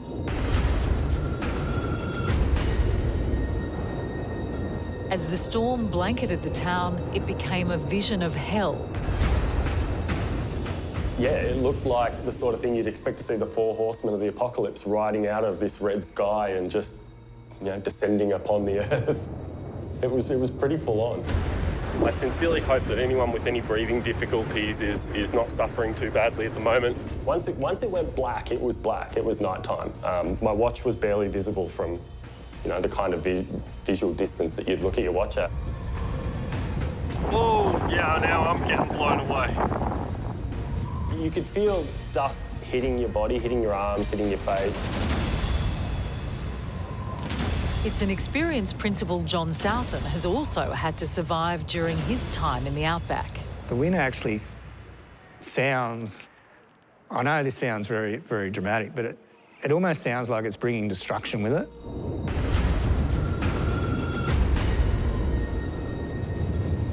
You see when the dust storms settle, the sun's behind it and the whole atmosphere is orange. We wouldn't let the kids go out to play for lunchtime because it was dangerous. The amount of dust in the air was dangerous to your health. As the storm eased, a more surreal, dreamlike appearance took over the town. When these dust storms hit, Mildura turns sepia. It looks like you're in an old movie. It's like living in the 1930s when you're in Mildura during a dust storm. The storm had passed, but the damage was done. So after the dust storm had passed and it was kind of safe to travel again, there were definitely a lot of trees down around, lots of leaves and limbs down across roads and on footpaths and things like that. I do worry what the future's going to be like. If these dust storms continue like that, it's going to make living in Mildura difficult. It can't be good to be breathing that stuff in. With 2020 hindsight, filming in the middle of that was a silly idea. The dust I breathed in, I don't know what's in it. To live through hell on earth once is an experience no one could forget. But as the drought continues, it may become a more permanent way of life. If the drought doesn't break, I think dust storms will continue to be a problem and probably get worse and worse.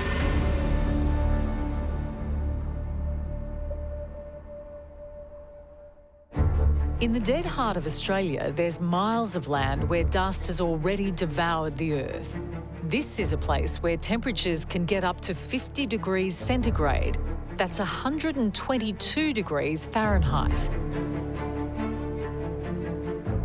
A place so hot that if you're stuck out here, exposed to the sun, you can be dead within hours.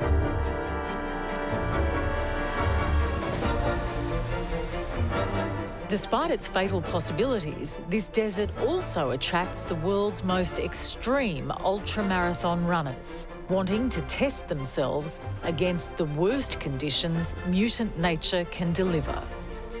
I'm the type of person who just always wants to be pushing my boundaries, being the best version of me I can be. Being out in the extreme, it's you against the elements, and pretty much it's your head against the elements. Jill Hennessy is an ultramarathon runner who is based in Sydney.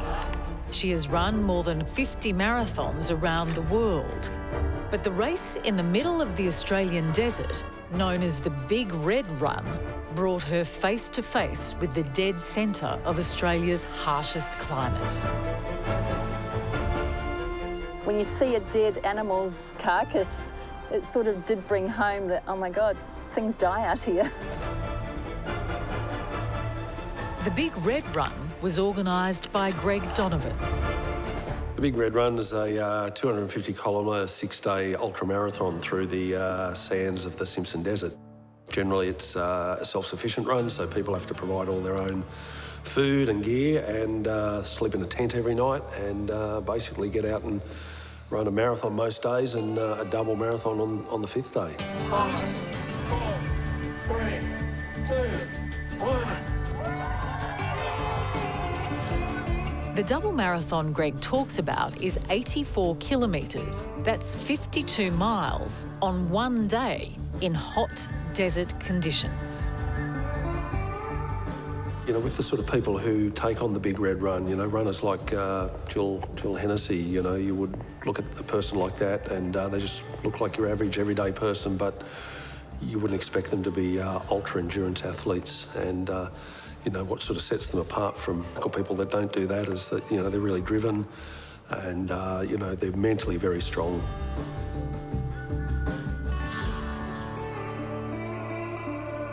Mental strength is one thing, but extreme heat can destroy the human body. As sport and exercise medicine physician James Lawrence explains. So as your core body temperature starts to rise, what we typically see is that your pulse rate goes up, your tachycardic, fast heart rate, you can start to feel a bit lightheaded, dizzy, nauseous, headache, fatigued, and that's in the realm of what we'd call heat exhaustion or minor heat illness.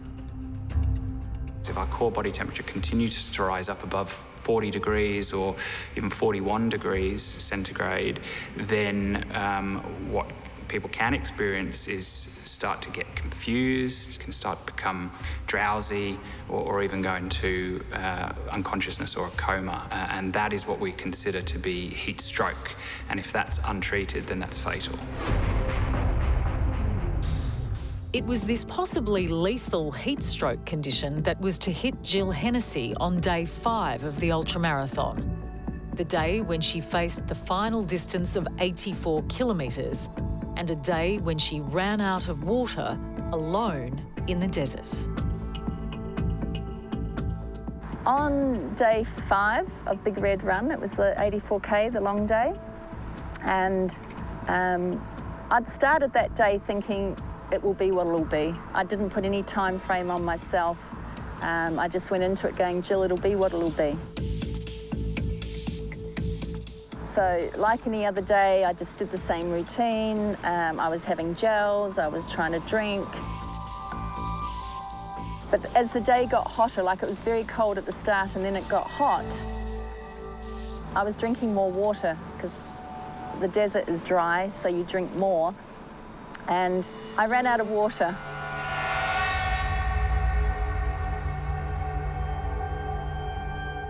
So the hottest part of the day was gone and I'd run out of water. I didn't know how far it was to the next checkpoint. Trying to stay positive, not thinking about we've got no water, but just going, okay, let's just keep moving forwards. There was no one around, like there was no people. I couldn't ask anyone for water. Jill was starting to experience the possibly fatal effects of heat exhaustion. Dehydration sneaks up on you. Like and the same with hypothermia in the cold. It sneaks up on you, and they always say when you start hallucinating, it's got too far.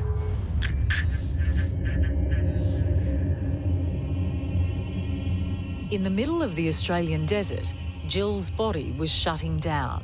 She was now experiencing heat stroke. At 45 degrees, proteins will denature, so that means their molecular structure actually starts to break down and they're essentially destroyed. So that's what happens when you cook meat. Yeah, so that's obviously not sustainable with ongoing human physiological function. You know, your brain is going to start to sort of shut down. You're going to have sort of irrational thoughts. You're not going to be able to think rationally. And it will come on gradually, but then, you know, sometimes it can tip over the edge and it's too late. If you have heat stroke and your core body temperature is high and that's not treated, then that essentially starts to cause organ failure and multiple organ failure, and that is why that condition is fatal if left untreated. For Jill, heat stroke was well underway as she moved forward. Overheated and exhausted, she tried to continue. My rookie era, I obviously went in a little bit naive to think, oh, it's dry out here. There was a bit of naivety on my behalf not to have thought about you will drink more.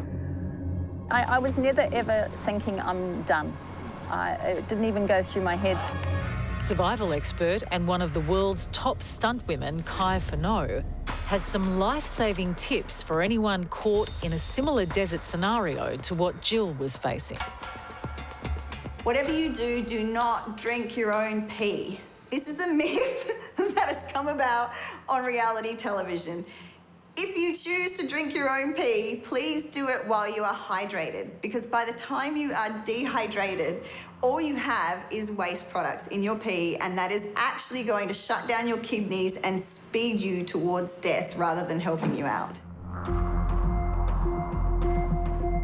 Just on heat exhaustion as well, by the time you're thirsty, you are already dehydrated. So if you do have water, just keep taking small sips to stave off that level of heat exhaustion, because eventually heat exhaustion leads to confusion and you won't be making good decisions with regards to your survival out there. For Jill, the heat exhaustion was intensifying and starting to shut down her ability to think clearly. Yes, I was a little bit hallucinating, and I think I was staggering a bit. I needed to get water in me. And then I remember coming over a dune and just seeing a hint of red which was the tent, and going, I just got to get there. So I started running.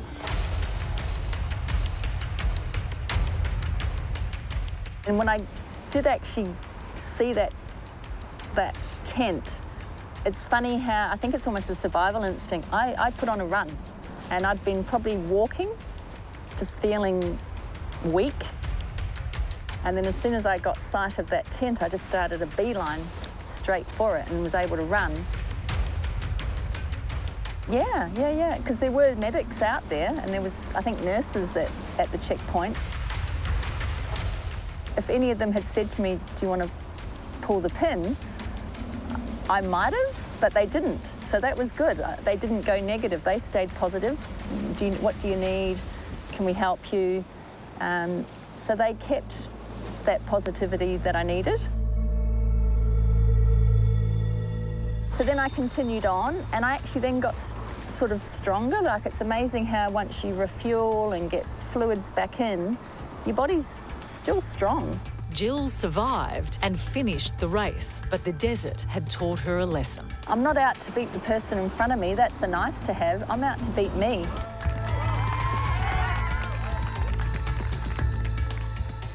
And I'm out to go, Jill, what can you do in this situation? And how are you going to deal with it? And how are you going to grow?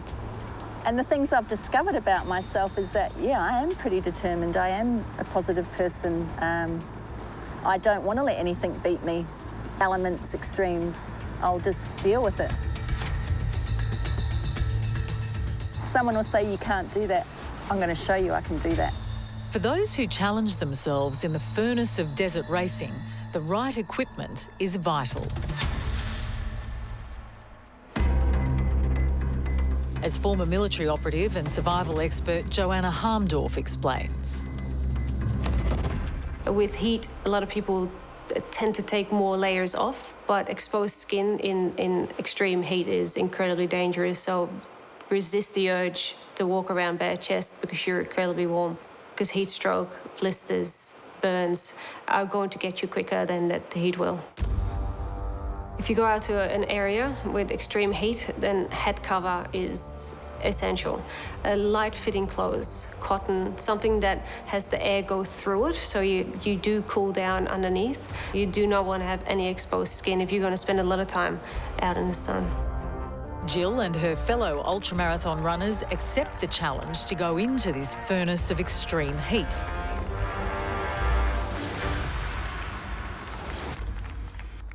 But back on the farms of the Western Plains, life just gets tougher as the drought continues after 3 years without decent rain.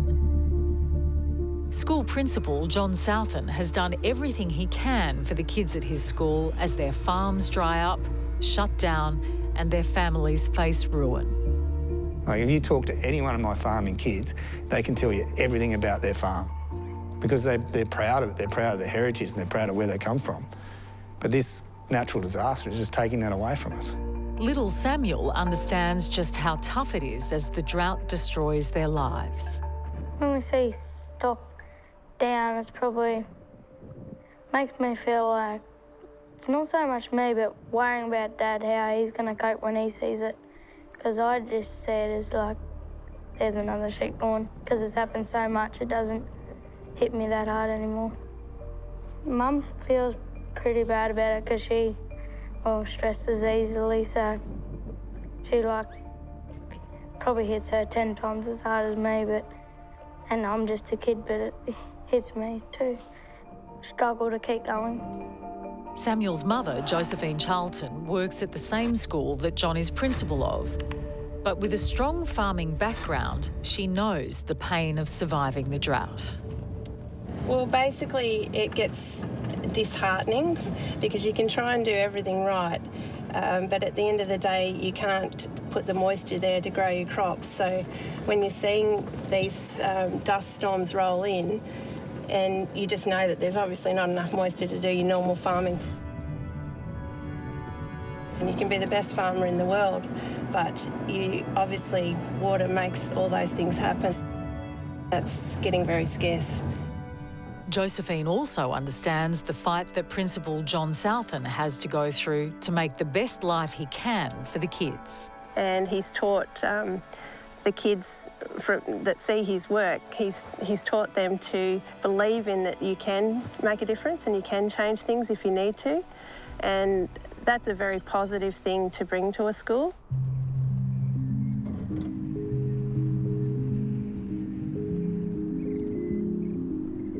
Basically, one of our dams at the back end of the property, and normally this is a dam that would hold water year in, year out. And just the impact and the length of this dry time has meant that it's actually now fully depleted, and we'll just have to look at maybe cleaning it out a bit more now and be ready for when it does rain, and hopefully we get enough runoff not too far down the track to fill it back up again. But I know a lot of people in Australia right now might be feeling pretty crap. I just hope that they believe that it will change and it will rain. So I just hope that you lean on each other and focus on the positives and focus on what you can deal with in a day. And hopefully they'll get through and see the other side, and you know, you can always rebuild. Hard and all as it might be, you can always rebuild no matter what happens and whatever throws in your path. And if you keep that focus, you'll be okay.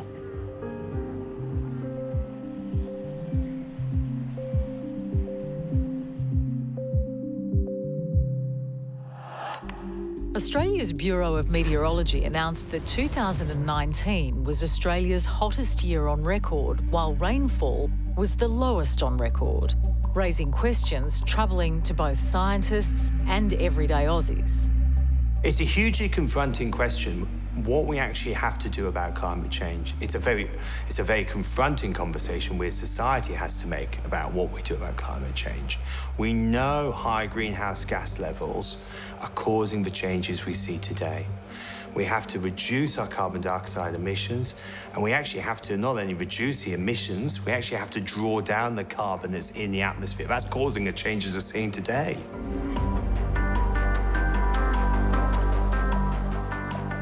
So the question about how our quality of life changes is a very subjective one, because some people might have a very good life if they have the resources to adapt to climate change, if they have the resources to continue to have safe food supply, a house, etc., then the quality of life might not be affected for some, and for others it might be a catastrophic change because they are subject to the front line of these impacts. For example, the bushfires might burn down their houses.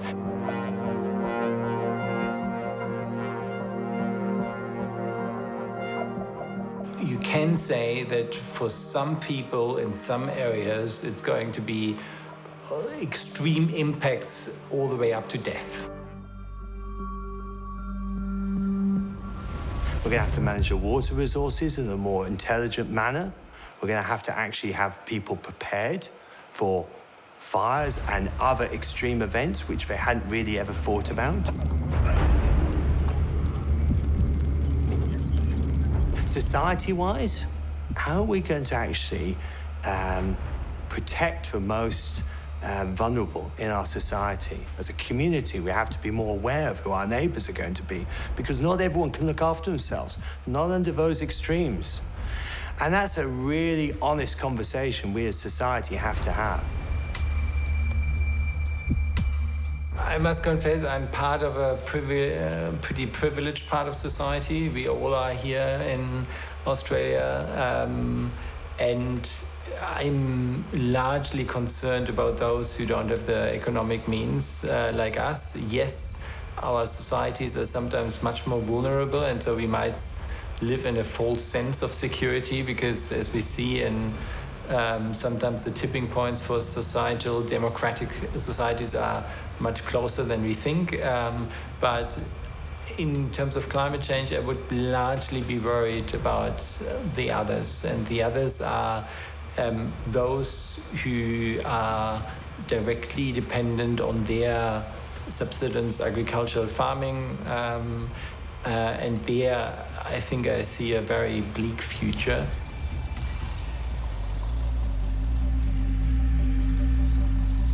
So everywhere is going to see an increase in heat waves. Doesn't matter where you are in the world, you will see more of them and they'll become more intense. But there's certain nuances on how much more intense or how much more frequent they will be, depending on where you are. So over in Australia, for example, the south and parts of the southeast already experience the most hottest heat waves, and they're going to see even hotter heat waves in the future. Yeah, I think it's a real worry what's happening with the climate. So we are seeing unprecedented changes, and these are related to our activities. There's no doubt about that. And with children, our small children, you know, I wonder, is Australia the right place for them to grow up? Is the temperature going to get too high? Are we going to have droughts? Is there going to be any water for them to drink? So these are real concerns facing everybody in the world. Yes, this is the worst drought I've experienced, and my father before me, and he's 71. Under a changing climate, we'd expect to see more frequent droughts, and perhaps those droughts being longer.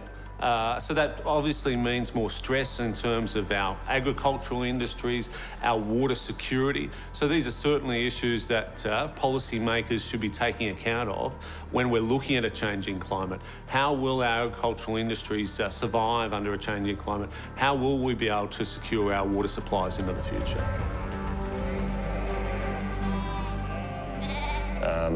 The farmers are doing it tough.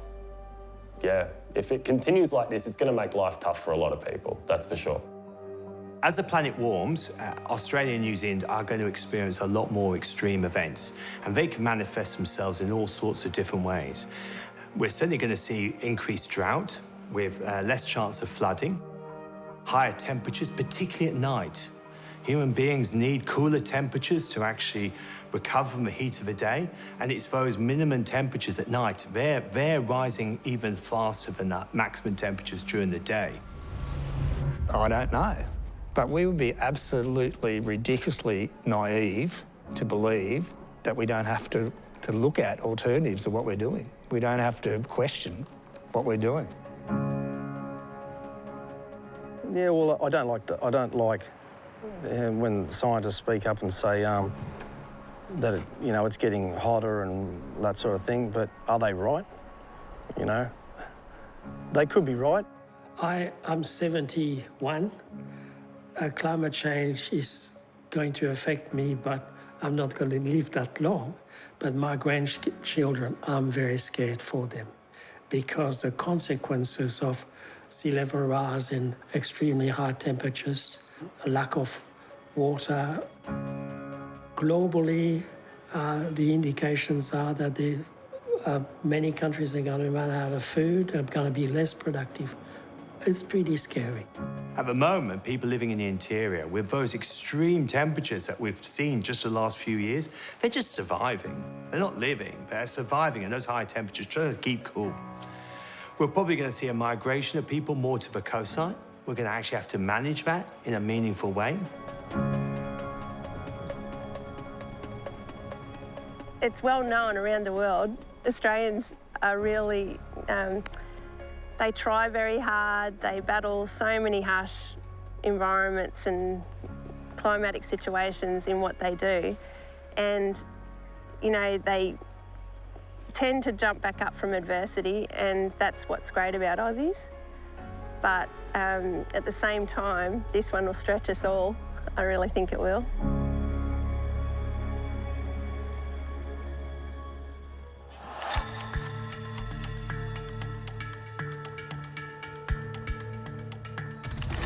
Unfortunately, it is looking like we're going to continue this sort of drier trend and warmer conditions. It's hard to say when that drought will end. That being said, though, every drought in Australia has ended at some point.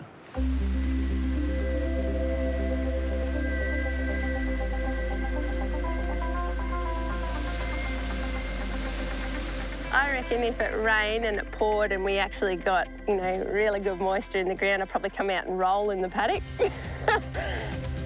And I wouldn't care if my clothes got stained, and I'm normally pretty particular on clothes getting stained because I've got to wash them. But I would actually just come out with the kids and probably get as filthy dirty as I could because I just love the smell of wet dirt. When it rains, really, we'll all just strip off and dance in the puddles and throw a party, and yeah, that'll be good fun and just hope for more. And in early 2020, the drought did begin to break for some of these farmers across eastern Australia. Not everyone was in greener pastures yet, but a good run of summer rain started to fill the dams again. A glimpse of hope after years of drought.